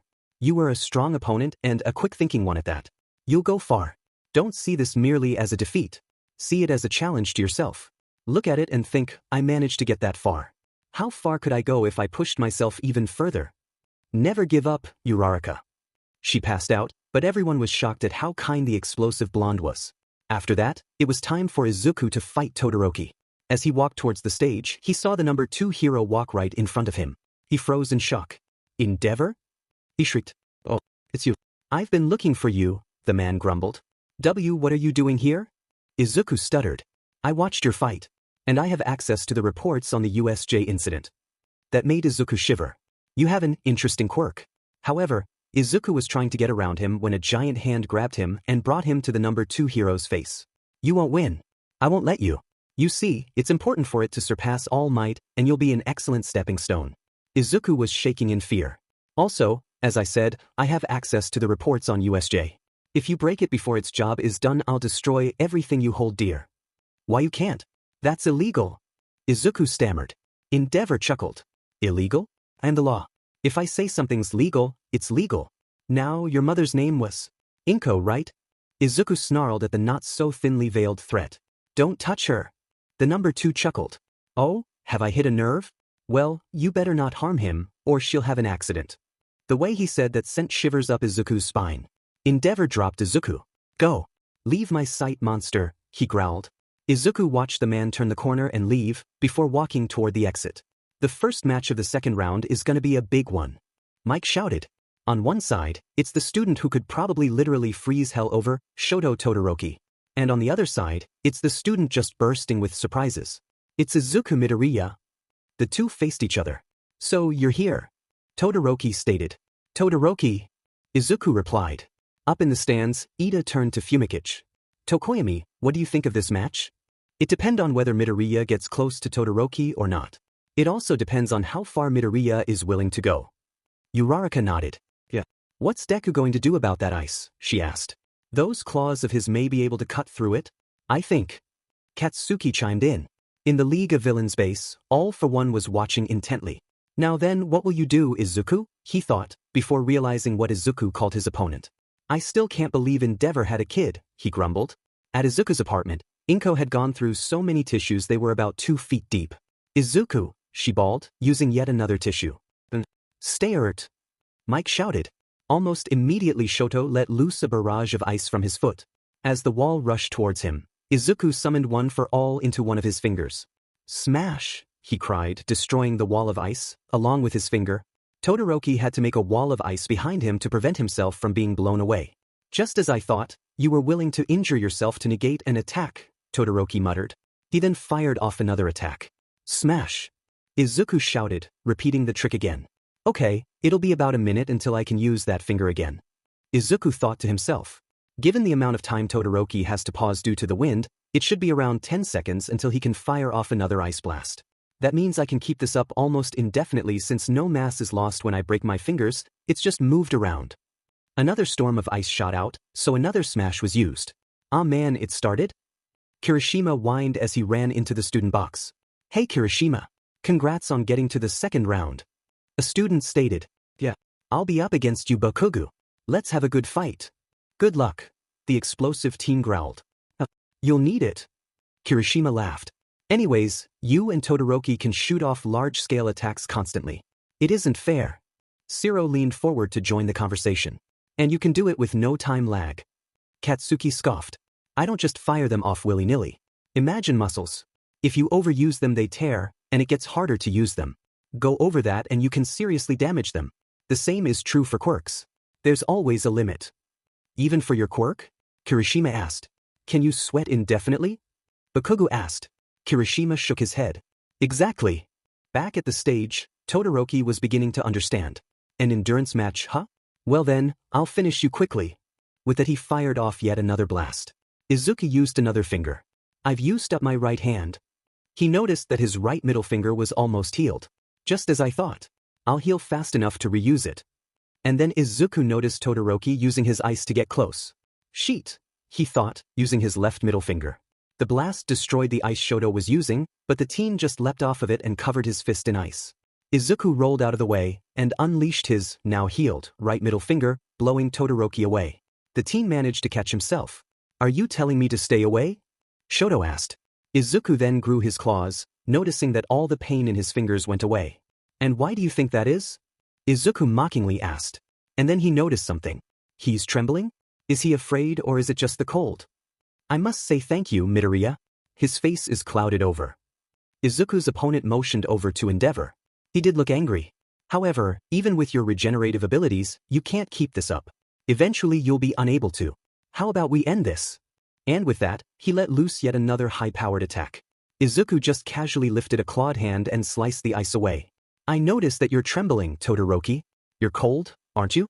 After all, there has to be a limit to how much your body can take. And you could easily use your left to take care of that, right? Like you're one to talk. I know you're not even fighting at half strength.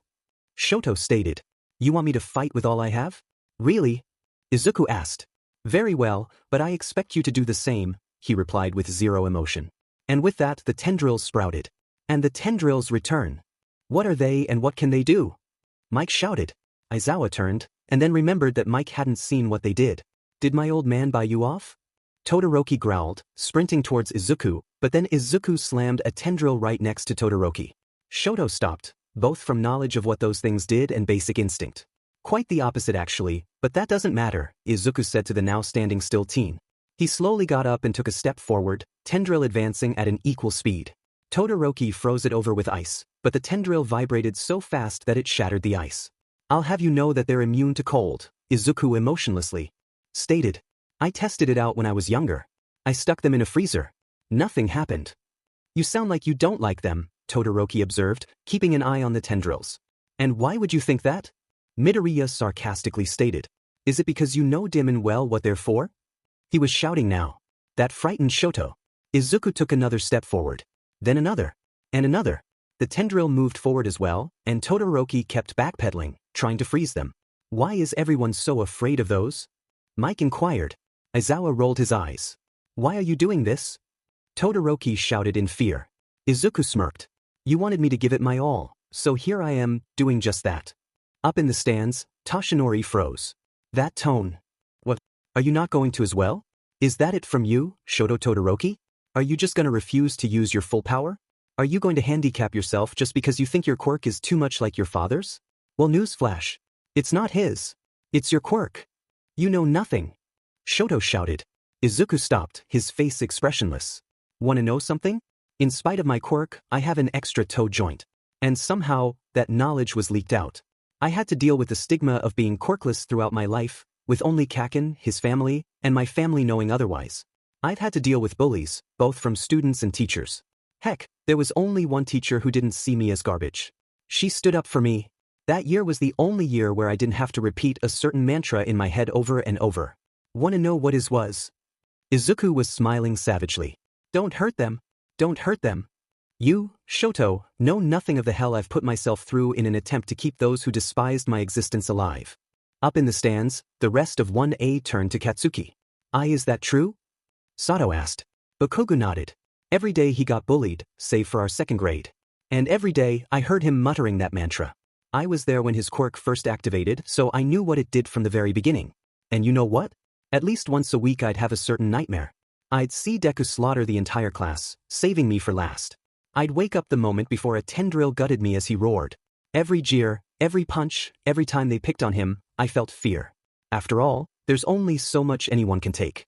Trust me, if it had been anyone else, he would have snapped long ago. Back on the field, Todoroki stared at Izuku. So, are you gonna use your fire? Izuku snarled, or are you gonna lose? He then picked up Todoroki. Either way, I have to thank you. That made Shoto freeze. Thank me? Todoroki stammered. Izuku grinned sadistically. All Might paled. That face, that tone. Thank you for such wonderful comedy, he yelled, throwing Todoroki just short of the disqualification line. At the base, Hisashi laughed. Oh yes. I wish I could see the look on All Might's face right now. When Izuku said those words, in that tone, with that expression, Toshinori coughed up a literal fountain of blood. All Might. 13 Whisper shouted in fear. Toshinori wheezed, struggling to get up after he had propelled himself backwards. He was shaking both from blood loss and flashbacks. Knew it. Izuku Midoriya is not him. Izuku Midoriya will never be him. Izuku Midoriya cannot possibly be anything close to him. Yagi mentally screamed. He noticed 13's hand. Thank you 13, he gasped. Shoto saw Midoriya moving closer and closer. So are you gonna get it through your head that it's not your dad's quirk, but your own? He snarled. In response, Todoroki lit up his left side, unleashing a torrent of fire. What is this? Mike shouted. Up in the stands, Yagi realized what Izuku had been trying to do. So you made him use his left side, were you trying to save him from himself? Back on the stage, Todoroki sent a burst of fire at the tendril. The tendril shriveled and retreated. Why did you help your enemy? Todoroki shouted. Because you needed it. Izuku shouted back. Now that was out of the way, Izuku primed one for all into his leg and his right arm. Meanwhile, Todoroki slammed his right foot down, no longer at risk of giving himself frostbite. Midnight. Semitas shouted. If they go any further. Right. She shouted. She ripped her suit a bit to release the gas that put people to sleep. Izuku was the closest, so he'd be the one affected. However, he just shrugged it off. Todoroki let loose another glacier, and Izuku used his leg to dodge it. I have to get closer, he thought. Todoroki primed his fire side, and let loose. But first, he decided to say something. Midoriya, thank you. The two attacks met, but only after going through several cement columns Semitas had hurriedly thrown up. The resulting collision, along with the previously cold air, created a massive explosion. Said explosion blew Midnight, Semitas, and Mike back, although Mix was from shock. What the heck was that? Mike muttered. Aizawa just sighed. That was the two most powerful students deciding to give it their all, he flatly stated. What is going on? The smoke is blocking the stadium, Mike whispered, now beginning to sit up. Midnight blew away some of the smoke, and saw an interesting sight. Izuku's right arm had become a blade, which was impaled into the ground, barely holding him in bounds. Shoto, however, had burned through his uniform on one side, and was slumped against the back wall, the force of the collision having pushed him there. Shoto is out of bounds. Izuku Midoriya advances to the third round. Midnight shouted, cracking her WHP. As Todoroki walked back towards the waiting rooms, he saw his old man standing in front of them. So, what happened to not using your left side? Endeavor mocked. Shoto said nothing. Now that you're working properly, you need to be taught to use your left side. Todoroki still said nothing. However, your loss was embarrassing. So after you graduate, come work for me. I'll train you on how to be an upgraded version of myself. You know, back then, for one brief, shining moment, I forgot about your existence. The number 2 gaped. It was the best moment of my life, and it helped Midoriya's statement sink in. It's not your quirk. It won't ever be yours. With that, Todoroki walked away, leaving Endeavor snarling. That brat, he growled. He wondered if he should arrange a gas explosion wherever Izuku lived, but decided against it. After all, if that monster decided to tell All Might about his threat, and he carried it out, then he might actually be arrested. At Recovery Girl's office, said Nurse was poking around Izuku. If this were anyone else, you would have permanently damaged your bones. Even normal regeneration would have had effects, she said. You're saying that his regeneration isn't actually regeneration? Yagi asked. Recovery Girl nodded. His body is just forcing itself to change. For example, he should have had bone bits in his joints. However, it seems that the bone bits just became part of his joint, changing from bones to ligaments. And then, the excess parts were moved to where the bones used to be, and were turned to bones. It isn't regeneration. It's transformation. I knew that my mass just shifted around, but I didn't realize it changed so much. Izuku croaked out. Indeed. Your biology is unique. Recovery girl said. Don't get me started, Yagi muttered. Izuku walked back to the waiting. Deku! Uraraka shouted. Hey everyone, when's the next match? Ida was the one to explain it. They have to repair the stage. Uraraka nodded. Deku, were you planning on using the tendrils? She asked. Izuku paled before shaking his head furiously. No, I was just trying to frighten Todoroki. Ida tilted his head. Why are you all so worried about Midoriya's extra limbs? He scolded. Everyone's sweat dropped at him. You've never seen him use them, and it shows, Ida. Uraraka deadpanned. Mineta scoffed. I agree. What's so bad about them? Tsuyu bitch slapped him with her tongue. I know you were knocked out, you disgrace of a human being, but that's no excuse. Ida, just ask literally anyone in 1A besides the wannabe RPST here. In a few minutes, it was time for the matches to continue. Ida beat Ibara by maneuvering around her, and he politely but forcefully pushed her out of bounds. Next was Fumikage versus Mina. He just used Dark Shadow to push her out of bounds. Like the previous match, it was over in under a minute. The match after that was Kirishima versus Bakugou. Kirishima was practically immune to Bakugou's blasts, at least for a while. Eventually his hardening ability ran out, and Bakugou knocked him unconscious. And finally, it was time for the third round. The first match was Ida versus Izuku. So Midoriya, why is everyone so afraid of your extra limbs? Ida asked. Izuku looked around. There are too many people here to answer that, Ida. I'm sorry. I'll tell you about that after I beat you. Ida started chopping the air. No. I'll defeat you. Start. Mike screamed. Ida immediately tried to run around Izuku and kick him, but Izuku caught the kick in his claws. Ida backed up and tried in the opposite direction. This time, Izuku used his shield against Ida. The bounce back almost sent Ida out of bounds. Ida then fired up his engines for a reciprocal burst and slammed into Izuku. Izuku wasn't prepared for it, so he tumbled head over heels. Ida grabbed him and ran towards the disqualification line. However, Izuku's blade appeared, and the extra weight sent them both toppling over. Izuku managed to get a kick in, and that little bit of extra oomph pushed Ida out of bounds. Elsewhere, Ingenium was lying on the ground, bleeding. Stain was over him. I'm sorry, Ingenium. I never would have gone after you. You're far better than most heroes. Stain picked up Ingenium's phone. I see your younger brother is calling you. Do you want me to hand you the phone? Ingenium coughed. Not nicer than I expected. Stain laughed. That's because you're one of the heroes who's extremely close to being a perfect hero, and you don't use your status to commit crimes. The call timed out. Stain immediately dialed, I bid you farewell. With that, the hero killer fled the scene. Back at the stadium, Bakugou was fighting Fumikage. Dark Shadow was able to absorb the explosions, but not for long. Soon, Bakugou had Fumikage pinned, a continuous explosion going off. Did you know Dark Shadow's weakness? The bird-headed boy asked. I figured it out during the match. You were a great opponent, Tokoyami. Now give up. Fumikage sighed. I surrender. As soon as midnight called it, Mike decided to announce the next fight. And now the finals will be between Izuku Midoriya and Katsuki Bakugou. We look forward to an explosive finale. Katsuki started to shake. Maybe I should have let you win, he muttered. After the match, Ida had a phone call. Hello, mother. I'm sorry that I lost. Ida heard a sniff. It's not about that. Ida, please listen calmly. Kinsei, a villain got him. She broke down in sobs. Stain watched as the police and emergency personnel loaded Ingenium onto an ambulance. It wouldn't do to have him be attacked. It's a shame that I had to fight you, Ingenium. You were one of the best heroes. The closest thing to account against you was that heroics is a family business to you. However, you still put your heart and soul into it. I'm truly sorry that I had to cut it short. At least you'll be able to spend more time with your wife and soon-to-be-born child. And then he stabbed behind him. His sword went through a black mist. Please remain calm. We are of the same mind. Kurogiri spoke. I have been looking for you, hero killer Stain. Izuku was sitting down, still thinking about the events of the day. To think I got as far as I have? He flashed back to when his dad was home, comforting him after thawing out the tendrils. For some reason his quirk would shrink away from his dad, but he didn't know why. All he knew was that his father provided relief from the constant longing to consume. His dad would hold him close, and Izuku could just cry into his shoulder.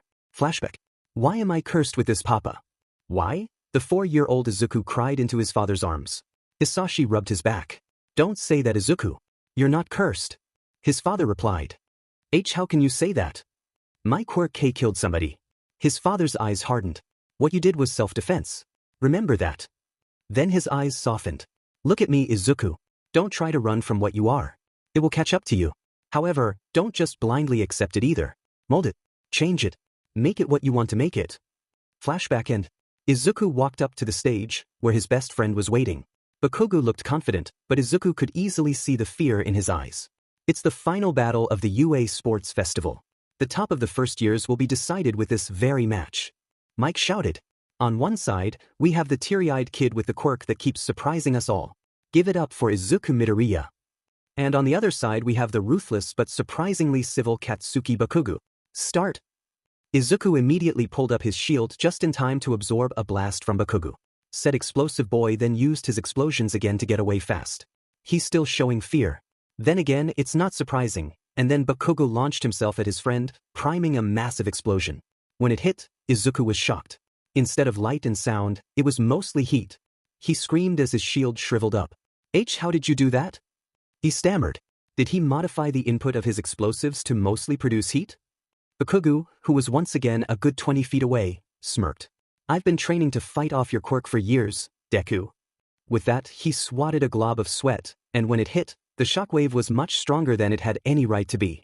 And that includes learning how to make thermobaric explosives. He unleashed another glob, and Izuku dove back to avoid it. Come on, Ode. I know you know just how to beat me. Show me what you've got. At this, Izuku sighed. Very well. With that, the tendrils popped up and rushed at Bakugou. The explosive teen let off 4 massive explosions, sending them back shriveled. This still created a lot of smoke, so he couldn't see. Izuku lunged out, claws outstretched. Bakugou then sidestepped and set an explosive blast right on Izuku's back. Izuku activated his blade, which allowed him to stay in bounds, albeit barely. However, Katsuki appeared in front of him again and aimed his explosions downward. This blast severed the blade. Without wasting a second, he sent another explosion right into Izuku's face. This last bit was enough to remove Izuku from the combat area. And look at that. Midoriya is out of bounds. Mike screeched while Midnight cracked her. WHP. The winner is Katsuki Bakugou.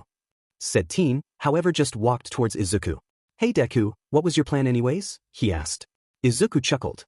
I was trying to use your fear against you. I was hoping you'd duck or forfeit. Katsuki grumbled at that. That's really FING low. Also, what would have happened if I hadn't moved and called your bluff? Izuku shrugged. They were aimed 6 inches from your feet. Did you really think I'd put you in danger? At the league base, all for one was laughing. Haha, Dim-sun, you even surprised me. I guess emotional manipulation runs in the family. And now, all of the events have been completed. The winner of the first year UA festival is Katsuki Bakugou of Class 1A. Mike screamed.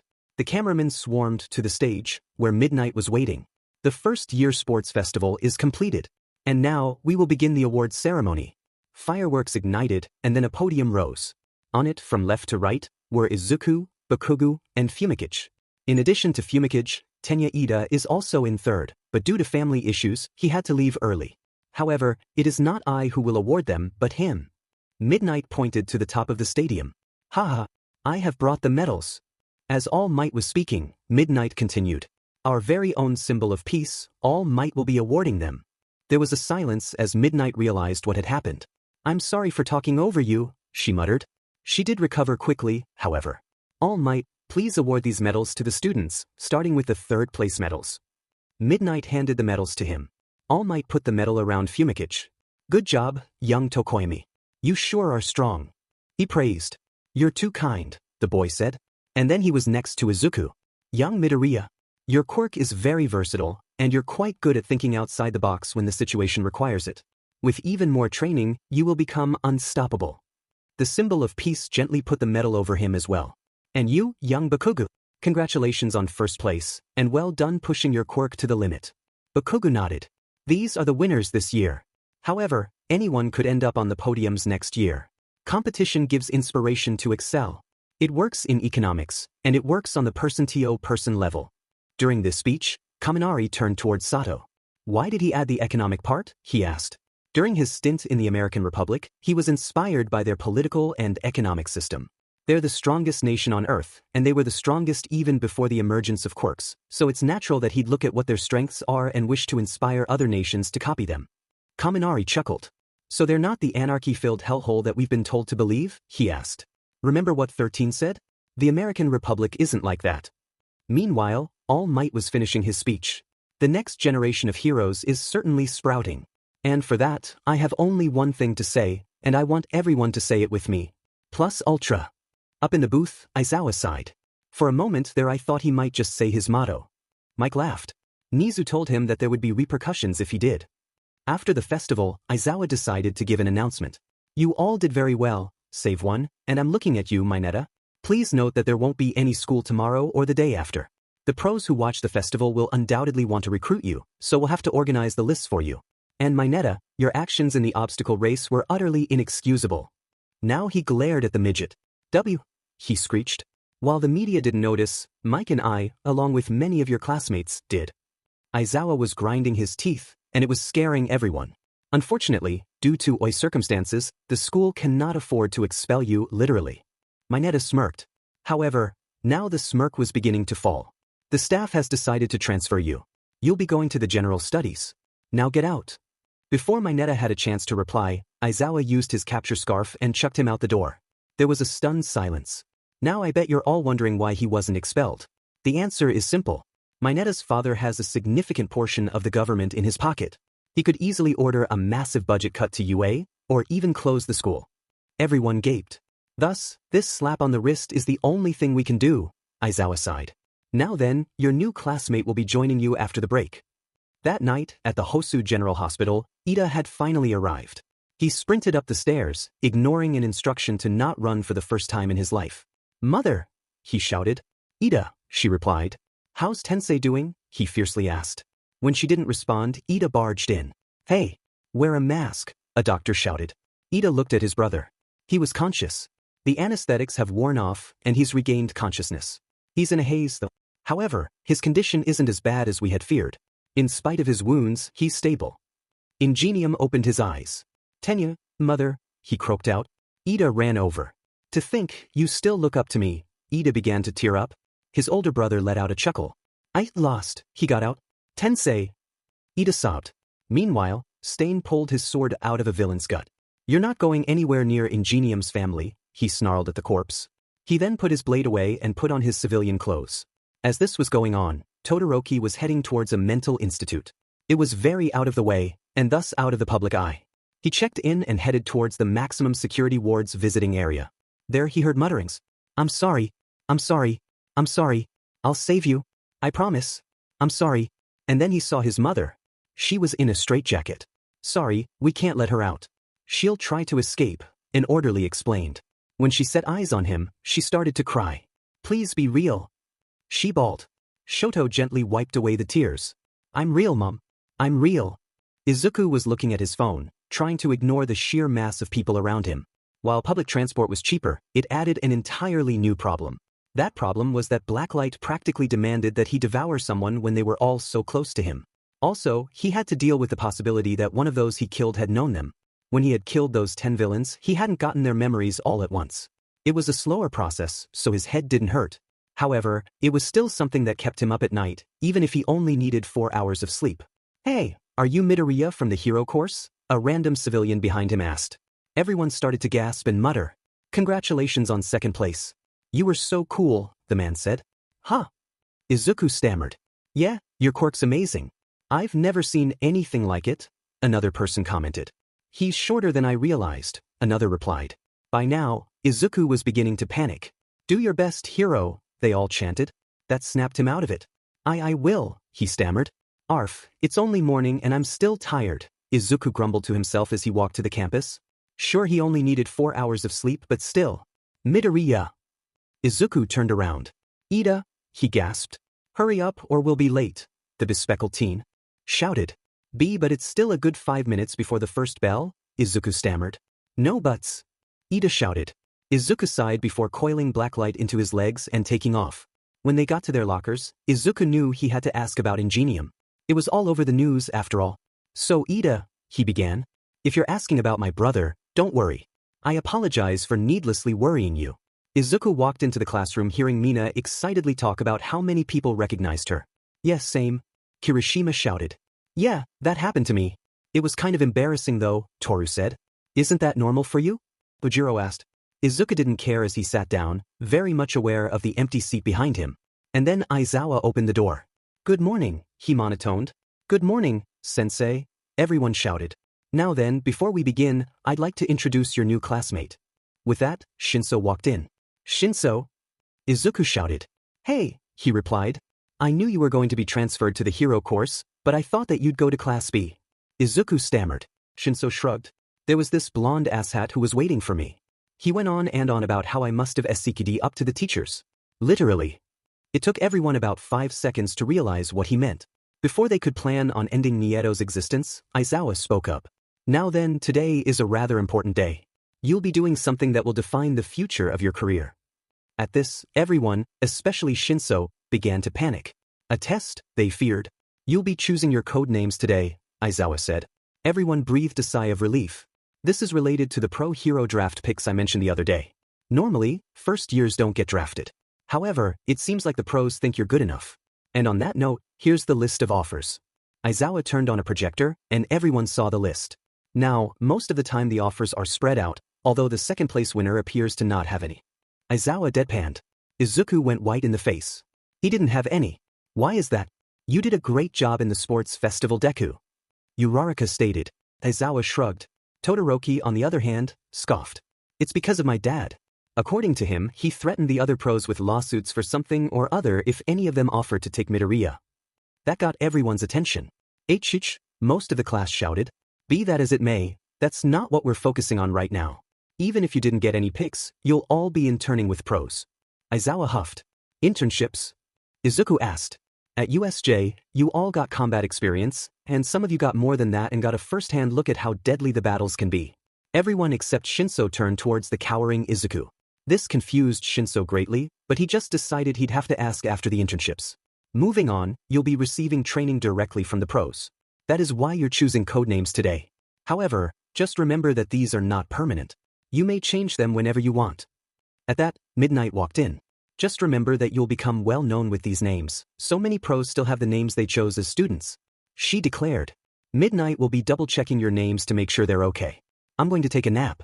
Before I pass out though, remember that when you give yourself a name, you're cementing your path towards heroics. With that, the whiteboards were passed down. A hero name, huh? Izuku thought to himself. After around 10 minutes, Midnight decided that enough time had passed. Alright, if you're ready, please form a line and we'll go over your names. Yuga went first. I will be the shining hero, I cannot stop twinkling. Midnight grabbed the board. I think it would be better if you changed cannot to can't. Yuga agreed and sat back down. Everyone thought it was a really weird name. I'm next. Mina declared. I'll be Alien Queen.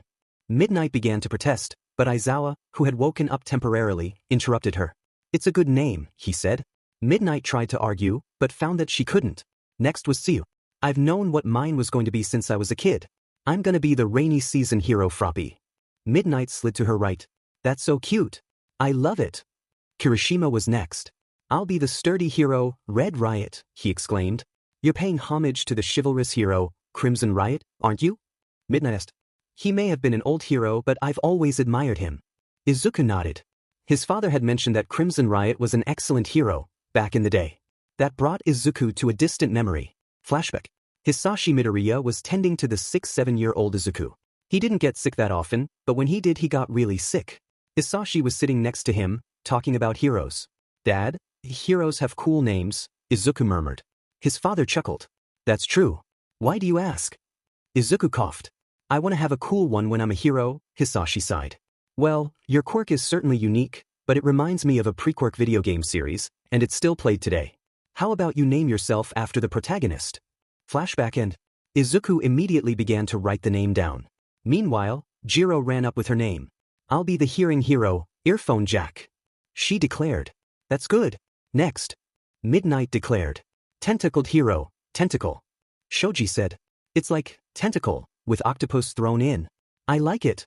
Midnight declared. Taping hero, Cellophane. Zero declared. It's nice and simple. That's important. Midnight shouted. Martial arts hero, Tailman Ojiro stated. Your name reflects your body. Good idea. Midnight stated. Sweets hero, Sugarman. Sato declared. So sweet. Midnight squeed. Stun gun hero, charge bolt. Kaminari declared. I feel tingly, Midnight sang. Stealth hero, invisible girl. Toru declared. That's great. Midnight said, allowing it.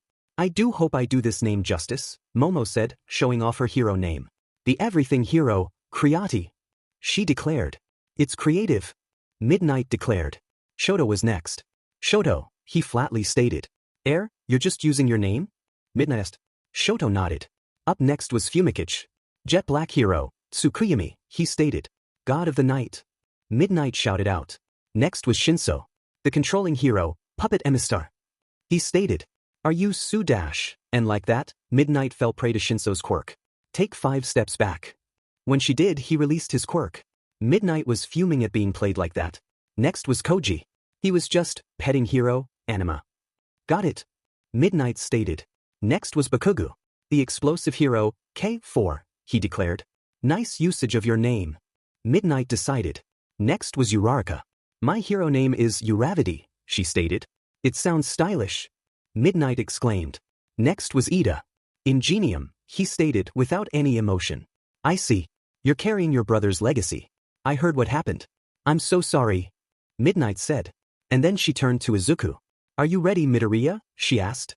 Izuku nodded and brought the board up. The viral hero, Mercer, he declared.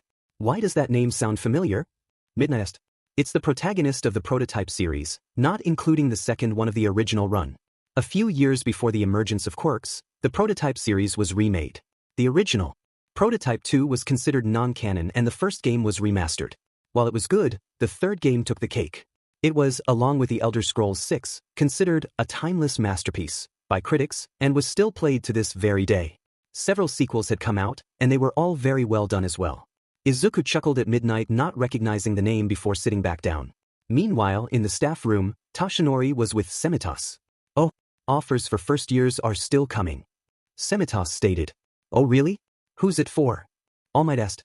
It's for Midoriya. That caught Yagi's attention. Oh really? Who is it? He asked, leaning in. And then he saw the name. WW. Aizawa decided to wake up at this point. Now that everyone's decided their hero names, let's get back to internships. They will last for a week. Those who got offers will look at those lists. Those who didn't will have to choose from a list of 40 pros around the nation. They all have different specialties though. At this, Midnight perked up. For example, 13 specializes in rescue missions. Aizawa continued through the interruption. Make sure you choose carefully. Aizawa decided to impart one more piece of information. Turn in your choices by the weekend. So you only have 2 days to choose. By lunchtime, the class was still thinking on positions. Hey, have any of you decided where to go? Mina asked. Shinso shrugged. I think I'll go with the Wild Wild Pussycats. According to this, Ragdoll is interested in my quirk's potential to keep civilians calm during a rescue. Hey Deku, have you decided? Uraraka trailed off at the Mutterfest that was her friend. There are only 40 heroes who will take us, so after looking up their specialties and splitting them into groups, he just went on and on. It's practically an art. A significant portion of the class taught simultaneously. And then he snapped back to reality. Sorry, I was lost in thought, he stammered. You really thinking about this a lot, aren't you, Midoriya? Tsuyu asked. Izuku nodded. I just can't pick. Uraraka decided to speak up. I've already decided. I'm going to be working with Gunhead Agency. I need to work on fighting styles so as to broaden my horizons. And then she saw Izuku trembling. Why are you shaking, Deku? She asked. Oh this? It's air chairing. That caught everyone's attention. Air chair exercises? Uraraka screamed. Soon everyone was talking about that. Oi Deku, why not do your other type of air chair exercise? Bakugou stated. Izuku sighed and pushed his chair aside. One tendril came out of his back and buried itself into the ground. Everyone took a good 3 steps back. After class, Izuku and Uraraka were getting ready. Hey Deku, do you want to head home together? She asked. Izuku was about to invite Ida, but then he realized that his friend had already left. He was about to respond, then he opened the door and All Might was there. I am here in an awkward position, he shouted. What are you doing here? Izuku stammered. Come with me. All Might whispered. As they were walking, All Might decided to speak. I'll get straight to the point, young Midoriya. You were offered an internship by a hero. Are really? Izuku near shouted. Yes. His name is Gran Torino. All Might turned his head towards Izuku, and it was completely covered in sweat. He taught here for a year. He was my homeroom teacher. And he knows about One for All. Izuku was barely able to contain the fanboyism. Wait, someone else knows? He asked. Gran Torino was the sworn friend of my predecessor. He retired a long time ago, so I forgot to count him. Izuku then noticed that All Might was shaking. W, is it because I wrote of you when I sent him a letter? Or was it B, because I was teaching you I in an inadequate way? HEWWW went so far as to use H's old name for an offer. It's scary, TDD to a scary. Stop trembling legs. Holy cow, All Might is terrified of this guy. All Might continued. Even though it's my duty to train, why? You got an offer, so you should work on it to your heart's content. The symbol of peace jerkily handed Izuku a note. Who the hell is this guy? Izuku mentally screamed. None of the memories had anything. Once again he was thankful that black light filtered the information so that he only got what he needed. Hey, I heard you got an offer, Deku. That's great. Achiko declared. Thanks. Izuku muttered. Did Ida head home already? Uraraka asked. I guess so. Izuku said. He was busy thinking. After the sports festival, I heard about what happened to Ingenium on the news. He was attacked by a serial killer who had killed 17 heroes and forced an additional 23 to permanently live in a hospital due to their injuries. Ingenium was seen as lucky, as his injuries would only force him to retire. The serial killer was known as the hero killer stain. And with Ida deciding to intern in Hosu, where the hero killer was spotted last, is he out for revenge? Izuku was still wondering who this Gran Torino was. Even All Might is afraid of him. He must be incredible, he thought to himself. Eventually, he got to an old rundown apartment. This is it. Izuku thought as he knocked on the door. No one answered. Hello? I'm Izuku Midoriya from you. He trailed off when he saw an old man in what looked like blood, until the scent of ketchup reached his nose. He just stared. Sir, why are you just lying there? Izuku asked. The man perked up. I'm sorry, I just spilled a bunch of sausages with ketchup, the man said. And who are you? He asked. Izuku stood straight. I'm Izuku Midoriya from UA, he stated. What was that? The old man asked. I said I'm Izuku Midoriya. Izuku repeated, a bit louder. Who are you? The old man asked. CRP.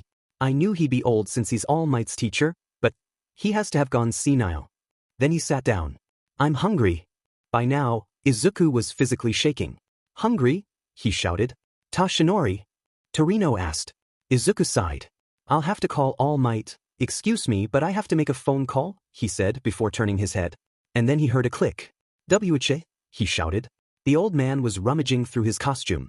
Fire off a One for All at me. The man's voice changed. He was more serious now. I want to know how good you are at handling it, he declared. So he isn't senile? Izuku thought.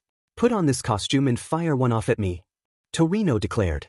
Izuku just stared. And then Torino turned towards him. Who are you? He asked. Izuku face-bombed. I'm sorry, but All Might doesn't have much time left. I can't waste time, sir. Izuku said as respectful as possible. Well, and suddenly Torino was literally bouncing off the walls. He was letting out a whooshing sound as he went by. He ended up above the door frame above Izuku. In that case, there's even more of a reason to fire one off, he declared. I watched the sports festival on TV. The way you threw your power around was unbearable, although I must say that your ability to regenerate was impressive. And your tone when you said those words is way too much like All for Ones to be a coincidence. Gran continued.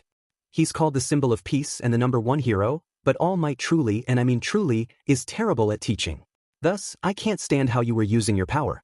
Therefore, I'll need you to put on your costume and give it everything you've got. Izuku gave a near-maniacal grin that almost made Torino kick the boy's face on instinct. It looked exactly like All for One's evil slasher smile. I look forward to working with you. As Izuku opened the container for his costume, he noticed a slip of paper. An instruction manual? He asked. Dear Izuku Midoriya, due to a request from Nizu, the suit is made entirely out of organic materials. However, there are materials here that are far harder than most things on the planet. Also, we changed the design. You'll look so much cooler. He sighed. I wonder if every single support company is like Hatsum, he wondered, before rereading something. Organic substance by instructions of the principal? He asked. And then suddenly he had an idea. If my costume is organic, then can I consume it? He willed a tendril out of his back and stuck it into the costume. And sure enough, the costume disappeared in a swirl of black. Wait, now what? He asked no one in particular. And then he remembered what had happened at the beach with All Might. He was able to imitate clothing. He focused on the appearance of his costume, and with another rush, he was fully costumed again. He tried to take it off, and soon found out that when he tried, There was, in fact, skin underneath. He then walked back to where Torino was. All right, fire it off. Torino instructed. Are you sure? There isn't much space in here, and if I fire off 100% by accident then you'd probably die. Torino decided to interrupt him. Good grief, you're a chatterbox. And then he took off. As he zoomed by, he shouted, I'm losing my patience, and then he kicked Izuku in the back. The tendrils instinctively sprouted, puncturing holes in Torino's boots, but the old man was too fast, but just barely. Izuku let out a choked cough and fell to his knees. Oh come on, I didn't hit you that hard. Torino stated. It's not that you hit where my feeding tendrils are, that brought Torino up short. Feeding tendrils? He asked. Have you ever played a video game called Prototype? Izuku asked. Torino grinned. It was my favorite. Why do you ask? Izuku gulped. And my quirk is pretty much a carbon copy of Blacklight. Heck, that's what I named it. Torino paled. Oh. Well then, I guess the back is off limits. Heh, Izuku nodded. First, I'm gonna go call Tashinori. Then we're gonna get back to combat training.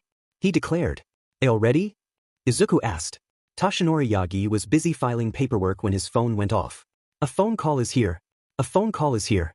A phone dash, he picked up the phone. Hello, he asked. You could have warned me about the boy's quirk Toshi. An irate Gran Torino screamed into the phone.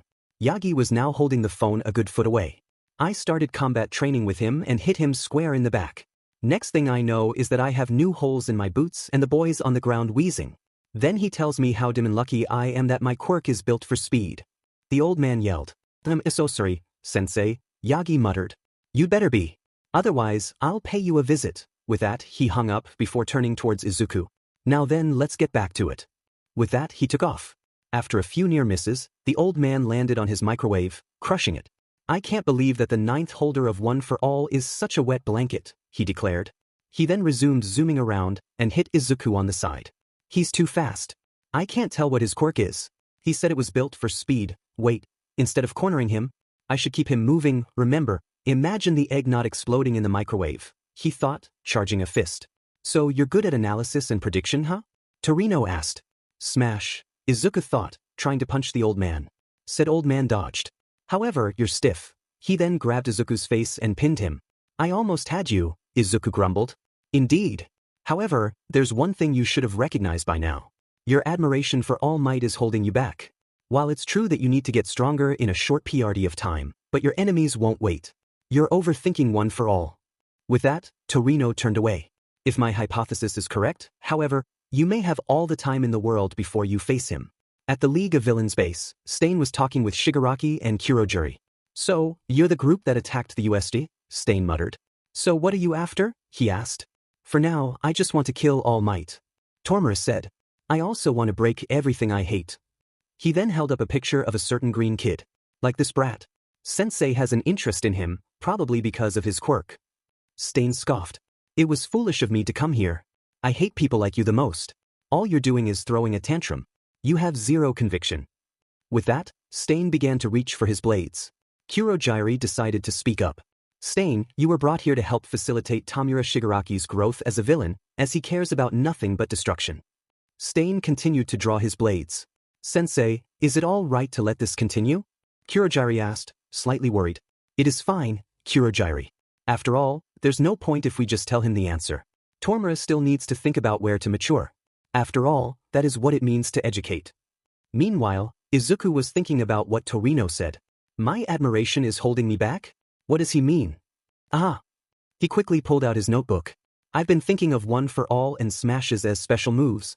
How could I not realize it? After all, quirks are part of your body. I need to think of One for All more evenly. As Izuku was saying this, Torino was listening in. His thinking is very flexible, and his ability to come up with new ideas on the fly is interesting, to say the least. However, when I hear it from here, it sounds like a higher-pitched version of All for One's voice. That night, Izuku was awake while he listened to Torino snore. For some reason, his snoring was literally him saying Z over and over. I wonder if he's really asleep. He was just testing me the first day, he thought while walking out of the building. He had already gotten the 4 hours of sleep that he needed. I need to think of One for All more evenly. He thought. While I can use blacklight just like I'm breathing, oh right, I don't have to breath, but that's besides the point. I still need to master One for All. And then he looked up. Alright, if I just use 5% then I could jump from building to building, although I could probably just use blacklight, This will be good practice. Okay, imagine the egg not exploding. Izuku felt one for all building in his legs, and then he released it. Of course, this led to him slamming into a building. I should have known this would happen, Izuku mentally ground out. Okay, I need to cushion my arms as well, and then I should be able to leap from wall to wall. Maybe I could try doing that with black light as well. I can run up walls, but if I can jump off of them as well, that would be cool. Izuku then got up and started charging again. He still hit the wall too hard and fell. Alright, I'll try that again. The same result occurred. Good morning, Torino declared. He was expecting Izuku to be tired, but he wasn't. Hey sensei, I'm sorry but I got carried away in training, Izuku stated. I tried to put what you said into practice, but I still have a long way to go. Torino nodded. It's to be expected that you didn't get it immediately. It's hard to get that from All Might, as he got it almost immediately. Thus I taught him differently. That caught Izuku's attention. All Might as a student? What was he like? He shouted. Torino turned and chuckled. It was nothing but practical training for him. I'd train him until he threw up. Izuku started to shiver. That's why All Might was so afraid of you, he thought. I couldn't train him half-heartedly, as he was entrusted to me by a close friend who had very recently died. Torino said, All Might's predecessor died? Izuku asked. Huh, he asked. DLVY, someone shouted. Oh, I'll get it, Izuku declared, heading for the door. So you haven't told him about the fate of your predecessor, Tashinori? Or the fate of every other one for all holder before her? Izuku carried in a box and then opened it. A microwave? He asked. Well, I broke the old one on our first day, so I had to get a new one. And now, we're gonna eat some taiyaki, Torino declared with a smile on his face. Taiyaki for breakfast? Izuku asked. I like sweets, Torino declared. Izuku watched the taiyaki in the microwave. I still need to learn how to use one for all like I'm breathing. If I can get my usage of it to be instinctive, then I'll be on my way towards being the world's greatest hero. Get it while it's hot, Torino declared. Izuku was still thinking about one for all. Why the long face? For now, just eat a piping hot taiyaki and dash. He paused to eat it, but when his teeth came down, they clanged off. It's cold, he declared. No way. I put them in the microwave on defrost, and dash, Gran cut him off. You stuck a huge plate in, you idiot. It wouldn't turn. Is this the first time you've used a microwave? He declared. Mine at home doesn't turn, Izuku mumbled. I'm so dash, and then his eyes got wide. I've got it, he declared. He then picked up the dessert. Gran Torino. The taiyaki is me, he declared. Are you all right? The aged pro asked. No, that's not how I meant it, Izuku stammered. Up until now, I've just been using one for all. I've only used it where I needed it when I needed it, like flipping a SW. However, my reaction times got slower the more I used it. Therefore, I should just keep it on throughout my entire body. With that, he summoned one for all while Torino watched. He's a fast learner, he thought. By now, Izuku was sparking with green lightning. Are you sure you want to use the taiyaki as a metaphor? It's kind of boring, Torino said. I'm absolutely fine with that, Izuku declared. So, can you even move like that? Torino asked. I don't know, Izuku ground out through gritted teeth. Why not try? Gran asked. So you have one for all going continuously throughout your body. If you can move like that, then you'll be completely different than you were during the sports festival, Torino said while grinning. He then held up a timer. We'll start with 3 minutes, he said. 3 minutes. Izuku grunted. Try to get a hit on me during that time, Torino declared, stretching his legs. All right, just don't go near my back, Izuku ground out. Torino nodded, face slightly pale. Duly noted, he said before taking off. A few seconds later he kicked Izuku in the face. Pathetic. You can't react in time? You won't be able to save people then, he declared, zooming around the room. Izuku tired to bring one for all up, but the hits kept breaking his concentration. I need time, he thought. He then allowed his feeding tendrils to burst forth. This act made Torino pause. You're planning on using those? He shouted with fear in his voice. Izuku then powered up one for all. Full cowl, he shouted. He was trying to get me to stop, Torino thought to himself. Torino barely managed to dodge. He then flew behind Izuku. Izuku still managed to track him. When he leapt at Izuku, Izuku used full cowl to jump into the air and he almost got a hit. Torino barely dodged and then retaliated. Izuku hit the wall, the tendrils going through it. They retracted and he slid to the floor. Torino picked up the clock. 3 minutes, he declared. It's so hard to keep going, Izuku gasped. Torino nodded. I've still got a long way to go, Izuku muttered, rubbing his rear while he regenerated. No. You almost got me several times. Your analysis and prediction abilities are astounding. In fact, he rubbed a hand across his cheek. Izuku immediately smelled blood. You've learned a lot in the last day, and I haven't had to seriously try to dodge for a while. With One for All and Blacklight, you'll definitely become a powerful hero, he thought. All right, now you have to get used to it, he declared. We're going to be continuing. Izuku stood up. Yes, sir, he shouted. First, why not eat? We haven't yet. Torino said. Why, you're right. Izuku realized. Well, let's heat them up again. Torino trailed off when he realized something. They fell, he shouted. They're still good. Izuku stammered. Torino scoffed. I'll eat them, Izuku declared. Kid, the floor is filled. He was cut off when 3 tendrils impaled themselves into the desert.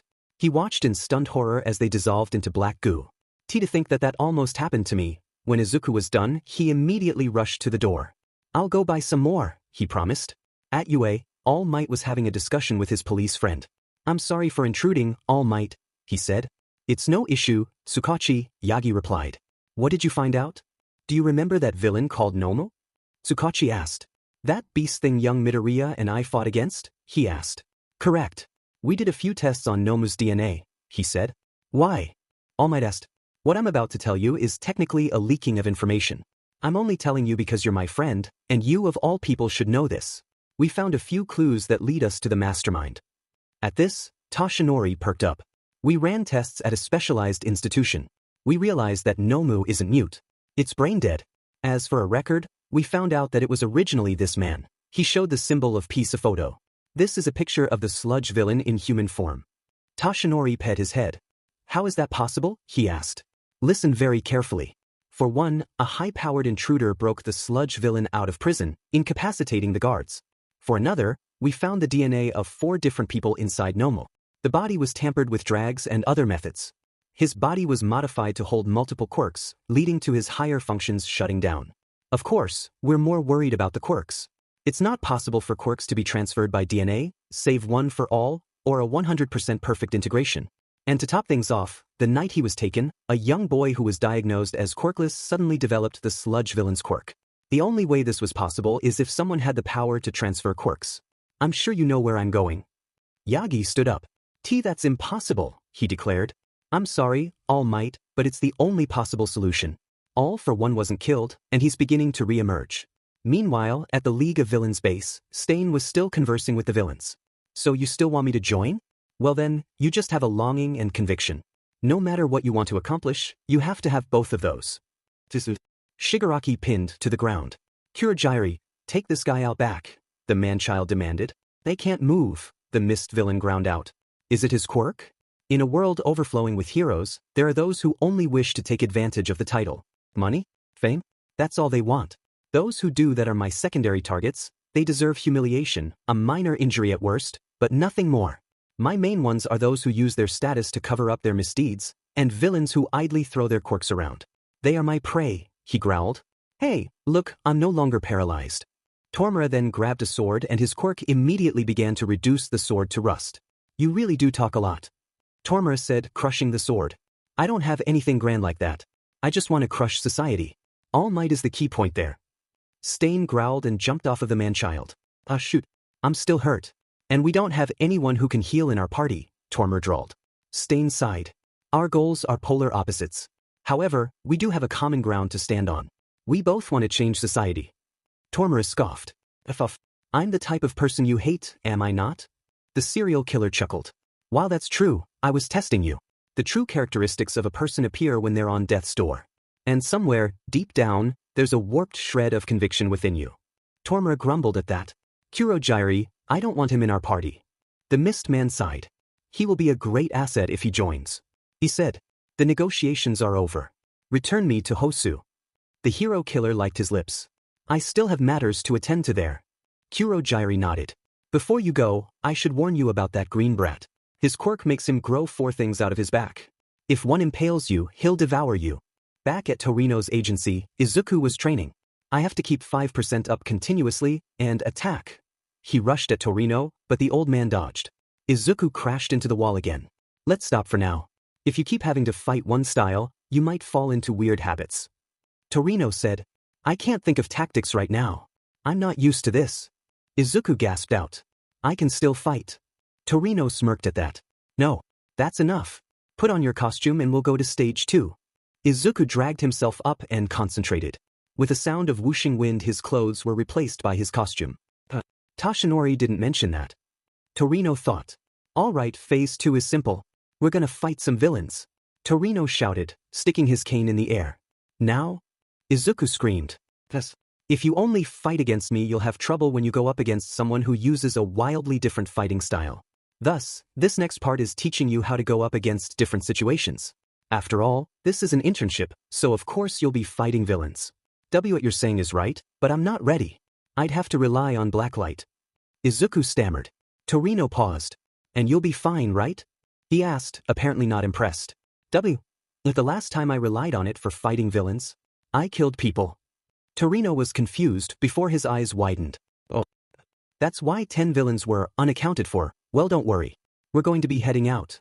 With that he hailed a taxi. You see, due to the lowering population here, the crime rate is falling. Thus, most hero agencies are in large urban areas where there is a lot of crime. After all, where there are people there are messes. We'll be going to Shibuya, and fights break out there a lot.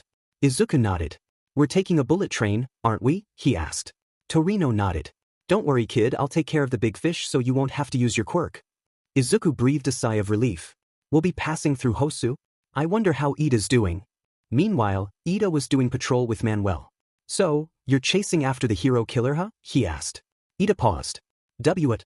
He asked. I couldn't think of any other reason you'd be here. I heard about what happened with your brother. I won't say I understand, but you shouldn't go after him on a personal grudge. We as heroes shouldn't use our quirks for personal reasons such as that. Using quirks for personal use is a crime, and it leads to chaos. Also, you're getting tunnel vision on the subject. That tunnel vision, however, I do understand, Manuel stated. Thank you for the warning, Ida said, bowing. Well, as long as you understand you should be fine. As they walked, Ida was still focused on Stain. I can't just hide these feelings. Stain nearly killed my brother. That night, Stain was looking out in Hosu City. He heard a rush of air, but he didn't turn around. Hosu City is nicer than I expected, Tormura stated. So, what's your plan? He asked. I will reform this city. Thus, I need another victim, Stain growled. Kurogiri had appeared by now. Is that what you meant by having business to attend? He asked. I see that someone understands. Stain said. Hey, what does that make me? Shigaraki grumbled. Stain ignored him. He spread out his hands. Hero is a title to be given out due to deeds. There are too many who only go into the hero industry for money and fame. But there are some who have darker motives. They wish to have immunity to the law. Since the law won't punish them for their deeds, I will, he shouted into the air. He then leapt off his perch. He talks all high and mighty, but he's just trying to start a grassroots movement, isn't he? Tormura asked. Don't make fun of him, young Tormura. In every city that he's appeared in, the crime rate has dropped. And in some cases, criminals that heroes have been looking for months of even years are found dead. One key case was the child trafficking ring in Kyoto. Remember the tunneling tear? Tormura scoffed. Kurogiri, bring out the Nomus. 3 genetic abominations proceeded to step out of portals. You think you can get away with stabbing me? If I want to kill you, I will, Shigaraki stated. That night, Izuku was riding the bullet train near Hosu. The train won't arrive until later tonight. Is that okay? He asked his mentor. Don't worry about it. There are more skirmishes then, so it's more fun. Torino stated. Izuku paled. That doesn't sound like fun, he muttered. Izuku pulled out his phone and checked his messages. Torino scoffed but Izuku ignored him. Ida read the text, but he hasn't replied. He usually responds within 3 minutes though. Hey, look at that. That building just exploded, someone shouted. Huh? Torino asked. Izuku turned at that as well. Passengers, please hold on to your seats dash, and then the train's side imploded. A hero was thrown through. What the heck are y dash, and then he was pinned down by a green hand. Another hand pried the side open, revealing that the thing had 4 eyes and an exposed brain. A Nomu? Izuku asked to himself. Stay here. Torino instructed before he took off. He rocketed at the Nomu and kicked it in the face. The blow made it let go of the hero. It also threw both of them out of the train. Grand Torino! Izuku shouted. He then looked out and saw a glowing light. What is going on? He asked. Meanwhile, the pro-hero native was fighting against someone who he thought had been a pro, until he saw what he did to that woman. Gazer! Why?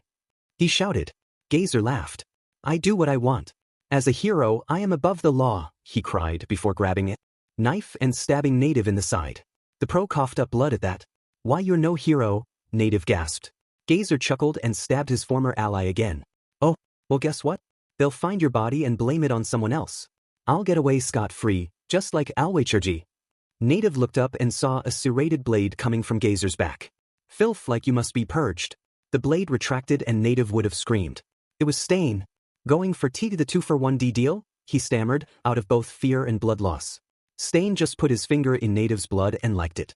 At that, Native locked up. Stain then pulled out a needle and some thread. What? Native asked. You're a good hero, Native.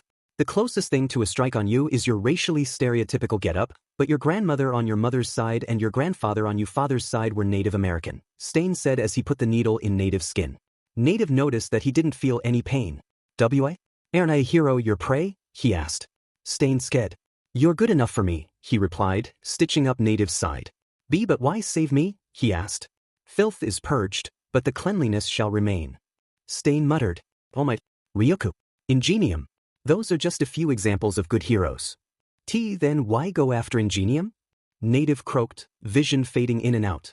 His secret wife was expecting a child. If he's a hero, he'll attract enemies. And one day one will kill him. I forced him into retirement with a relatively minor wound. I wasn't going for him actually. I acted in self-defense. Native tried to laugh, but by now he couldn't hold on to consciousness any longer. Stain finished the emergency surgery. It was all right, but it wouldn't hold for too long. He noticed that Native was unconscious. He sighed. Welp, time to summon the authority dash, and then he drew his blade and swung. A helmet came off, revealing Ida's face. Another hero? Stain asked. No, it's a child wearing a suit. Who are you, exactly? He asked. Ida was silent. Go away. This is not the place for children, Stain stated. A scarf as red as blood, blades all over your body. You must be the hero killer, Stain. Ida growled. You are. I've been chasing you, but I didn't realize I'd find you so soon. I am Dash. He was cut off by Stain pointing his blade at him. Your eyes show vengeance. Is that what you're here for? Please leave. I do not wish to have to harm a child. I'm not even worth your time? Ida growled. Listen here, criminal. I am the younger brother of a hero you attacked. The younger brother of an excellent older brother. In his place, I will stop you. Remember my name. Ingenium. I will be the hero who defeats you. Ida shouted.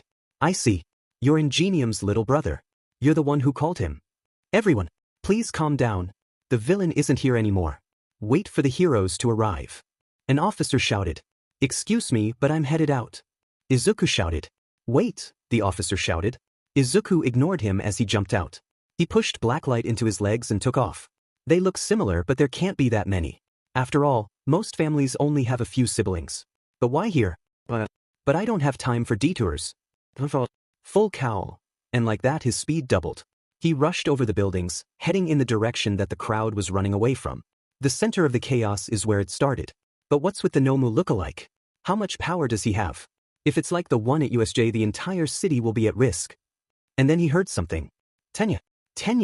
He turned around, but then he saw a truck explode. He felt the heat, and through the haze, he saw two other Nomus. Manuel, get the fire out, a hero shouted. Some time for Ida to run off. Manuel grunted. Ida's off somewhere? At a time like this? Izuku mentally screamed. Another hero came up next to him. Hey, you're in the way. We'll handle it here. Follow the evacuation orders, the pro shouted. Where are you, Ida? Izuku asked himself. And then it hit him. Hosu was the last place the hero killer was sighted. Oh no, Izuku then took off in a run. So you're not participating? Kurojairi asked Tormur. No. I'm injured, remember? He replied. That's why I brought the Nomu. The three of them were gifted to me by Sensei. And tonight, the world will forget about you, hero killer, he cackled. Ida rushed at Stain, who just jumped through the air and kicked him in the shoulder. Stain's boots were spiked, so blood was drawn. You're weak, the hero killer declared. He then grabbed a knife and used it to pin Ida to the ground. However, he made sure for it to only go through the armor. Must you come for me? Stain asked. Shut up, criminal. My brother's engines are too beat up for him to continue being a hero. His legs were heavily damaged. He'll walk with a limp for the rest of his life. Ida growled. He's lead people through disasters, he's saved countless lives, and he took out a massive drag ring. There's no reason for you to attack him. Stain scoffed. The drag bust made him a target of the Yakuza. They were planning on assassinating him. In fact, I killed 5 villains who tried to do just that. It'll be safer for him, his wife and their unborn child for him to be out of the hero business. Ida paused. What? Your brother married in secret 4 years ago. His wife is 6 months P.R.G.N.T. She'd be a target for those who would wish to hurt him. Now that he's no longer a hero, the Yakuza has no reason to target him, as he'll no longer be a threat to them. I saved your brother. Ida snarled at the hero killer. You ruined his life. I'll never forgive you. Stain dispassionately looked at the pin Tenya. Vengeance is not becoming of a hero. Stain brought a finger to his boots and put some of the blood on it. He then brought it to his mouth, liking the blood. Ida then froze up. And my body won't move. Stain pulled his sword out of Ida's armor. I wish no ill will on you, Tenya Ida. Stain muttered, walking towards where he had placed the unconscious native. Shut up, shut up. Ida shouted. No matter what you say. You're just the criminal who hurt my brother. Stain turned to answer him, but then he looked up. A green blur was bouncing from wall to wall. And then a fist impacted his face. Smash. Izuku mentally screamed. Me Midoriya? Ida asked. I came to save you, Ida. Izuku answered. Stain took a look at the newest person. That's the kid from Shigaraki picture.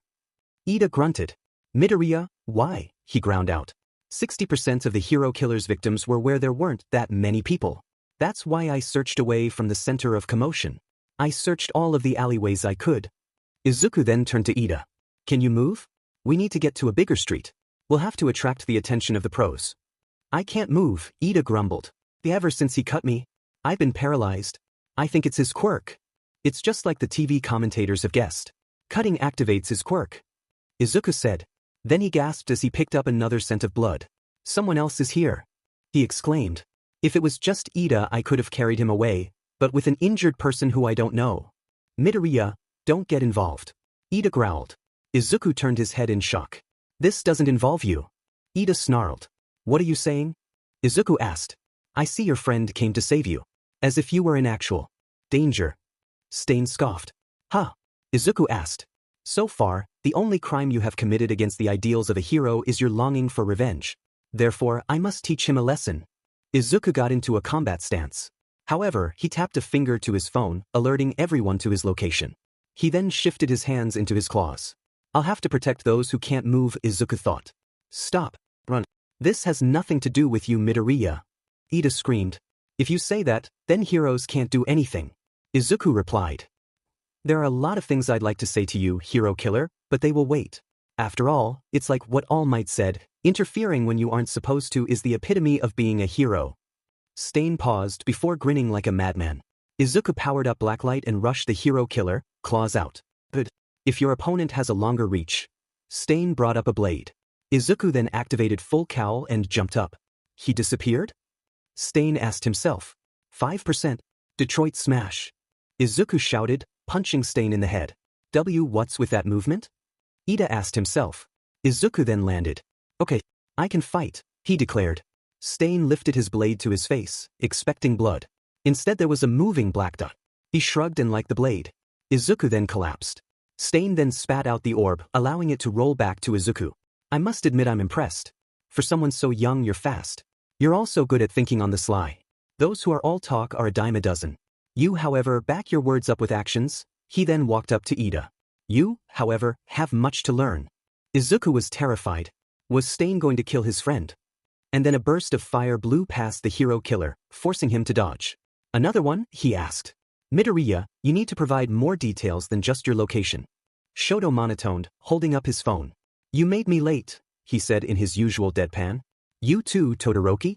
Izuku screamed. And you're using your left side, he added. You're not the one to send a text like the one you sent lightly. Shoto tapped his foot and a large batch of ice appeared. Stain jumped out of the way. Izuku, Ida and Native were lifted up. The cooling corpse that was Gazer was lifted as well. Don't worry, the pros will be here soon. Shoto yelled, letting off a burst of fire. Tea too hot. Izuku gasped out. It's just like what the report said. I won't let you kill them, hero killer. Todoroki stated. His melting of his own ice had caused the 3 paralyzed people to slide behind him. You're wrong about that. Stain said.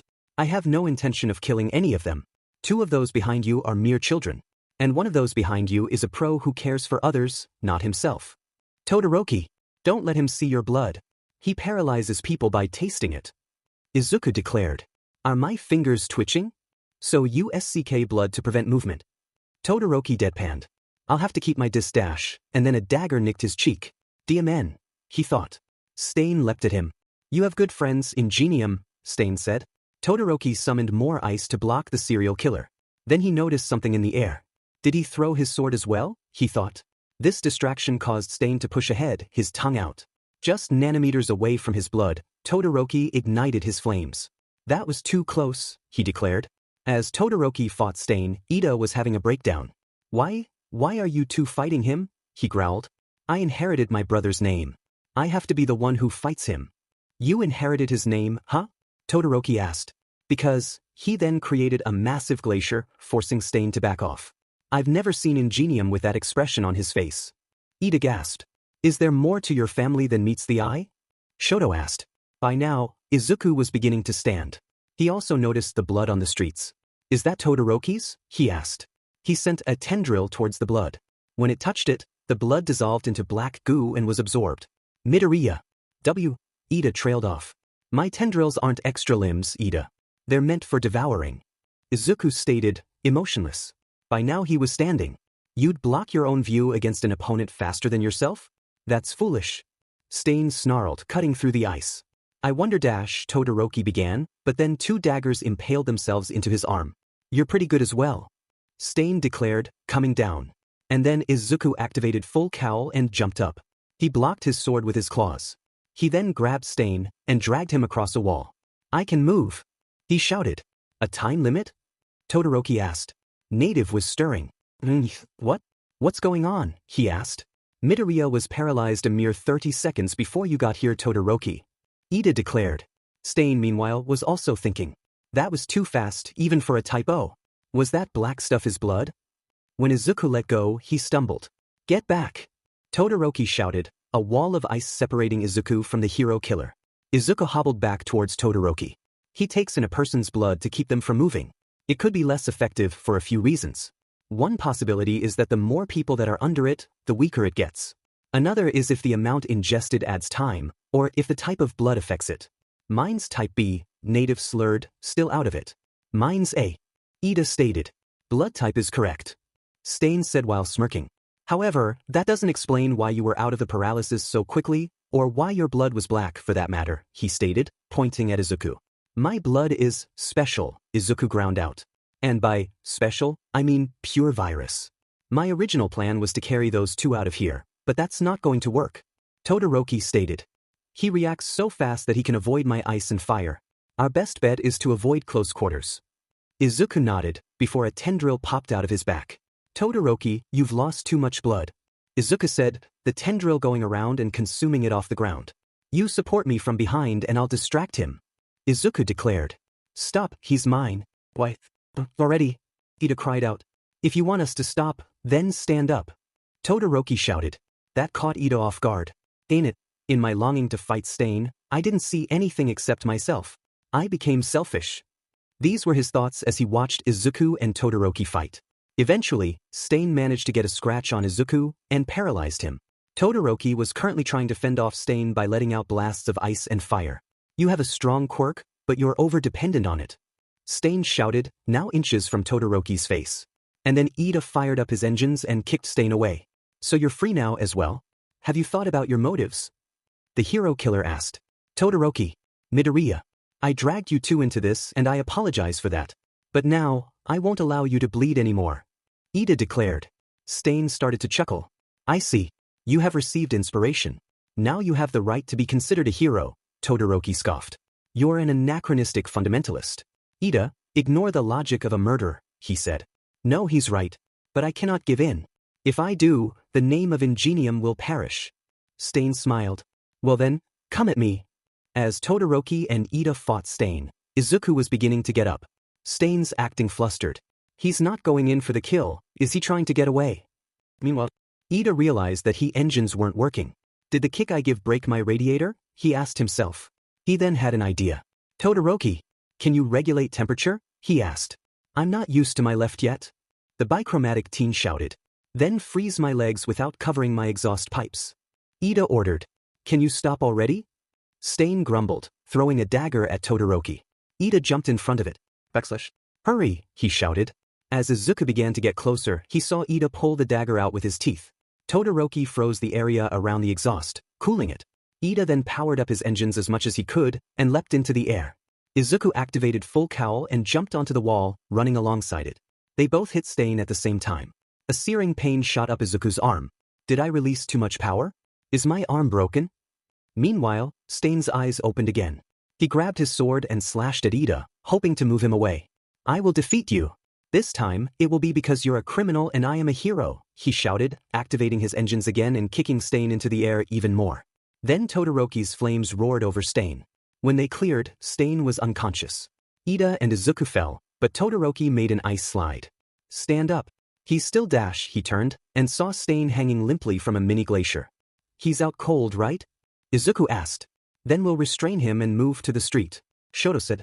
Native got himself to his feet. Oh, he muttered. Native. Izuku shouted. Hey, are you three all right? The pro asked. Yes. How are you? Izuku asked worried. Alive, but Gazer isn't. Native chuckled. Izuku turned and sure enough, there was a corpse. Did he and you try to take down Stain? Izuku asked. No. Gazer tried to kill me, Native groaned. That brought all three of them to a halt. I had discovered the truth about the Hosu Strangler. Everyone gasped. The Hosu Strangler was a notorious serial killer. He'd kidnap women, RP them, and then strangle them to death after he was done with them. It was Gazer. When I confronted him, he tried to kill me. And then Stain killed him. Izuku gaped. But Gazer's a pro, he declared. Native sighed. He thought he was above the law. He said as much to me. He almost killed me. And then Stain killed him. Native moved his hands and the three saw hastily applied stitches. Stain paralyzed me and patched me up. The three students turned to the hero killer. Now that I think about it, he didn't really try to kill me, Ida said. Either way, he's still a criminal. Before we restrain him, we should disarm him. Izuku said. And so they did. After finding an almost comical amount of blades on him, they tied him up. As they got to the street, Izuku heard a familiar voice. Hey, what are you doing? Gran Torino! Izuku exclaimed. The old man activated his quirk. Hash. And then Izuku got a faceful of Torino's boot. I told you to stay on the bullet train.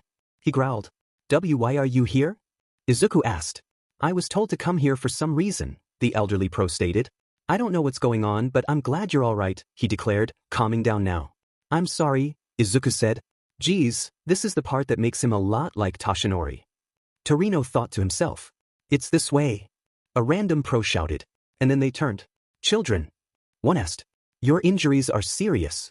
I'll call an ambulance. Another declared. And then another gasped. Is that the hero killer? She exclaimed. As the pros called the police, Ida walked up to Izuku and Todoroki. You two were injured because of me. I deeply apologize, he said while bowing. I couldn't see anything through my anger, he said, beginning to cry. I'm sorry as well. Izuku said. I didn't notice that you were so hell-bent on this, even though we're friends. Of course, this happy moment was ruined when the winged Nomu appeared. Get down! Torino shouted. Unfortunately, the Nomu was able to grab Izuku before anyone could stop it. A speck of blood fell on a female hero's face. Is it injured? She shouted. Stain then slipped a dagger into his palms and licked the blood off of the hero's face. The Nomu froze in midair. Stain then rushed at the Nomu, leaping into the air. He stabbed the beast in the exposed brain. However, when he pulled the knife out, he felt the heat of a rushing flame. Endeavor watched as Stain leapt at the beast. He then came up with a plan. If he brought Stain down, as the students had failed to do, he'd rise in prestige. Also, he'd be able to end that abomination, and the one who caused his creation to falter. As an added benefit, he'd be safe. He knew Stain targeted heroes who realized the hidden perks of their positions, and he was probably on the chopping block as well. Without hesitation, he shot a blue streak of fire at the three. Stain dragged the Nomu in front of him, but he was unable to shield Izuku. The flames roared, the Nomu's cells carbonizing. Then he heard Midoriya scream. The three collapsed in a heap. The Nomu was barely more than a lump of coal. He was mostly fine. Midoriya, however, was not. The boy wasn't breathing. He had several third-degree burns all over his body, and they weren't healing. He then coughed up some blood. Dimon, the hero killer, thought to himself. He knew he'd probably not survive the night. Not with the flaming Arpisti, the next on his list, so close. After all, the monster had to know how he chose his targets. Stain then noticed Izuku's tendrils were flopped against his back, not moving. Suddenly, he had an idea. The heroes were shocked beyond horror at Endeavor's careless actions.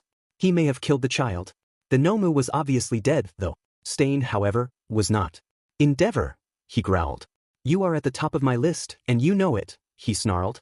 Everyone gasped at the sheer malice now flooding the air. I know you aim to take out 3 threats with one go, Stain looked down to the dying Izuku. I won't let you. With that, he grabbed one of the tendrils. This child will be my legacy. Let it be known that the hero killer died saving the life of an innocent hero deliberately tried to kill. He shouted, before plunging the tendril into his hand. Immediately, he started dissolving. The pain was like nothing he had ever experienced. He gritted his teeth, but he did not let go of the tendril. He then used his free hand to flip the heroes the bird. This is my final act, he snarled, before he fully dissolved and was absorbed. Oikid, wake up. That was the first thing Izuku heard after the rush of fire. He opened his eyes with some difficulty and looked around. He was in a hospital bed. Todoroki and Ito were still asleep. So your friends are alive as well. Now Izuku recognized the voice. It was Stain. He quickly spun around in all directions, searching for the hero killer. And then he got a blinding headache. Izuku watched the world through Stain's eyes. He saw him come across Vulture, a pro, and Stain's first victim. He saw Vulture. And then Stain spoke. I know what you did. Stain growled. Vulture turned. And who are you? Vulture asked. I am the one who will cleanse the world of your filth. Stain snarled, drawing his sword. Izuku watched through Stain's eyes as he pinned Vulture to the ground. I am a hero. Why? Vulture begged. Funny. Being a hero didn't stop you from selling drags to recovering addicts. Izuku was whisked back further, exactly a day before. He saw Stain writing notes. They don't believe me. I filed a police report, and then I got a warning not to smear names of heroes. Stain grabbed his sword. I feared it would come to this. Izuku then saw another victim of Stain's. He heard what Stain said. He heard the heroes laugh at him. He heard the crimes of those Stain hunted. Rapes, murders, drag trafficking, human trafficking, and more. Finally, the swirl of information stopped at the kill that had been the most gruesome. His 10th kill. Mole, the burrowing hero. You're the burrowing hero. Stain growled, pointing to the man. Oh, and you are? The pro asked. I am the one who knows what you've done. I am the one who knows of your crimes. I am the one who will put you down. Stain snarled, drawing his swords. Eventually, Mole was defeated. Stain pulled out a peeler. What? Mole shrieked. Normally, I'd be worried about the authorities showing up. However, I know that the police won't arrive for quite a while. After all, it won't do to find out that the tunneling terror was, in fact, the hero sent to hunt him down. Izuku gasped. The tunneling terror was a notorious pefli and serial killer. He'd RPE and kill his victims. Usually they were under the age of 15. One had been as young as the estimated kill count for the villain was over 100. There was no way, right? But then Izuku remembered that the killer, who had, up until then, struck every Tuesday like clockwork had suddenly stopped. There had been no arrests, but the murders stopped. In fact, over 100 children, still alive, had been recovered, as an anonymous source had given the police a tip. They had all been blinded, and therefore did not know what the tunneling terror looked like. He was forced out of his musings when he saw Mole snarl. You have no way of proving it. He growled. Oh, I don't mean to come forward with it. After all, the last person who offered information was found dead. That was true. The official report was suicide. Of course, conspiracy theorists had poked holes in this, but the media had ignored it. Normally, there'd be an investigation. After all, the witness was shot in the head twice. But nope. No autopsy. No body. Just a quick cremation. The system won't stop you. Therefore I will. With that, Izuku saw Stain drag the torture on for hours. Mole screamed long and loud. Finally, at the 3rd hour, Mole said something. Please, stop, he bubbled. Confess and I will end your torment. Tell me where they are. Stain screamed. Mole bubbled out a certain location. It was where the children were found. Very well. I allow your torment to end. With that, Stain decapitated the not a hero. The monster. Stain wrote the address down and headed off to the station. Izuku then saw one final thing. He saw Stain baking a cake. It had a "Get Well Soon" title on it. Izuku wondered why that was. There were more words underneath it, but he couldn't make them out. The next images showed Stain traveling to a city in civilian clothes. Izuku saw him type something on Reddit. Stain is CDFZZ? Izuku mentally screeched. Chizjuz was the #1 All Might fan in Japan. He always had the secret, juicy goods on the pro. Everyone came to him for the goods. Izuku had once had a conversation with the person. Stain then got off the train and went out of sight. Izuku watched through Stain's eyes as the hero killer went up to a certain apartment. He placed the cake down and rang the doorbell. He then ran off. Izuku then heard a very familiar voice. Torino? Is that you? Stain found out where All Might lives? Izuku screamed mentally. Sure enough, there was Yagi, in his skeletal form. He was covered with bandages.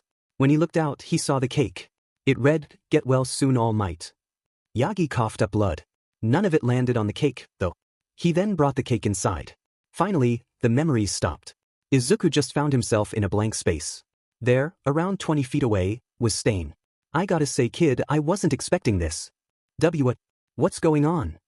Izuku screamed, pointing at the hero killer. Some villain named Tamura told me about your power. So, when the burning RPST decided to kill you, me, and that thing, I was mostly spared.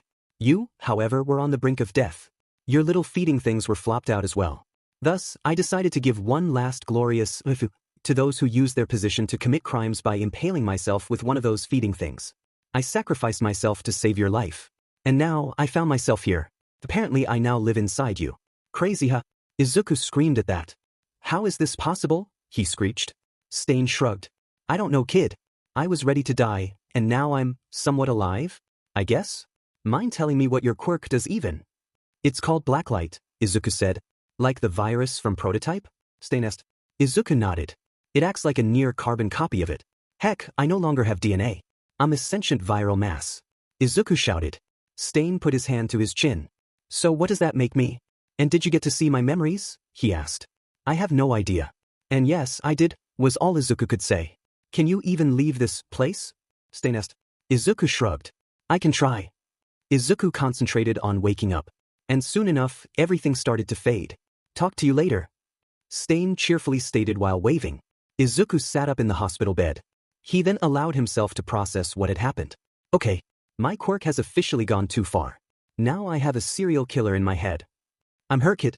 You know as well as I do that I did the right thing. And apparently he can hear my thoughts.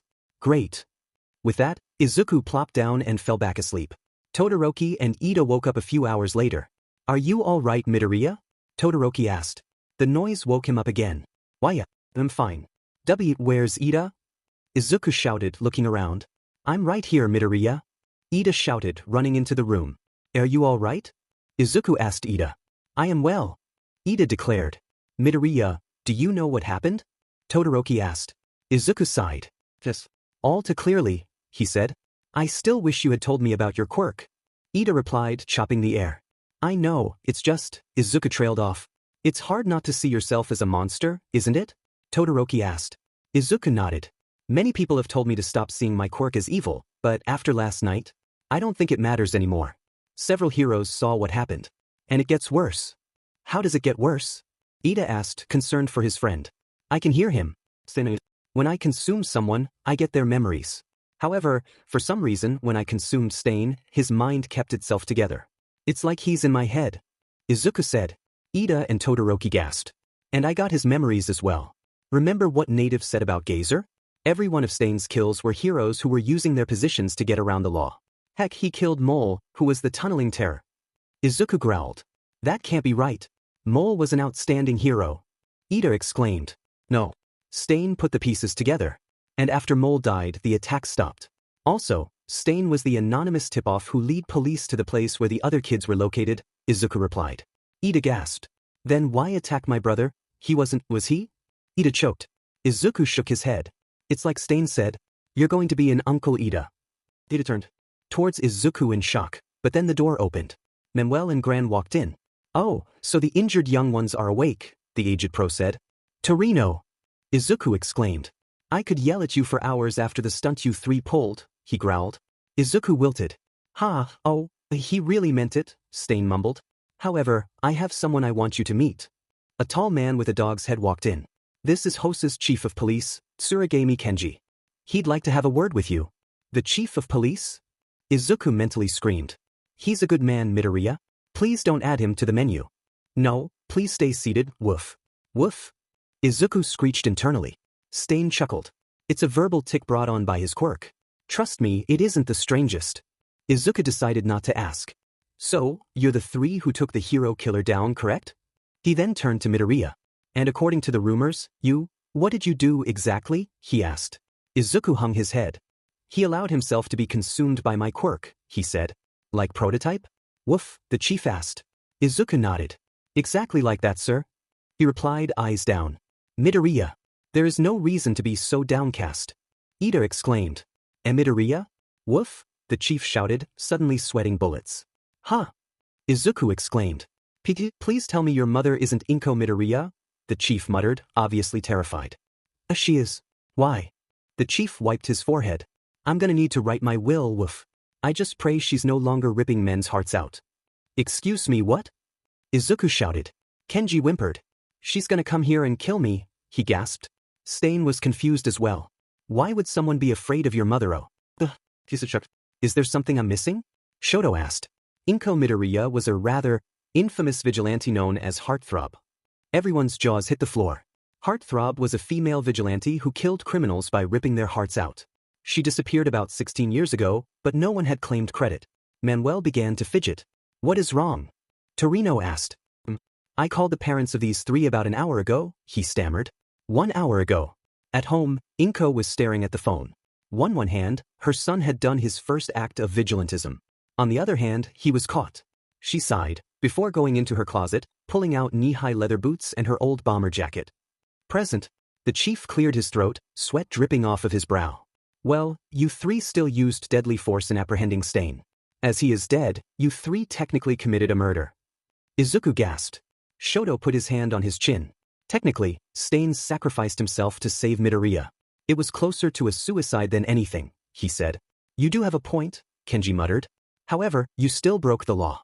Hero killer or not, you used your quirks in an unseemly manner. At this, Izuku slammed his fist on the table. None of Stalin's victims were heroes, sir, he growled. Excuse me? Manuel shouted. I was friends with Mole, and he was tortured to death. Izuku chuckled.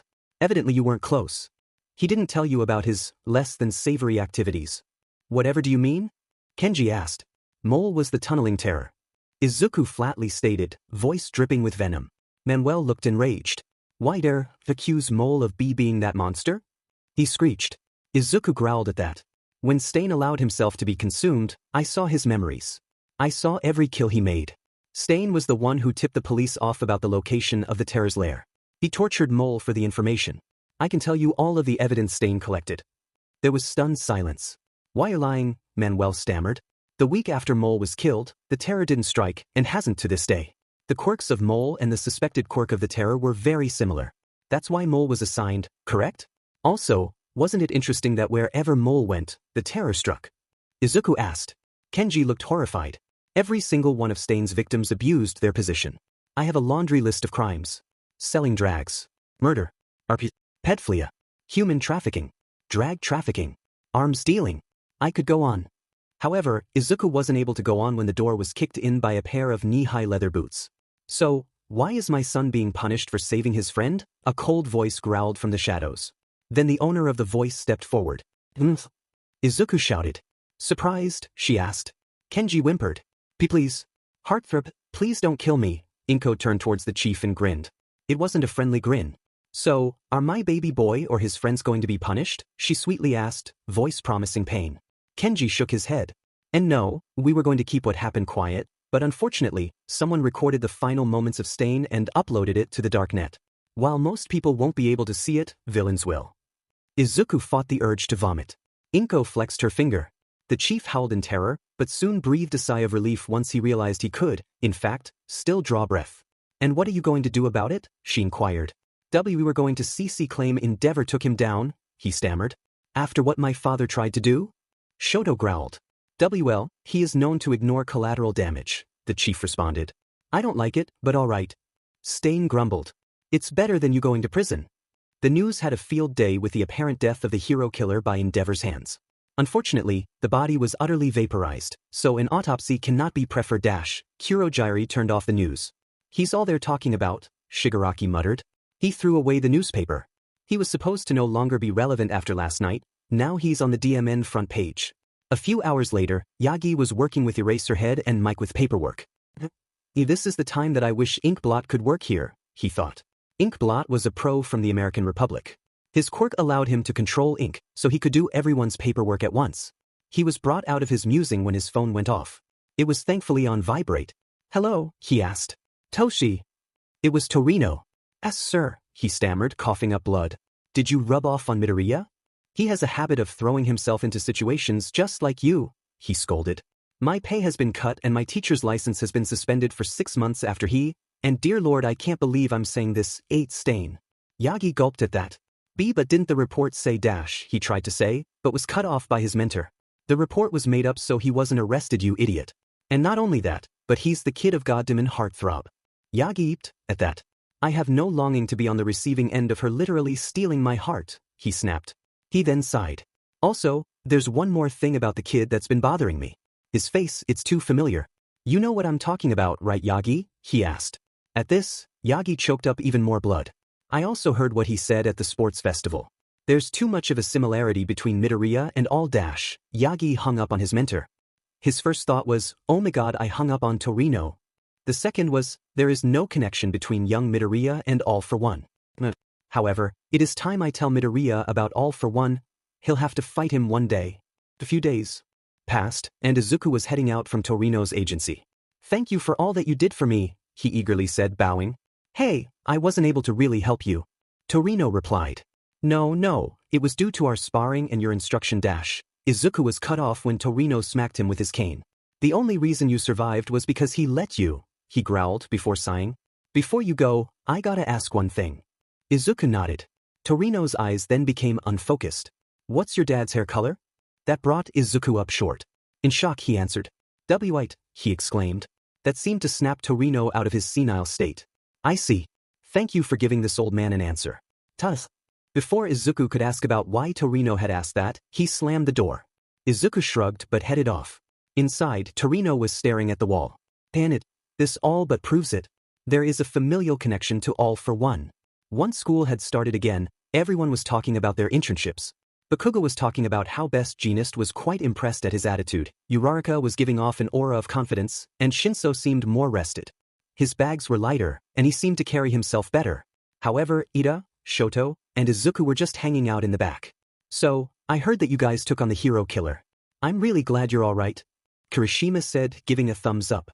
"Well, they were saved by Endeavor, so that's fortunate," Sato replied. "Yeah, but the fact that there was no body left, not even ashes, is incredible.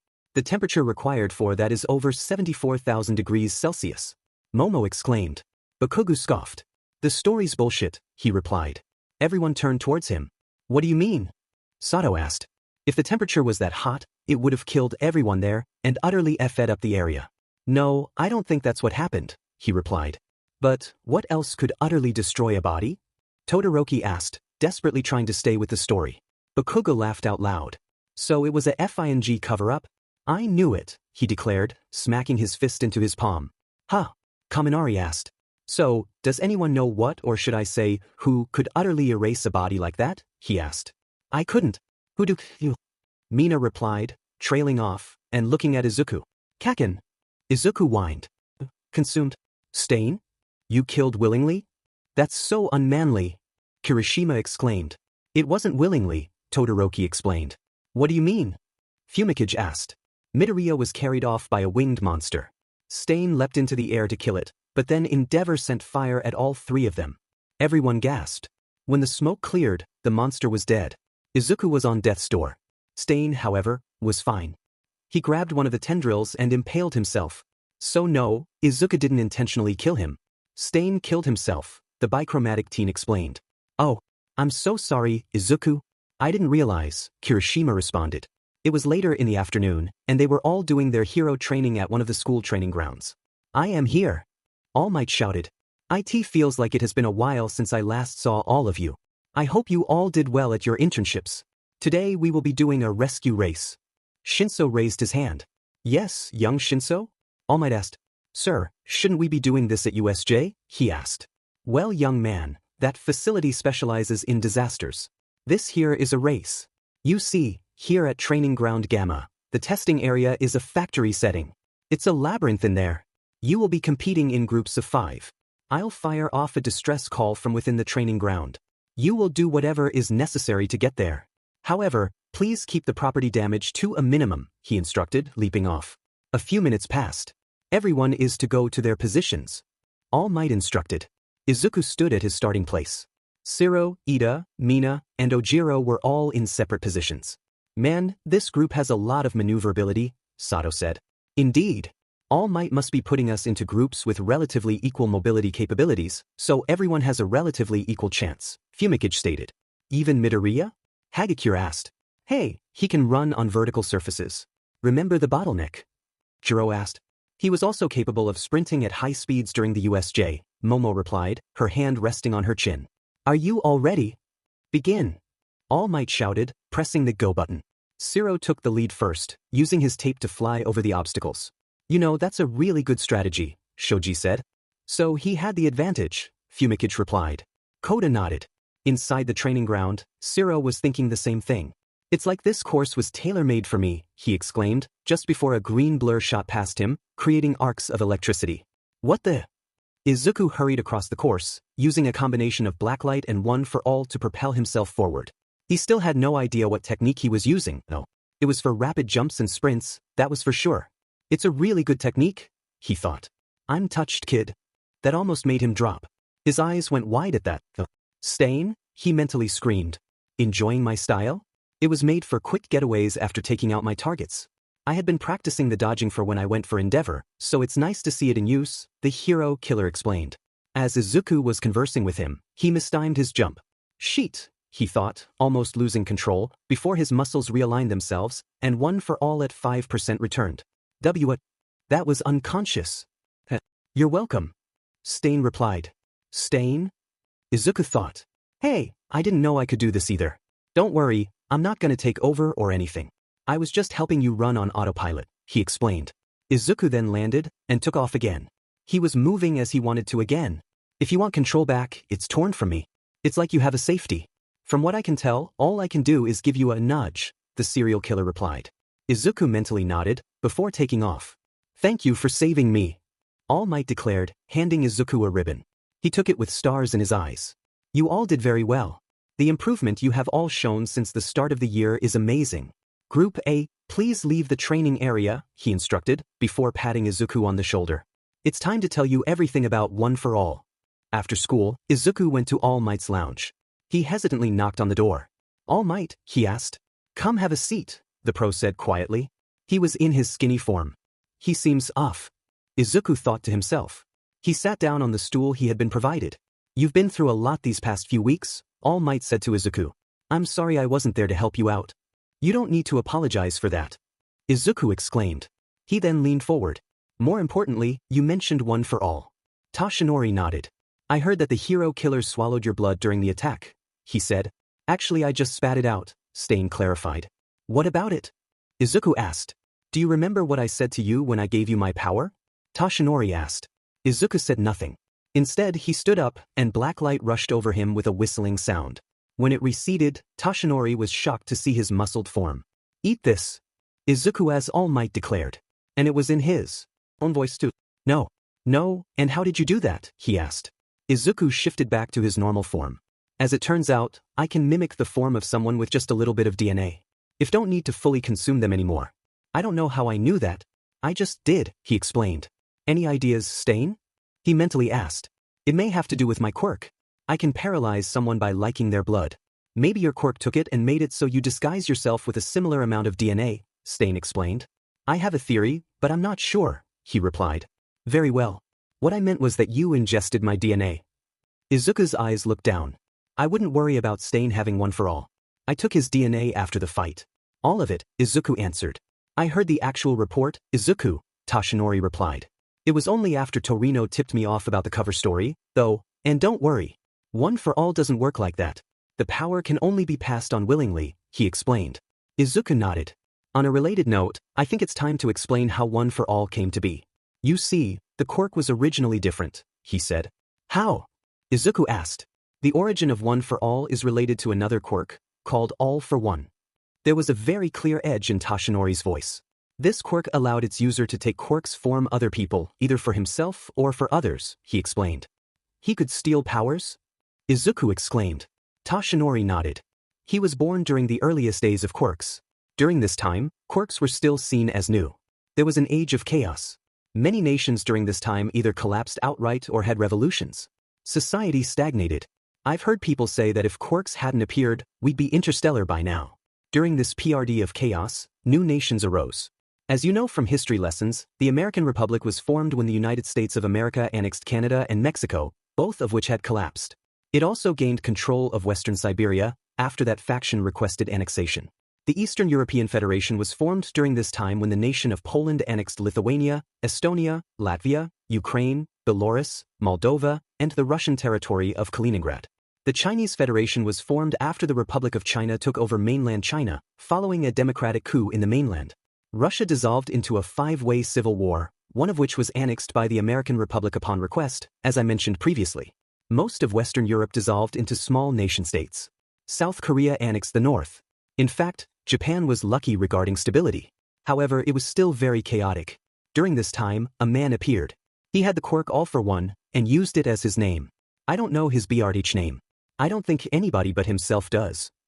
He used his power to spread his influence over Japan. Soon, he was ruling it from the shadows. Izuku gasped. The Dark Shogun? I've heard rumors about him, but I thought he was made up, he exclaimed.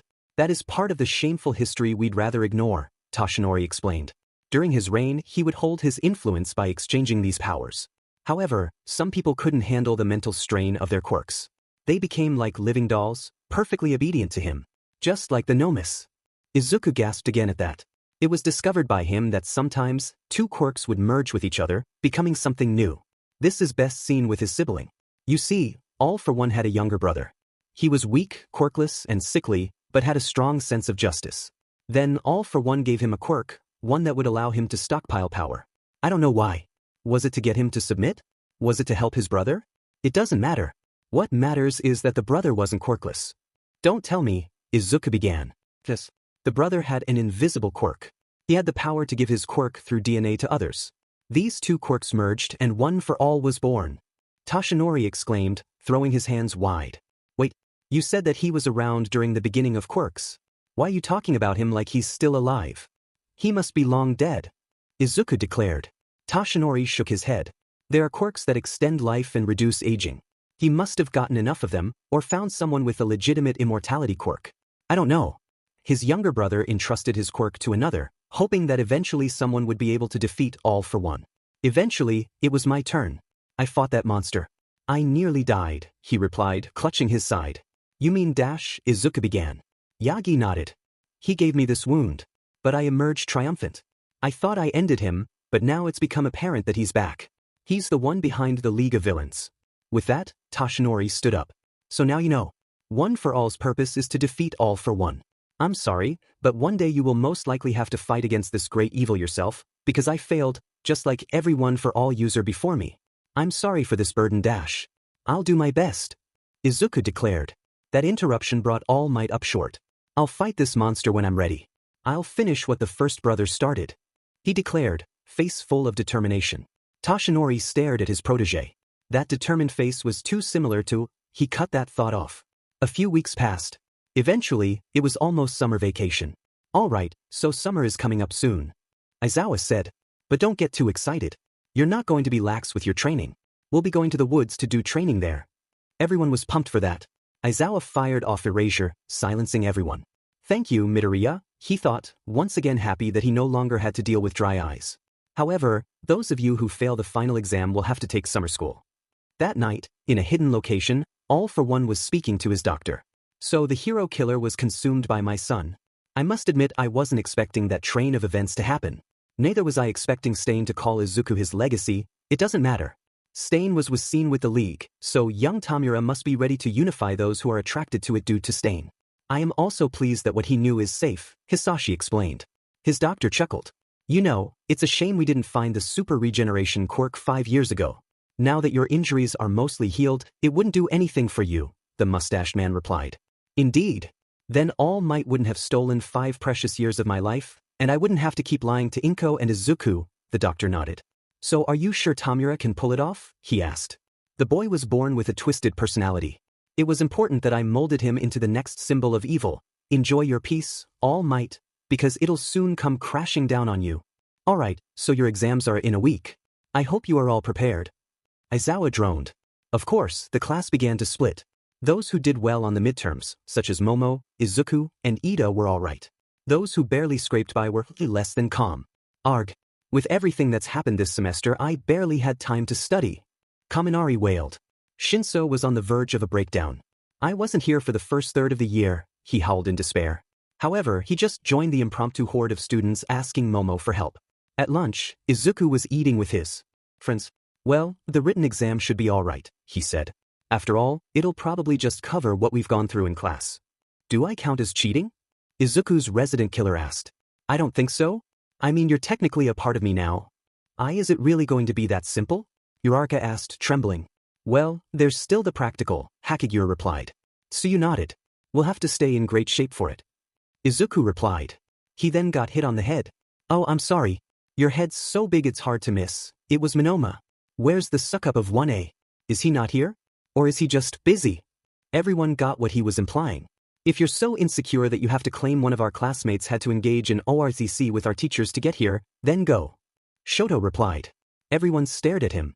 Since mocking students who actually try hard to get to their positions and are actually trying to be heroes makes him feel like he's actually worth our time, I suggest we just ignore him. He finished, still in his stoic position. Before Monoma could react, Kendo knocked him out again. I'm so sorry about that, she said. Is he out cold? Izuku thought. Yep. Boy, she's got a mean chop, Stain replied, whistling. She then waved and walked off, dragging the unconscious form of her classmate with her. The written exams were taken over 3 days. Izuku did alright. He had studied hard, and he had someone whispering answers in his head, so that was a plus. Of course, he only asked Stain for help when he needed it. Finally, they were done.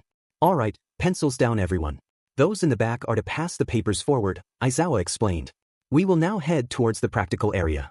When the class, in their hero costumes, arrived, they were surprised to see all of the teachers there, in their costumes as well. Why are the teachers here? Jiro asked. I can answer that. A squeaky voice declared. Principal Nizu? Several class members shouted. That's me.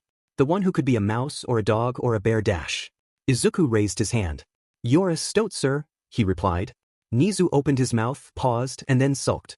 How did you know? He asked. Most of the teachers were shocked. No one has ever figured it out. It wasn't even on the betting list. They all thought. Your fur, your size, and your general ear shape, sir. Izuku explained. Nizu stopped sulking. I am impressed, Midoriya. No one has ever figured it out. I know the teachers had a betting pool, but you're too young to gamble. Thus, just know that I'm impressed. Now then, I will explain what you will be doing. Most of the midterm exams were spent fighting robots, but I decided to change that. You students will be working in pairs, fighting together, so as to take one of your teachers down. Isn't that exciting? He exclaimed. We're fighting our teachers? Uraraka exclaimed. Yes, and don't think about choosing your partners or opponents. They were chosen by me with various factors in mind. For example, Yaoyorozu and Todoroki are a team against me, Aizawa replied, smiling. Oh, by the way, thank you, Midoriya. The extra layer above my eyes is going to be quite helpful. Momo opened her mouth, but Shoto decided to interject. So you'll be able to have your quirk on full time, instead of needing eye drops every 15 seconds? Aizawa opened his mouth, paused, and closed it. That seemed to be a recurring theme. Point taken. Next is Bakugou and Midoriya. Their opponent is none other than Dash, and then All Might drop down. I am here. To fight. Izuku looked terrified, but Bakugou just started to laugh. All Might? Seriously? He howled with glee. You seem very confident in yourself. All Might said. Me? No. I know I stand less than 0 chance against you. But Deku? Screwed, he declared, a snarl on his face. Now then, I shall announce the teams that shall be fighting, and the order in which they will be fighting. Nizu declared. It seemed random, but there was still a pattern. It was right on the tip of Izuku's tongue, but he couldn't figure it out. Now that the teams are put together, let me explain the rules. You will each have 30 minutes. You will be putting these HNDCFFS on your teachers, or you can escape the training area. Either one counts as a win. Also, if one of you escapes, it is counted as a win. Now, I bet you're all worried about us, and are probably already deciding to leave. Do not worry. The support course has created these weights. Nizu declared, holding them up. Each one is half of the weight of the person wearing them, so they are designed to slow us down a little and eat away at our stamina. We held a competition, and support class member Hatuzum won. She's very talented. Nizu reported, finishing. Sato, Kirishima. You're up, Aizawa droned. Yes, sir. The two boys in question responded. One more thing, you can either strategize while you're waiting or watch the battles. With that, the students began to prepare. Alright Deku, here's what I've thought up. I've been watching All Might closely, and there are some things you do that scare the hell out of him. Mannerisms, quotes, that sort of thing. If there's anything that terrifies him, use it. The first fight was Sato and Kirishima versus Semitas. Semitas won that one. Rushing in caused them to lose, and badly at that. Next was Tiu and Fumikage versus Ectoplasm. Thanks to some long-term thinking by Tiu and Dark Shadow's mobility, they passed. The next matches continued, one by one. There's a pattern here. I know it. Izuku mentally screamed. Stain nodded. The matches seem random, but it's like there's an invisible force guiding the outcomes, he explained. Finally, the match that pitted Shinso and Shiro against Midnight began. As soon as the buzzer rang, Shiro and Shinso's plan began. Shinso just casually walked up to her. Hey sensei, isn't it embarrassing for an old hag like yourself to wear such a revealing outfit? Shinso taunted. Why, I can see your wrinkles. Midnight DMN near burst a blood vessel. What did you say about me, you dash? And then she stopped. Shinso calmly walked up to her and held out the HNFS. Put these on, he ordered. She did so. As soon as she was done, her eyes refocused. What? She asked, feeling the extra weight. Shinso had a shy-teething grin. You lost. He cooed. Everyone was sweat-dropping at that. He really got under her skin, Izuku deadpanned. Bakugou laughed. It's as you said, Deku, talking isn't a free action. With that, they both headed towards the entrance area, as they continued to plan. They soon finished their plan. Nervous? Katsuki asked his friend. Izuku nodded. You want me to intimidate All Might. How am I supposed to do that? Izuku questioned. Bakugou thought. Can you transform into your dad? He asked. Izuku's sweat dropped. Kaken, I highly doubt my dad would intimidate the symbol of peace. He deadpanned before answering. Yes, but it isn't going to help. Can you at least copy his angry face? He asked.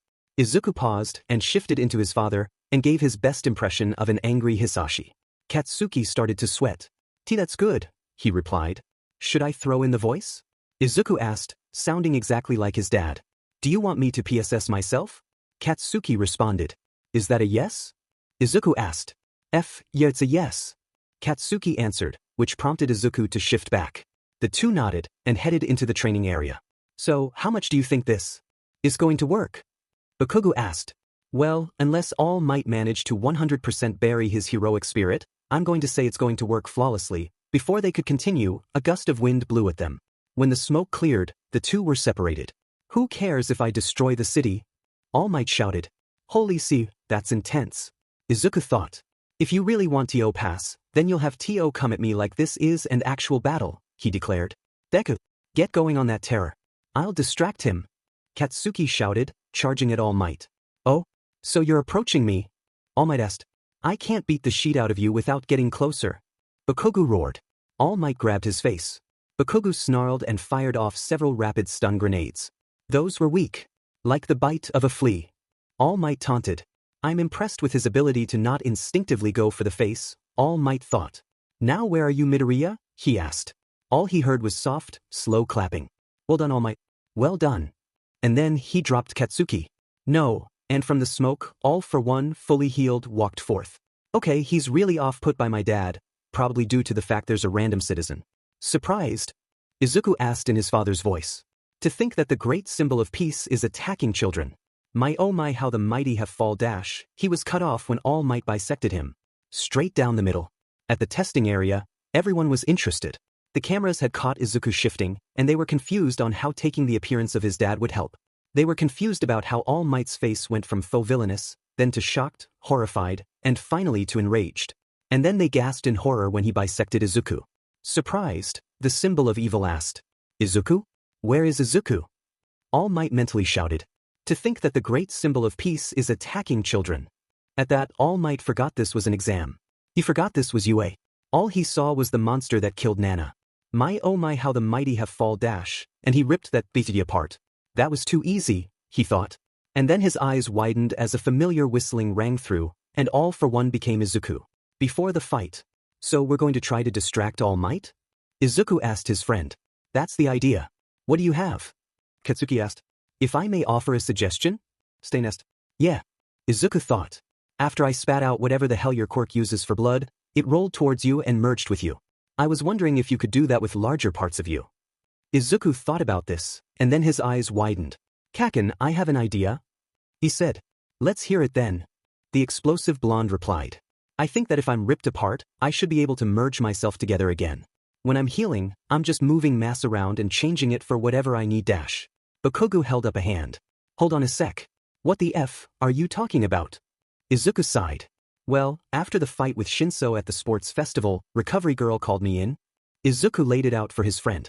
The fact that he was no longer human genetically, but still mentally, and the fact Stain was living inside him were revealed. Bakugou just got a wicked grin. Shall we test to see if you can survive that? He asked. Izuku nodded. He concentrated, and then pointed to his leg. Make an explosion with as little heat as possible at my knee. Izuku instructed. Bakugou followed the instruction. Blood and bone flew everywhere. Now there was a badly bleeding stump of a leg. Bakugou watched as bits of the leg turned into black goo and rolled back to Izuku. When they touched him, his leg regrew. Holy effing shit! Katsuki exclaimed. Izuku smiled. How is this going to help against All Might? He asked. Izuku's smile turned into one that wasn't out of place on his dad's face. In spite of him portraying himself as a villain, I'm 100% positive that if either of us got seriously injured he'd call it off. My plan is to allow my center to do that, basically bisecting me. I'll shift into my dad and then shift back. He should go into shock. After all, there's a random civilian here. Either he'll attack me or he'll immediately try to help said civilian. That's when you place the HNDCFFS on him, Izuku explained. Back to the fight. All Might collapsed to his knees, cradling the top half of Izuku. What have I done? He wailed. He desperately tried to stop the bleeding. Midoriya. Midoriya, I'm so sorry. He sobbed. Oh, Might? Izuku gasped out. Oh, don't try to talk. Don't, All Might whimpered. He had killed his student. Izuku weakly smiled. Gotcha. What? All Might then felt a new weight on his arm. Bakugou had clasped the cuff on him. Oi Deku. Stop traumatizing everyone, Katsuki said, smirking. Fine, Kaken. The bisected and bleeding boy replied. The blood and bone then morphed into black goo, and rolled towards Izuku. The mass attached itself to him, and reformed his legs. All right, All Might, Izuku replied, a smirk on his face. You're caught. Achiko had finished vomiting when she heard that. What? She coughed out. Most of the students were also in shock. That was really dirty, Shoji stammered. Agreed, Shoto replied, jaw hanging open. It is one way to capture All Might without permanent damage, Shinso replied, eyes widened. Midoriya, All Might gasped. You're alive. He sobbed, hugging his student. Of course, All Might, he replied, hugging his teacher back. And don't worry about the punch. I shifted by mass to make sure that I'd come apart like that, Izuku explained. All Might looked like he wanted to ask Izuku something, but he simply nodded. Izuku noticed the steam rising from him. Come on, Kaken. Let's head out. It was the next day, and Kirishima, Mina, Sato, and Kaminari were on the verge of a breakdown. I was looking forward to camp. Mina wailed. Come on, guys. Maybe there's a last-minute twist or something. Izuku replied, trying to comfort them. Midoriya, please don't jinx it. I didn't do anything during the combat. It was all Shinso. At the very least I wasn't knocked out, Siro replied. Shut up. Kaminari shouted, fingers heading towards the eyes of the nearest person. Said person was Izuku. This pain caused him to flail around, clutching his face. Before the clusterfuck could escalate, Aizawa slammed the door open. You should all be in your seats when the bell rings. He instructed. The students proceeded to DMN near teleport to their seats. Now then, there are a few of you who, unfortunately, didn't pass your final exams. Thus, when it comes to going to the training camp, Aizawa gained his terrifying grin that had graced his face after the Quirk exam. You're all going to camp, he declared. Seriously? Mina shouted. The good news is that none of you failed the written exam. If one of you failed, that it would be a different story. However, 4 of you failed the practical, and Siro, you passed by the lowest possible margin. Said boy threw up his arms in celebration. Each teacher left one way for you all to pass. And before anyone asks, I lied about us going all out. If we had, there would have been no way any of you would have passed, save for Midoriya and Bakugou. I think that their strategy was incredibly thought out, and it would have thrown any self-respecting pro out of their act. I broke down sobbing at that, and if Izuku hadn't revealed the ploy, I would have taken a vow of vengeance against All Might, Aizawa thought to himself. Shoto raised his hand. Yes. Aizawa asked. I don't think my father would have broken character like that, he replied. Like I said, Aizawa continued, any self-respecting pro would have broken character. Everyone caught the meaning. However, Ida seemed upset. Sensei, this is the second time you've lied to us. How can we afford to keep our faith in you if you keep this up? He demanded. I see your point. And I wasn't completely lying. The ones who failed the practical will have extra lessons at the camp. It'll be far tougher than what you'd face at summer school. After class, everyone was talking about the camp. It would last for a whole week. As they were discussing what to do, Toru interrupted them. Why don't we all go shopping together? She exclaimed. That's a great idea. We've never hung out as a class. Kaminari replied. They all arrived at the Kiyoshi Ward shopping mall the next day. They all decided to split up to track down what they wanted. All right, we'll all meet up at around 3. Kirishima shouted. Everyone agreed. The class soon scattered. Izuku and Uraraka were the only two left. So it's just us, Izuku said. Yep, Uraraka answered. Well, I'm going to go look for some weights so I can up my training. What about you? He asked. Mostly just bug spray, she replied. Izuku nodded. She then walked off, discreetly smashing the statement Yuga had said while they were fighting 13 down. And it looks like it's just me. Izuku said. Oh look, it's a UA student. A raspy voice declared, before the voice's owner wrapped one of his arms around him. I want an autograph. Were this famous? Izuku thought. Izuku, that's Dash. I can't believe I'm running into you again. That brought Izuku up short. Now he recognized that voice. 4 fingers settled on his neck. Why don't we spend some time getting reacquainted? Shigaraki offered, more like demanded. Act natural, and wipe that look off your face. We should Jewish chat, the man-child instructed. And if you try to act out, well, when all 5 fingers touch your neck, it'll disintegrate. It'll be fast but painful. Izuku decided he needed to think. If you do that, there will be witnesses. You'll be caught. He whispered. Pass the law. Take a good look around, Midoriya. Many people here could start a massacre this very second. So could you? You'd probably be able to kill everyone here and any hero that came along. But you don't. You think that your laws protect you. Well, what happens if someone who doesn't follow those laws walks in? I could kill dozens, maybe up to 100 before a pro stopped me. It's like I'm the only person with a gun in a gun-free zone, he taunted. I get it. Let's talk, Izuku snarled. The two of them sat down on a bench. To be completely honest, I hate almost everything. But right now, I hate the hero killer the most, he snarled. Tell him the feeling is incredibly mutual. Stain growled. Trust me, the feeling is mutual, Izuku grumbled. Oh, and how would you know?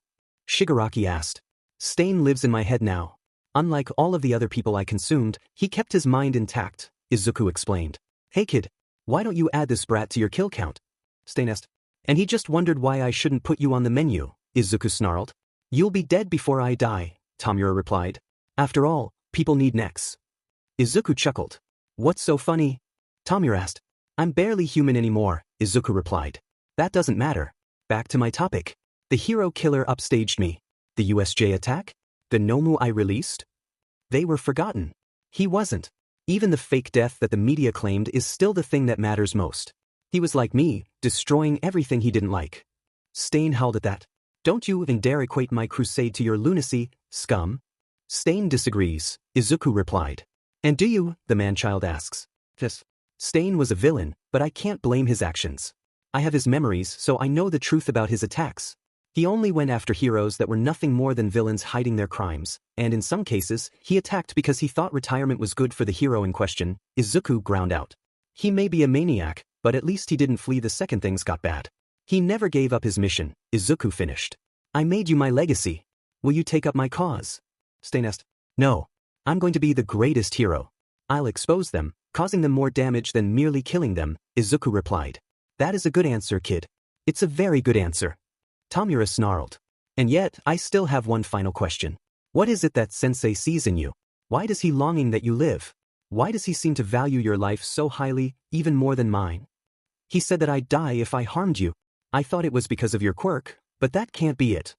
Izuku had had enough. Let go of me, he snarled, a tendril popping out. At this, Tamura's eyes widened. He immediately let go and backed off. Izuku retracted it and ran. After that, the police arrived. Shigaraki had already left.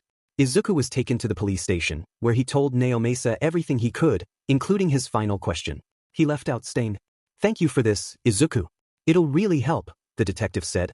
I just wish I could have done more to stop him, Izuku replied. Don't worry. We'll handle things. It was good that you stayed calm. You saved many lives.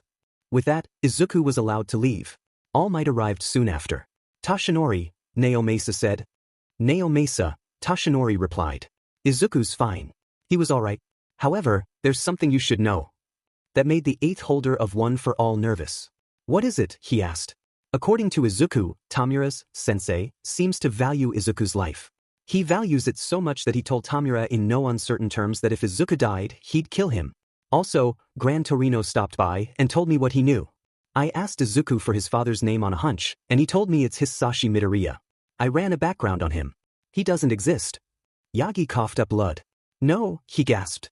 I'm sorry, All Might.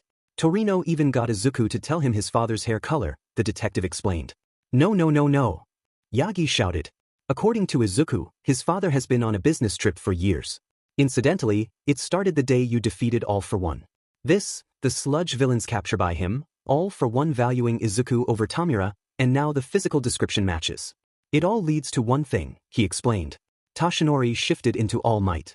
And all, he wailed. Izuku Midoriya is All for One's son. In the League of Villains base, Tamura was throwing another tantrum about All Might. Kurogyari was busy washing a glass. After hearing Shigaraki storm out, the Mist Man looked down at the photo they had of Izuku at the sports festival. Izuku Midoriya, diagnosed as quirkless, and yet has one of the most horrifying quirks I have ever seen. After entering UA, he seemed to gain a secondary power, one that boosted him even further. He placed second at their sports festival. During the Hosu incident, he and his friends took on the hero killer and won. Afterwards, Staines sacrificed his life to save him. And yet, Sensei highly values his life. He was interrupted when Sensei's voice came up. Kurogyari, it is time for you to learn something from me. Shocked, he warped to Sensei's position. The Mist Man kneeled at All for One's feet. What is it that you wish to teach me, Sensei? He asked. All for One smiled. You have been loyal to me for years, and have kept a cool head. What I'm about to tell you is something only I and my doctor know. My name as in, the name I was born with. Kurogyari was shocked. He knew that Sensei couldn't have been born as All for One, but this was something he wasn't expecting. Why? He asked. All for One sighed. Young Tamura may need your guidance to fulfill my wishes. I feel that telling you my name will aid in that. However, telling Tamura at this point would cause issues. Now Kurogyari was just confused. I shall delay no longer. My name, the name I was born with, is Hisashi Midoriya. Kurogyari paled. And Midoriya? Doesn't Izuku Midoriya? He asked. All for One nodded. Indeed. He is my son. Kurogyari's mind raced. That's why you value his life, he replied. Sensei nodded. While I disagree with his career choice, and even more so with who he chose to be his idol, I can't bear the thought of him being harmed by anyone, Sensei's fists clenched. When I heard from my darling wife who attacked him, I decided to take matters into my hands for proper punishment. Kurogyari's eyes widened. That's why you went after the sludge villain. All for One nodded again. Does your family know? He asked. Hisashi shook his head. They think that I'm on a business trip. I've hated lying to them for so long, but it would crush Izuku to learn that the father he looks up to is All Might's nemesis. Kurogyari's eyes narrowed. Is that why you hate All Might? Because he's your son's idol? He asked. No, my utter loathing for him stems from something deeper. I've had to lie to my family for 5 years about why I can't be there for them. Why I can't be a father to my son. My empire is replaceable. My family is not. That is why I hate All Might so much. He stole my family from me. That you? Aizawa was talking to Vlad. Vlad, we have to increase our students' quirks this summer, he said. What do you mean? The 1B homeroom teacher asked. Why don't you give me a rundown? Aizawa nodded. Well, first there's... Finally, Aizawa got to the last 2 of his students. Hitoshi Shinso. He's the general studies student I transferred to 1A. His quirk is brainwashing. In essence, if he speaks to someone and they reply, he can control them. And finally, there's Izuku Midoriya. His quirk is blacklight. Aizawa paused at that. Like the prototype virus? King asked. Yes. His quirk, as far as I can tell, has turned him into the blacklight virus, with everything that it entails. And I do mean everything. King paled. Even, he trailed off. Aizawa nodded. He does indeed have feeding tendrils on his back that are what they say on the tin. When organic matter comes in contact with it, it is broken down into raw biomass and absorbed into Midoriya. This can include humans. So far, the number of people he has done this to is 13. Vlad gasped at that. He's killed 13 people? Aizawa nodded. The first one was a Pefli when he was 4.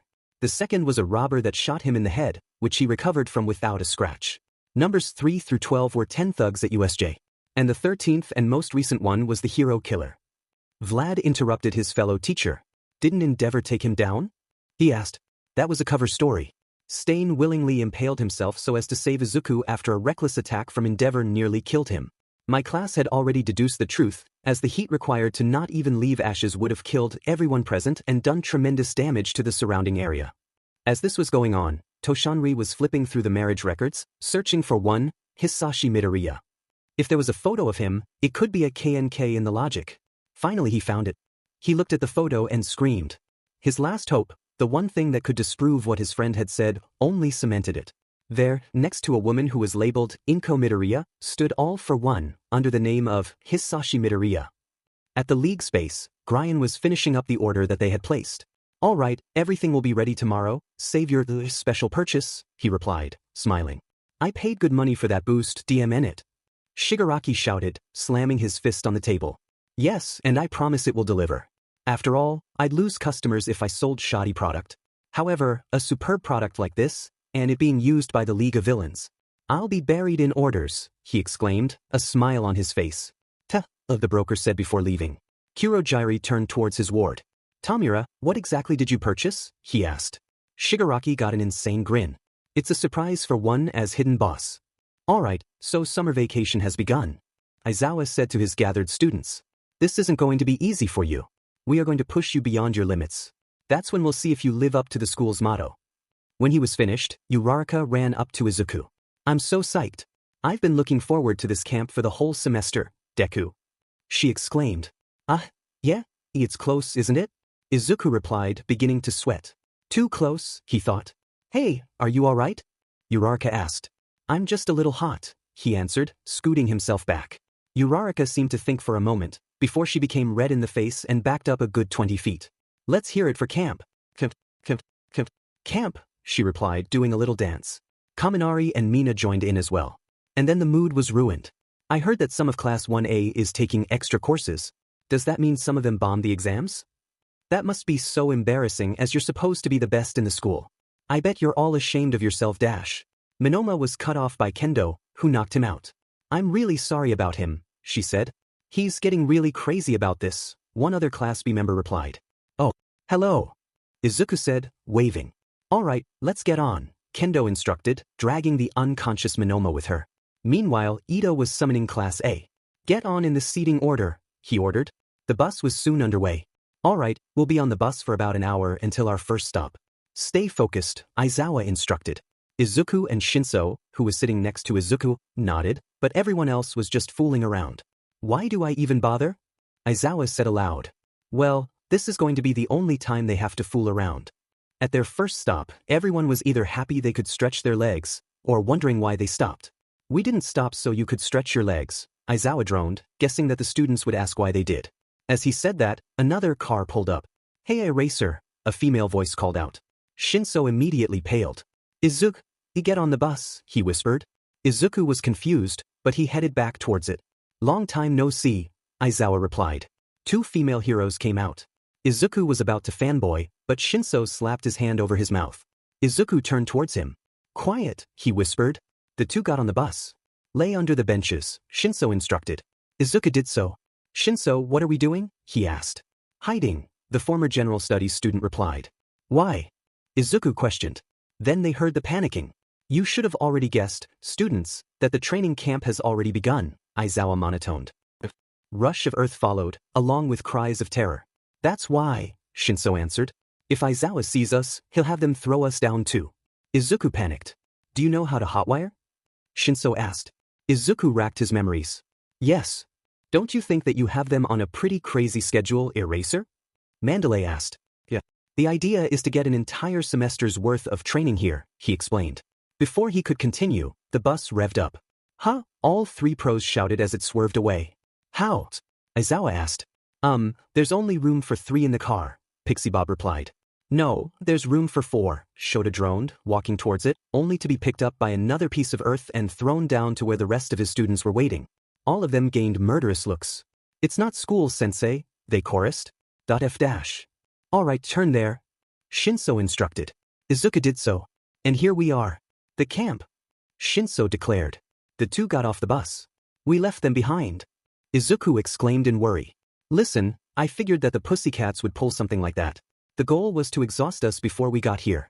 They're like that, Shinso said. Izuku turned towards his friend. And why didn't you tell the others? Shinso shrugged. There wasn't any time. I only realized what would happen when we got to the lookout point and they showed up, he explained. Before Izuku could respond, the pussycats' car rolled up. The two pros leapt out. Hi. Figured you'd pull a stunt like that, Shinso said, a shy-teating grin on his face. How did you get the bus up here? Mandalay asked. I know how to hotwire. Izuku explained rapidly. I should be mad at you, but honestly, I'm impressed at your reasoning skills, Shinso, Pixie Bob responded. Hey, is Aizawa in there? Izuku asked. Pixie Bob smirked. I threw him over as well after the bus was borrowed. Shisno smiled even wider. I bet the class is giving him absolute hell. Meanwhile, Aizawa was tied to a tree, cursing Shinso and Izuku. Screamed, Sensei, you're the bait. Momo shouted. And you Shinsu, he cried, attracting the attention of the monsters. Is Koda here? Shinso inquired. Mandalay nodded. Who? Izuku asked. My cousin's son. He lives with us, Mandalay replied. Before Izuku could walk up, Shinso put his hand in front of his friend. Listen, I know you'd love to meet him, but he has a raging hatred for heroes for some reason. Izuku looked horrified. 8 hours later, the rest of Class 1A, Aizawa included, wandered in. You said it would only be 3 hours. Siro ummed. Oh, that's how long it usually takes us. Sorry. Mandalay replied. You're bragging? That's so mean. Sato complained. I'm starving. This is hell. Kirishima wailed. I wasn't supposed to have to go through that. Aizawa groaned. And where were Midoriya and Shinso? Toru whined. We hijacked the bus, Shinso replied. Everyone glared at them. I figured that they'd pull a stunt like this, so I warned the only person I could. Izuku also knew how to hotwire, so we left. Guess you fell for your own rational deception, sensei? Shinso mocked. Aizawa groaned again. They used me as bait, he growled. Ha ha ha. Stain cackled. Alrighty. Get your stuff off the bus. We'll have dinner in the cafeteria. Mandalay said, giving everyone a thumbs up. Everyone really dug in that night. Just a reminder, this is the only night we'll be doing this for you. Pixie Bob explained. Izuku, once he was done eating, decided to go ask a few questions. Hey, Mandalay? Koda doesn't seem to like heroes all that much, does he? He asked. Mandalay shook her head. No. No, he doesn't. Perhaps if he had a normal childhood, he would've. She trailed off. What happened? Izuku questioned. Mandalay's cousins, Pixie Bob replied. They were heroes as well. 2 years ago, they were murdered while protecting civilians. Their death was definitely the most honorable way to go for any heroes, and that's what the news said. But to him, it was different. It was like they had left him behind. Meanwhile, everyone was praising them for their deaths. It hurt him. We don't think he likes us that much either. We're heroes like they were, and he's probably afraid to get attached to us as well. Izuku had no response. Stain, however, did. This is why I did what I did to Ingenium. Izuku mentally sighed. In all honesty, after hearing this, I can't say I blame you for that. It was 5:30 a.m. the next day, and everyone save Izuku and Shinso were exhausted. Good morning, class, Aizawa said. Today we begin a training camp. This camp's goal is to increase your Quirk's abilities exponentially. This is so you can all get provincial licenses, so you can face the dangers that fester in the darkness. Aizawa then tossed a familiar ball to Bakugou. You scored 705.2 meters when you tossed the ball at the beginning of the year. Let's see how well you've improved. Bakugou got a wicked grin. Don't blink, he chuckled, winding up. Go to hell, he roared, using his explosions to send the ball further. Go to hell. Izuku mentally asked himself. The ball soared for a while. That was 709.6 meters, Bakugou. That brought everyone to a halt. You've all improved during your first semester at UA. However, that's mostly been limited to mental prowess and technical skill, with a little extra stamina. For most of you, your quirks haven't grown stronger. Here, we're making sure that they do. Aizawa got a wicked grin. You'll all feel like dying during this training. Let's hope you all survive. And thus, the training began. While everyone's training seemed to follow yet another pattern, this was driving Izuku insane. What was the pattern? He and Shinso were doing other things. Shinso had been tasked with attempting to brainwash Mandalay through gesture alone, while he was with Tiger. Alright, Aizawa gave me the basic rundown of how your quirk works. What's your biggest issue? He asked. My blade is too heavy for me, and I want to learn how to heal on command, Izuku explained. Tiger nodded. I heard about your blade being too heavy. Make it for me. Izuku concentrated, and his right arm morphed into a blade. He then gasped. It's lighter, he exclaimed. Oh, wanna test it? Tiger asked. Izuku nodded. I don't want to hurt you though, he said. Tiger just whistled. Hey Pixie, make some earth things will ya? He shouted. Sure enough, several earthen creatures formed. Izuku whimpered, but then got into a fighting stance. How do I? This is one of your stances, isn't it, Stain? He asked. Yep, his mental serial killer replied. Izuku sprinted towards the creatures, dodging. He lifted his blade and split one down the middle. Without pausing, he rotated, cutting another in half diagonally. He jumped onto the third, bringing the blade down on its head, splitting it open. Tiger whistled. It was soon nighttime. All right, we're no longer making you meals. You'll have to make your own. Starting with curry. Ragdoll sang. Everyone slumped. Shinso, however, raised his hand. Pussycats? He questioned. Yes, all of them asked before standing still. Shinso flinched. Controlling 4 people with exceptional willpower at the same time was incredibly straining. It had been a lot easier when he was controlling his fellow UA students. All of you, be aware that I am controlling you. Making them know and be able to fight it would increase the difficulty. Their eyes went from glazed to nervous. Now then, Pixie Bob, make an incredibly tall earth structure underneath all 4 of you, he instructed. Pixie Bob began to sweat. Shinso, what are you doing? She asked nervously, raising them higher and higher. Shinso hissed in pain. Stop, he commanded. She did so. Now dispel the earth. What? All 4 shrieked. Pixie Bob did so. They were all falling rapidly. Catch yourselves. Shinso shouted when they were halfway down. Tiger grabbed Ragdoll and Mandalay while Pixie Bob created a soft earth cushion. Breathing, Shinso released his control. What was that for? Ragdoll screamed. Shinso held out his hand. Momo then created a rather large piece of gold. It was for 10 pounds of solid 24-karat gold, he replied, before clutching his head and flopping to the ground. And also, for training, he gasped out. Aizawa looked at him, and then back to the pussycats. I really should have expected some sort of revenge, he sighed, picking up Shinso. Well done. You've already advanced far enough to control multiple actively resisting people at once, Shinso, he said, a smile on his face. The class soon created their curry.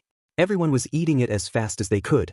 Momo, however, was eating the fastest by far. You're really scarfing that down? Mina exclaimed. I have to. My quirk turns lipids into new atoms, so it's good for me to eat as much as possible. The thought going through the girls, pussycats included, was, that lucky girl. So it's like poop? Zero asked. Momo then retreated into the corner of woe.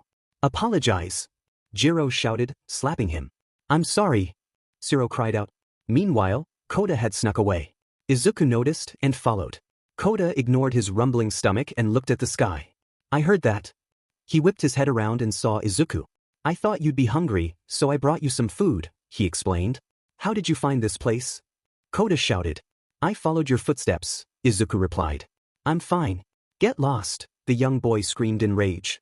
And forget you saw my hideout, he added. Hideout? Izuku asked. You're spending your whole life improving your quirk. It's dumb. All you want to do is show off. Koda snarled. That hit Izuku deep. Do you even know what my quirk does? He asked, his face hidden by shadow. What does it matter? Koda snarled. Izuku opened his mouth, but then closed it. It wouldn't do to go off on him like that. Your parents, were they the water hose heroes? He asked, trying to change the subject. Did Mandalay tell you? Koda accused, pointing a finger at Izuku. He shook his head. I pieced it together, Izuku answered. Everyone here is crazy. They're calling each other hero or villain, killing each other. If people like you weren't showing off, they'd still be here. Koda snapped. The knives pushed themselves deeper. I'm not showing off, Izuku murmured, before setting the plate down. I'll leave this here for you, he said. Koda made the mistake of looking in Izuku's eyes. They were filled with an undefinable sadness. The next day, Izuku was in a pen of animals. Each one had a broken leg. All right, you wanted to learn how to heal? Heal them, Tiger instructed. Izuku gulped and let a feeding tendril out. However, the second it touched an injured animal, they dissolved into biomass. Holy shit! Aizawa really wasn't killing about your quirk being blacklight. Tiger exclaimed. Izuku looked at the ground. Tears were filling his eyes. Are you all right? Tiger asked. Izuku shook his head. Last night, Koda said I was showing off. I wanted to tell him what my quirk is, what it's done to me, what it continues to do to me, what it's turned me into. By now, the tears were pouring down his cheeks. I've always wanted to be a hero, but ever since I got my power, it's been my way of trying to protect others from myself, so that I won't snap, because heroes don't hurt innocent people, he choked. My quirk made me a killer, monster, something that's barely human, and then Kota said that I was just showing off, he bawled. Tiger would normally slap a student to pull them together, but this wasn't quitting, this was years of trauma. Kota had released the trigger. Hey, Midoriya, you're not a monster. Your quirk does not define who you are. What defines you are the choices you make, Tiger replied, slowly moving into Izuku's field of vision.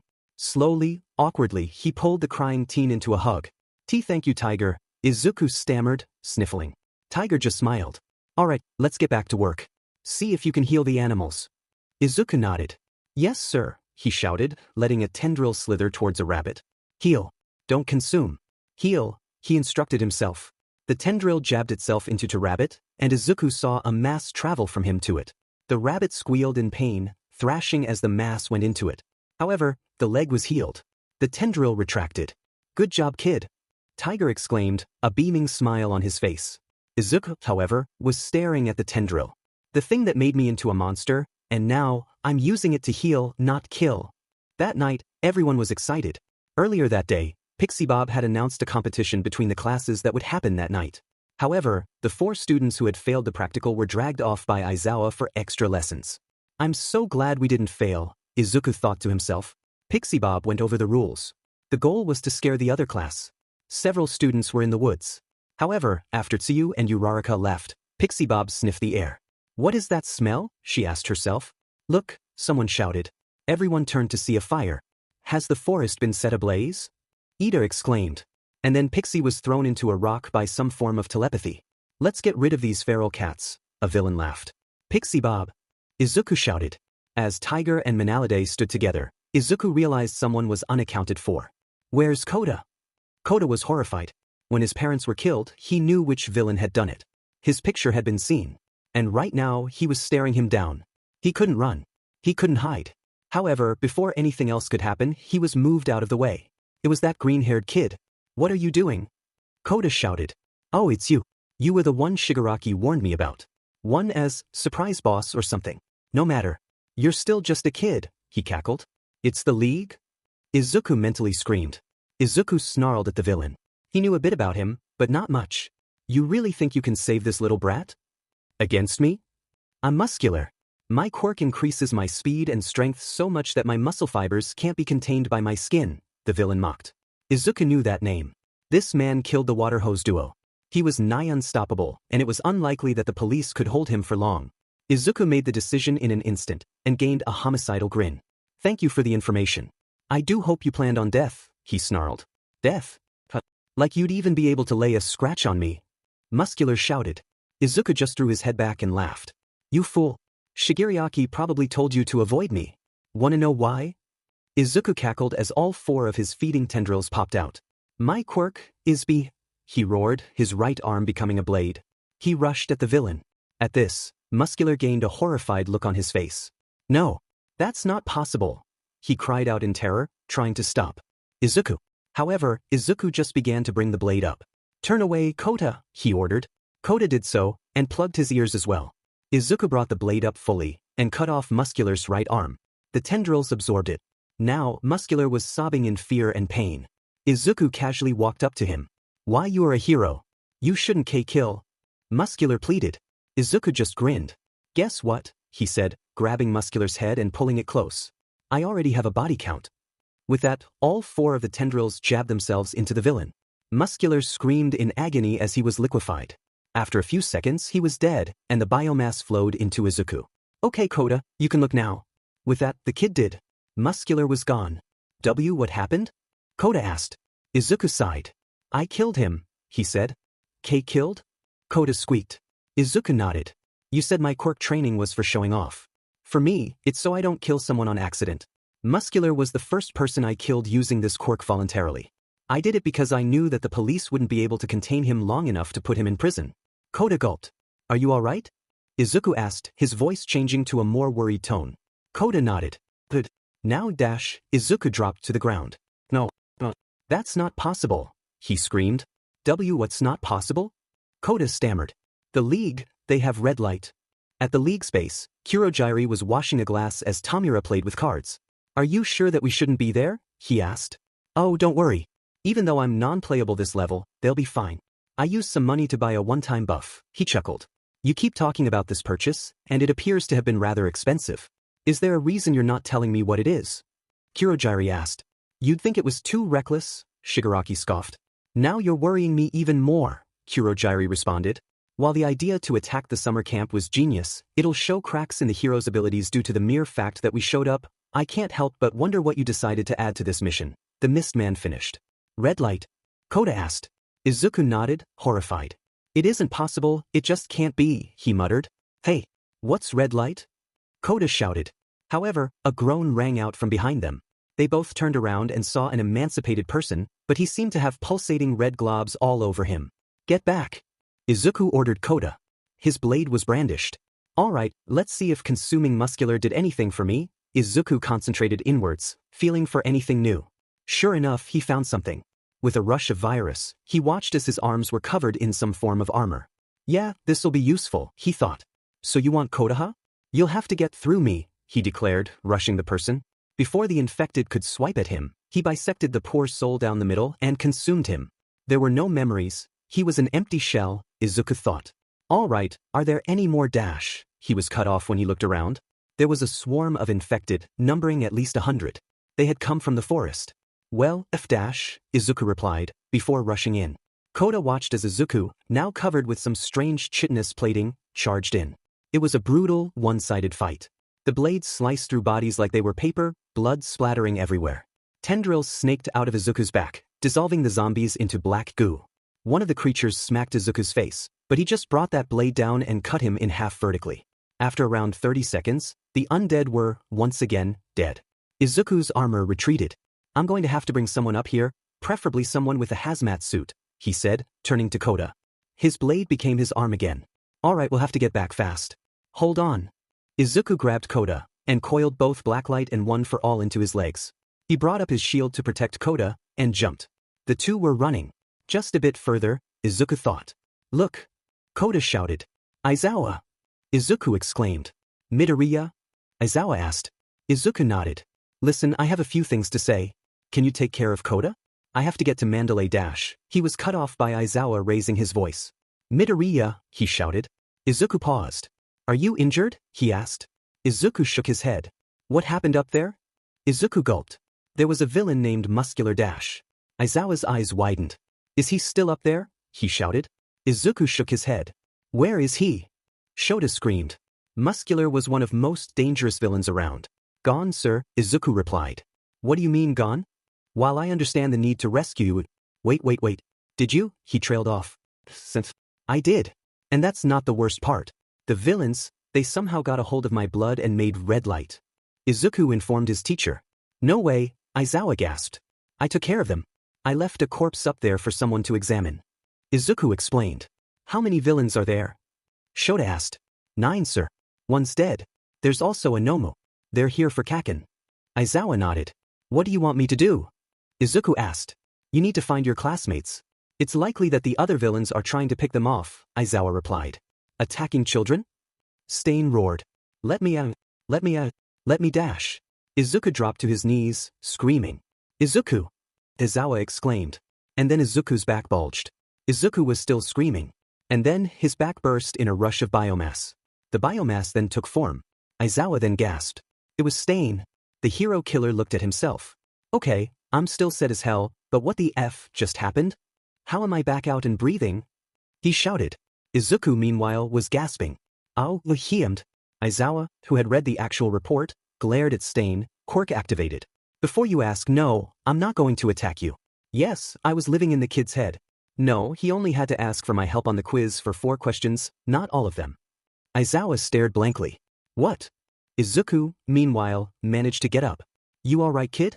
Stain asked. Izuku didn't reply. Kid, your teacher needs to hear it as well, Stain replied.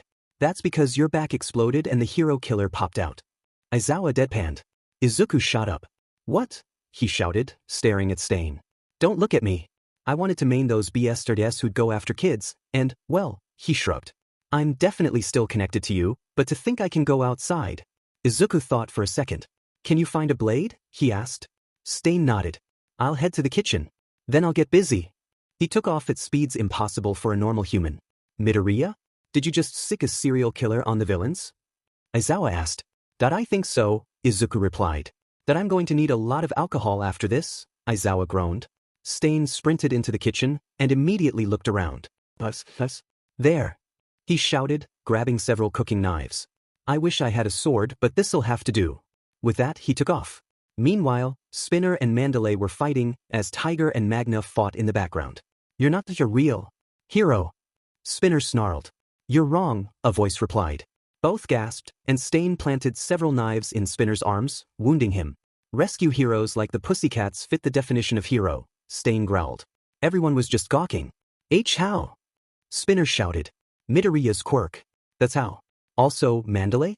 Code is safe. Izuku made sure of that. He'll fill you in on the details later. Right now, however, I have to deal with the trespassers. With that, he raced towards Spinner, who was too shocked to react. Magna managed to, however. He's not Stain. He's a construct. The trans woman shouted. Stain slashed at Spinner's arms again. Said villain barely managed to dodge. The hero killer then brought the knife to his lips. Alright, let's see if this works, he thought, liking the blade. Spinner gasped and he fell to the ground, paralyzed. Can a construct copy quirks? Stain mocked. Magna gasped, grabbed Spinner, and bolted. You should tell Eraserhead to allow the kids to use their quirks, Stain advised. I can't believe I'm taking advice from a dead serial killer, Mandalay grumbled, touching Aizawa's mind. She soon got the confirmation and broadcasted it to the forest. Also, they're after Bakugou for some reason. Broadcast that too. With that, the hero killer ran into the forest. Attention Bakugou! The villains are here to kidnap you. If you can, avoid combat. It was a little late for that, as Bakugou was currently with Shoto battling Moonfish. Show me your flesh, the villain cackled. Is that supposed to be intimidating you, buck-toothed Hannibal Lecter? Katsuki screamed. We can't retreat due to the poison gas. What do we do? Izuku met up with Shoji. Shoji, where is everyone? He shouted. Scattered. However, I do know where Fumikage is, not that I'd want to, he finished. What do you mean? The duply-armed student pointed. He's lost control of Dark Shadow, as if to confirm that, Dark Shadow roared. Stay away. Why you'll die. The resident edgelord of UA shouted. The two were hiding behind a tree. What happened? Izuku whisper shouted. When we got the news, we went on high alert. Unfortunately, one of the villains attacked us. I tried to cover Tokoyami, and I've lost an arm. Don't worry. It'll grow back, Shoji replied. Izuku nodded. This injury made him lose control. After that, Shoji just pointed to the back ball of rage that was Dark Shadow. Dark Shadow gets stronger when it's darker, but this is something else entirely. Izuku gasped. Forget about me.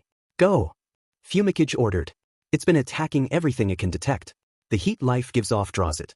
It's only a matter of time before it goes for this tree, Shoji explained. A deafening crash shook the forest. Heat, that's it. Izuku focused inward. Alright, viruses can survive incredibly cold temperatures. I have to try. Shoji, who had a hand on him, paled.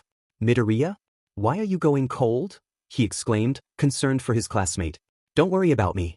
I'm fine, he replied. You're the same temperature as the forest. You're not fine. Izuku ignored him and walked out into the open. Shoji watched in horror and then in shock as Dark Shadow completely ignored his friend. Shoji, do you know where Kaminari, Kaken, or Shoto are? Izuku shouted. No. Shoji replied. Izuku sighed. I have an idea, but you'll have to follow my instructions. Shoji nodded. Alright, I need to get my body temperature back. Sure enough, he felt it return. Dark Shadow attempted to get him, but Izuku slipped through. Shoji, follow me, he ordered. Shoji proceeded to do so, taking Dark Shadow with them. Meanwhile, Moonfish was going crazy. Flesh, pieces of meat. Effie, he cried out, using his teeth to puncture Shoto's ice.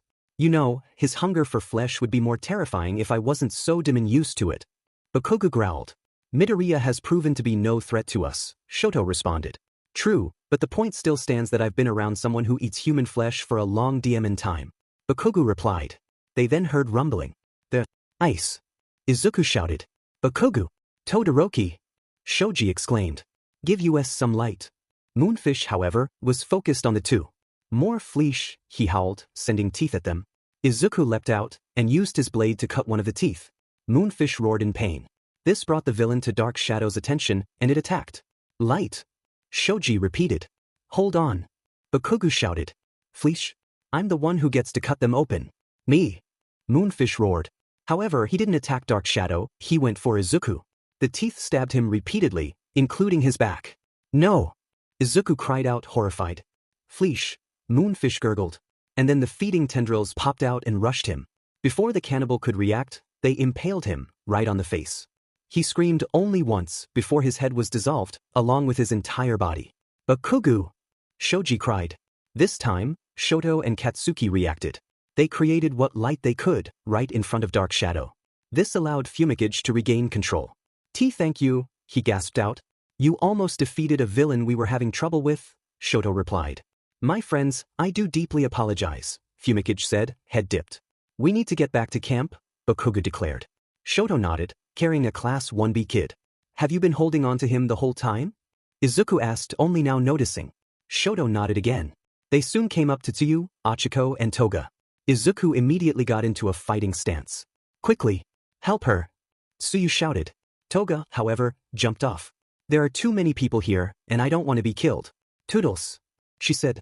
Izuku relaxed at that. Deku! We have to stop her! Uraraka shouted. Izuku sighed. I'm done killing tonight, he said, hair covering his face. Done? Uraraka asked as Toga walked off. Muscular. Moonfish. Over 100 people who were infected by a bioweapon made with my blood. I'm done, he replied, tears in his eyes. Well, that's a nice sentiment. A voice rang out. You see, I took your friend with my magic. It'd be drab for him if he was a hero. We at the League of Villains will provide a grander stage. The villain gloated, tossing a blue marble up and down. Not if I'm there to crash it. Stain roared, flinging knives. Stain! Everyone shouted at once. Compress jump back. How? Midoriya consumed you. Stain chuckled. I guess you could say he temporarily regurgitated me, he replied, brandishing his knives. Compress, however, recovered quickly. All squad members, we've recovered our target. Meet at the retrieval in 5 minutes. The chase started. Izuku and Stain were closing in, but everyone else wasn't.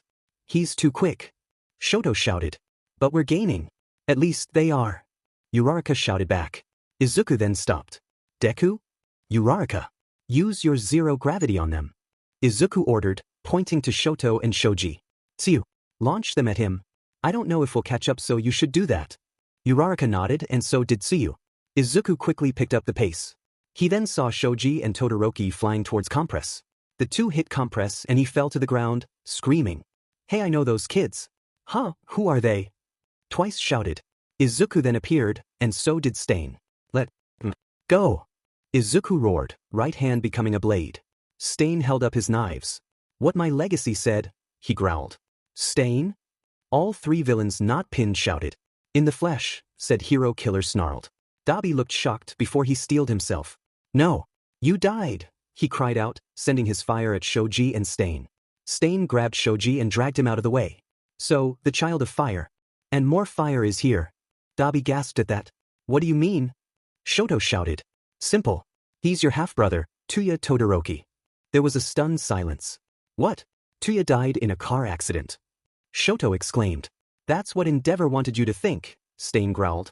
After all, he arranged the death of his mother after she gave birth.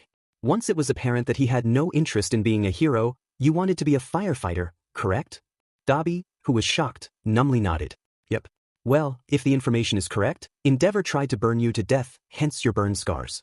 Now Dabi was mad. How do you know all of that? He snarled. Stain chuckled. I have my sources. So, why don't you give up my legacy's friends and turn yourselves in, he asked. The real Stain would never say that. Dabi shouted. You'd encourage us to fight fakes like the Pussycats. That got Stain mad. The Pussycats are not fakes, he roared. They use their abilities to save people from disasters, forsaking the longing to fight flashy battles. Not one of them has abused their position in society, he screamed, lunging at Dabi. Toga, meanwhile, lunged at Izuku. Hi Izuku. My name's Toga. I thought you were cute when I first saw you, but I think you'd be even cuter if you bled a little more, she announced, bringing the knife down. Shoji almost got there, but the blade connected. However, no blood appeared. Instead, black ooze came out. Toga reared back in shock, and Shoji knocked her away. Midoriya, are you all right? He asked, noticing the black ooze. I'm fine, Shoji, he replied, the wound closing over. That black goo, it looked so cute. I want to taste it. Toga cooed. Meanwhile, Compress finally got over to Dabi. Alright, I have Bakugou. Let's leave. He shouted. Are you sure about that? Shoji mockingly asked, holding up the 2 marbles. Color me impressed. Compress exclaimed. Let's go. Izuku shouted at Shoji. The multi-armed student nodded, and they took off. However, a Nomu appeared. Go. I'll take this. Stain. Izuku called out. The serial killer was still fighting Dabi. I'm a bit busy, kid. You can handle it, he shouted. Izuku sighed, before his arm once again shifted into a blade. This is so much better than my claws, he thought, rushing at it. However, before he could get to it, a black-purple mist appeared. The warp villain. Izuku gasped. Dabi, it has been 5 minutes. It's time to go. Kurogiri said. Dabi sighed. Sorry, but I'm not leaving without the kid. Compress smiled. Oh, don't worry. I slipped those kids some fakes. With that, the marbles expanded, revealing ice. One last bow dash, and then his mask was blown off by a naval laser. Aoyama? Izuku asked. The marbles. Shoji shouted. He, Stain, Todoroki, and Izuku rushed at them.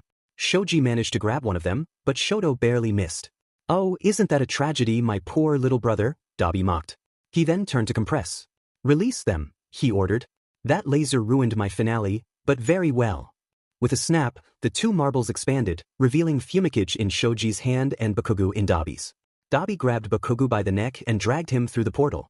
Checkmate, he mocked, the portal closing. Kaken! Izuku shouted, rushing towards the portal. He would have made it too, had Kurogiri not opened a portal beneath him as well. The warp villain opened another portal and deposited Izuku 50 feet away. Deku! Katsuki shouted in fear, before the portal closed. Izuku pounded the ground in anger. Stain walked up to him. Kid, I'm really sorry I couldn't stop them, he said. You tried your best, Izuku stammered. Stain nodded. So, how do I return to your head? Do you reabsorb me? He asked. Izuku summoned a tendril. Stain grabbed it and jammed it into his hand. It doesn't hurt this time, he said as he was Esiki back in. The end result of the attack was 15 students unconscious and in critical condition due to the gas, and 10 more were injured. Bakugou was missing. One of the pros was in serious condition, and another was missing as well. On the villain's side, 2 were dead, and 1 was arrested. Several people wearing hazmat suits collected the body Izuku had left at Koda's hiding spot. The summer camp had been a total disaster. At the league space, Shigaraki turned off the TV. I'm so grateful for the free publicity the media has been giving us. After all, I've shaken the faith in heroes, he cackled. Tamura. Everyone paused. Sensei, did you hear the news? Did I do a good job? Shigeriaki asked, glee in his voice. Where have I heard that voice before? Bakugou asked himself. Bring the student you captured to me, the voice demanded. Kurogiri grabbed Katsuki and teleported him away. Bakugou found himself sitting in a chair by a table. Opposite of the table was a terrifying man. His face was completely covered by a mask. Hello, Bakugou. However, there was no mistaking that voice. Bakugou remembered where he had heard it before. Uncle Hisashi?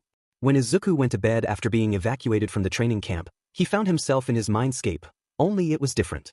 Instead of being a blank space, there was now a full room. Stain was lounging on a couch. Hey kid, the place got renovated, he said, reading a book. What? Izuku asked. Stain jerked a thumb towards the left. Apparently your quirk decided to be more organized. Your criminal meals are thataway, he replied. Izuku paused. What do you mean? He inquired. Stain sighed. Apparently your quirk decided to recreate the minds of your victims. Their collective memories are housed in prison cells. From what I have seen, they can be reformed if you want to grab their information fast. Also, it seems like that renovation has added another feature. With that, Stain directed Izuku to a wall panel. There were several labeled buttons on it. Silencer, blood curdle, blade tooth, muscle augmentation, and more. What are these? He asked. They're the quirks of the people you've consumed. Press a button. Izuku pressed, blood curdle, and he shifted. Huh? He asked in Stain's voice. When you press a button, you gain the form and quirk of said victim, Stain explained. Izuku then shifted back. My quirk now copies quirks as well? He shouted. Stain nodded. Welcome to the big leagues, kid. The class was a wreck after the attack. However, no one was more of a wreck than Shinso. He was distraught, crying his eyes out in his room. Ragdoll had been one of the first people to not call his quirk villainous, and now she was gone. Why her? He wailed into the sky. Why US? Because we're the first line of defense, Izuku responded. Shinso turned around. We're the ones who decide to make the choice to put ourselves at risk so as to spare others. We're the ones who save people, never stopping to save ourselves, Izuku replied. Shinso turned towards him. And what of Bakugou? He asked. Izuku's fists clenched. I couldn't save him. I was off by mere seconds. And now, he's gone, he muttered. Then let's go get him, Kirishima snarled. Ida turned to him in shock. We should leave this to the professionals. It isn't our place to get involved, he scolded. That was the wrong thing to say. And just stand by and do nothing? Like at camp? Kirishima roared. Our friend was targeted, captured. Most of us suffered injuries. If you want to see who suffered the worst injuries, ask Toru and Jiro. Oh wait, you can't, because they're still in critical condition. Not to mention the fact that Shinso is basically undergoing a mental breakdown. Newsflash, Ragdoll is missing, the redhead declared. He then turned to Izuku. Midoriya, you did consume those 2 dead villains, right? Kirishima asked. Izuku hesitantly nodded. Internally, however, he was confused as to why everyone always seemed to take his quirk in stride. Did they know where the League's base was? Kirishima shouted. Izuku mentally went through the recent memories of Moonfish and Muscular. He then shook his head. That isn't good, Shoto said. For some reason they wanted to take Bakugou alive. Most of us were expendable, but they wanted him, but for what? And for how long will they keep him alive? Momo raised her hand. I, with the aid of a Class 1B student, placed a transceiver on the Nomu. I made a receiver for the pros to lead them there, she interjected. I could create another receiver for us, and we could use that to locate their base, she explained. Ida got even more angry. Have you all lost your minds? He screamed. Before anyone else could interject, so you decided to speak up. I get that you're all riled up about Bakugou being taken, Karo, but you have to think about this rationally. If you go off on your own, you're breaking the rules as well. That makes you vigilantes at best and villains at worst. Either way, you're breaking the rules, and it's possible Aizawa would expel you for it, she pointed out. Kirishima scowled. Alright, be that way. Midoriya, if you want to help, we're doing it tonight, he said, before leaving.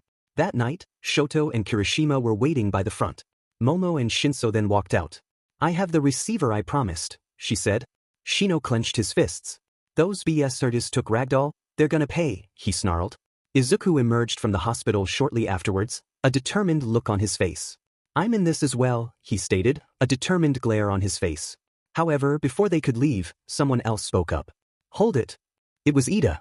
Why are you two doing this, the ones who stopped me from acting recklessly, he growled, looking at Izuku and Shoto. We're still students, and Yue's position is in a bad enough position as it is. Do you not get that? He raged. Izuku sighed, walking forward. Ida he began. However, Ida responded by slugging Izuku. I'm worried too. I'm the class rep. And what if you injure yourselves? My brother retired because of his injuries.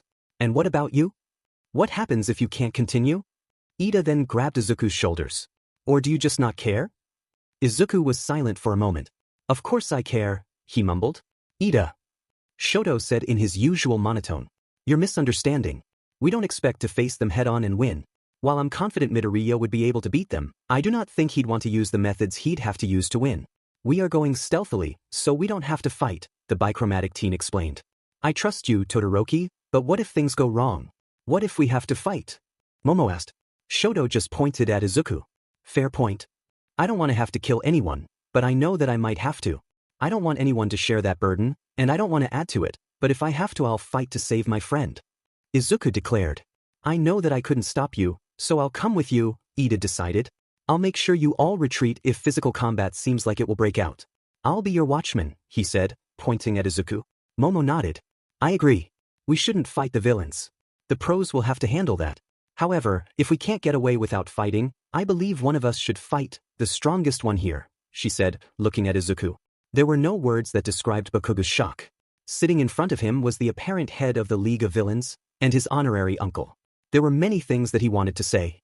So much for that overseas trip, huh? That was one of them. Hisashi sighed. That was a lie. I've not left Japan. I couldn't exactly show up like this, though, he said, pointing to his helmet. Tell me, Bakugou, you know of Darth Vader, correct? He inquired.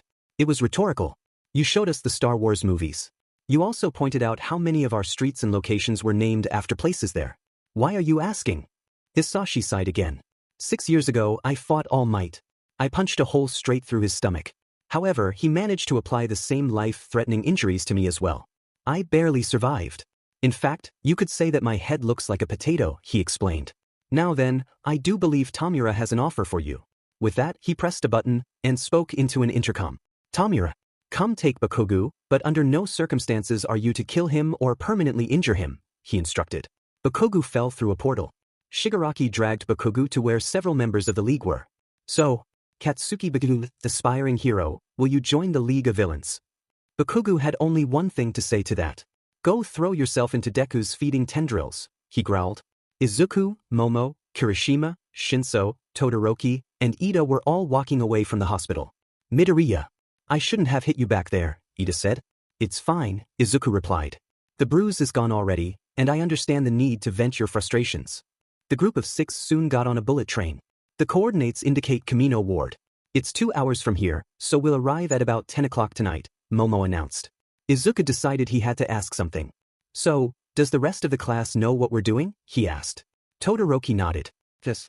They all tried to talk us out of it, he explained. However, we received a guest who ended the conversation decisively. Flashback. As the class was arguing, they all heard footsteps. Now, what seems to be the problem? A somewhat squeaky voice inquired. Everyone turned around. If you're debating something, wouldn't it be best for there to be an impartial referee? Principal Nizu inquired. Everyone started stammering excuses. Nizu wasn't convinced. Now then, I can guess what you're all arguing about. As a teacher, I would suggest that you do not. However, a threatening aura enveloped Nizu. As an animal who has seen a young one taken, give. Hell. With that he left. I do believe that settles it, Kirishima declared after a moment of silence. The rest of the class nodded. Flashback and. So Principal Nizu knows of this? Izuku inquired. Todoroki nodded. And now, this is it. After this, there's no going back. Does anyone want to leave this now? He inquired. Does it look why I want to leave? Kirishima angrily answered. The group soon arrived at Camino. So, they're hiding around here. Tell me where to go. Kirishima roared, sprinting. Hold it. From now on, we have to be careful. Momo said in a scolding tone. The villains already know what we look like, she declared. No problem, Izuku replied. Hey Stain, do you think I could be in any normal clothing? He asked. Here's a look at my normal getup, the serial killer replied. Stand back, Izuku instructed. Black light whirled around him. Everyone gasped in shock. When it stopped, Izuku stood there. Wow.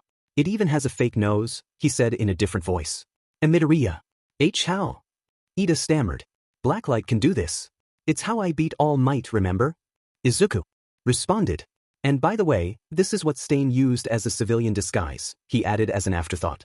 No one knows who this is, so I'll blend in perfectly. Well, that covers one of us.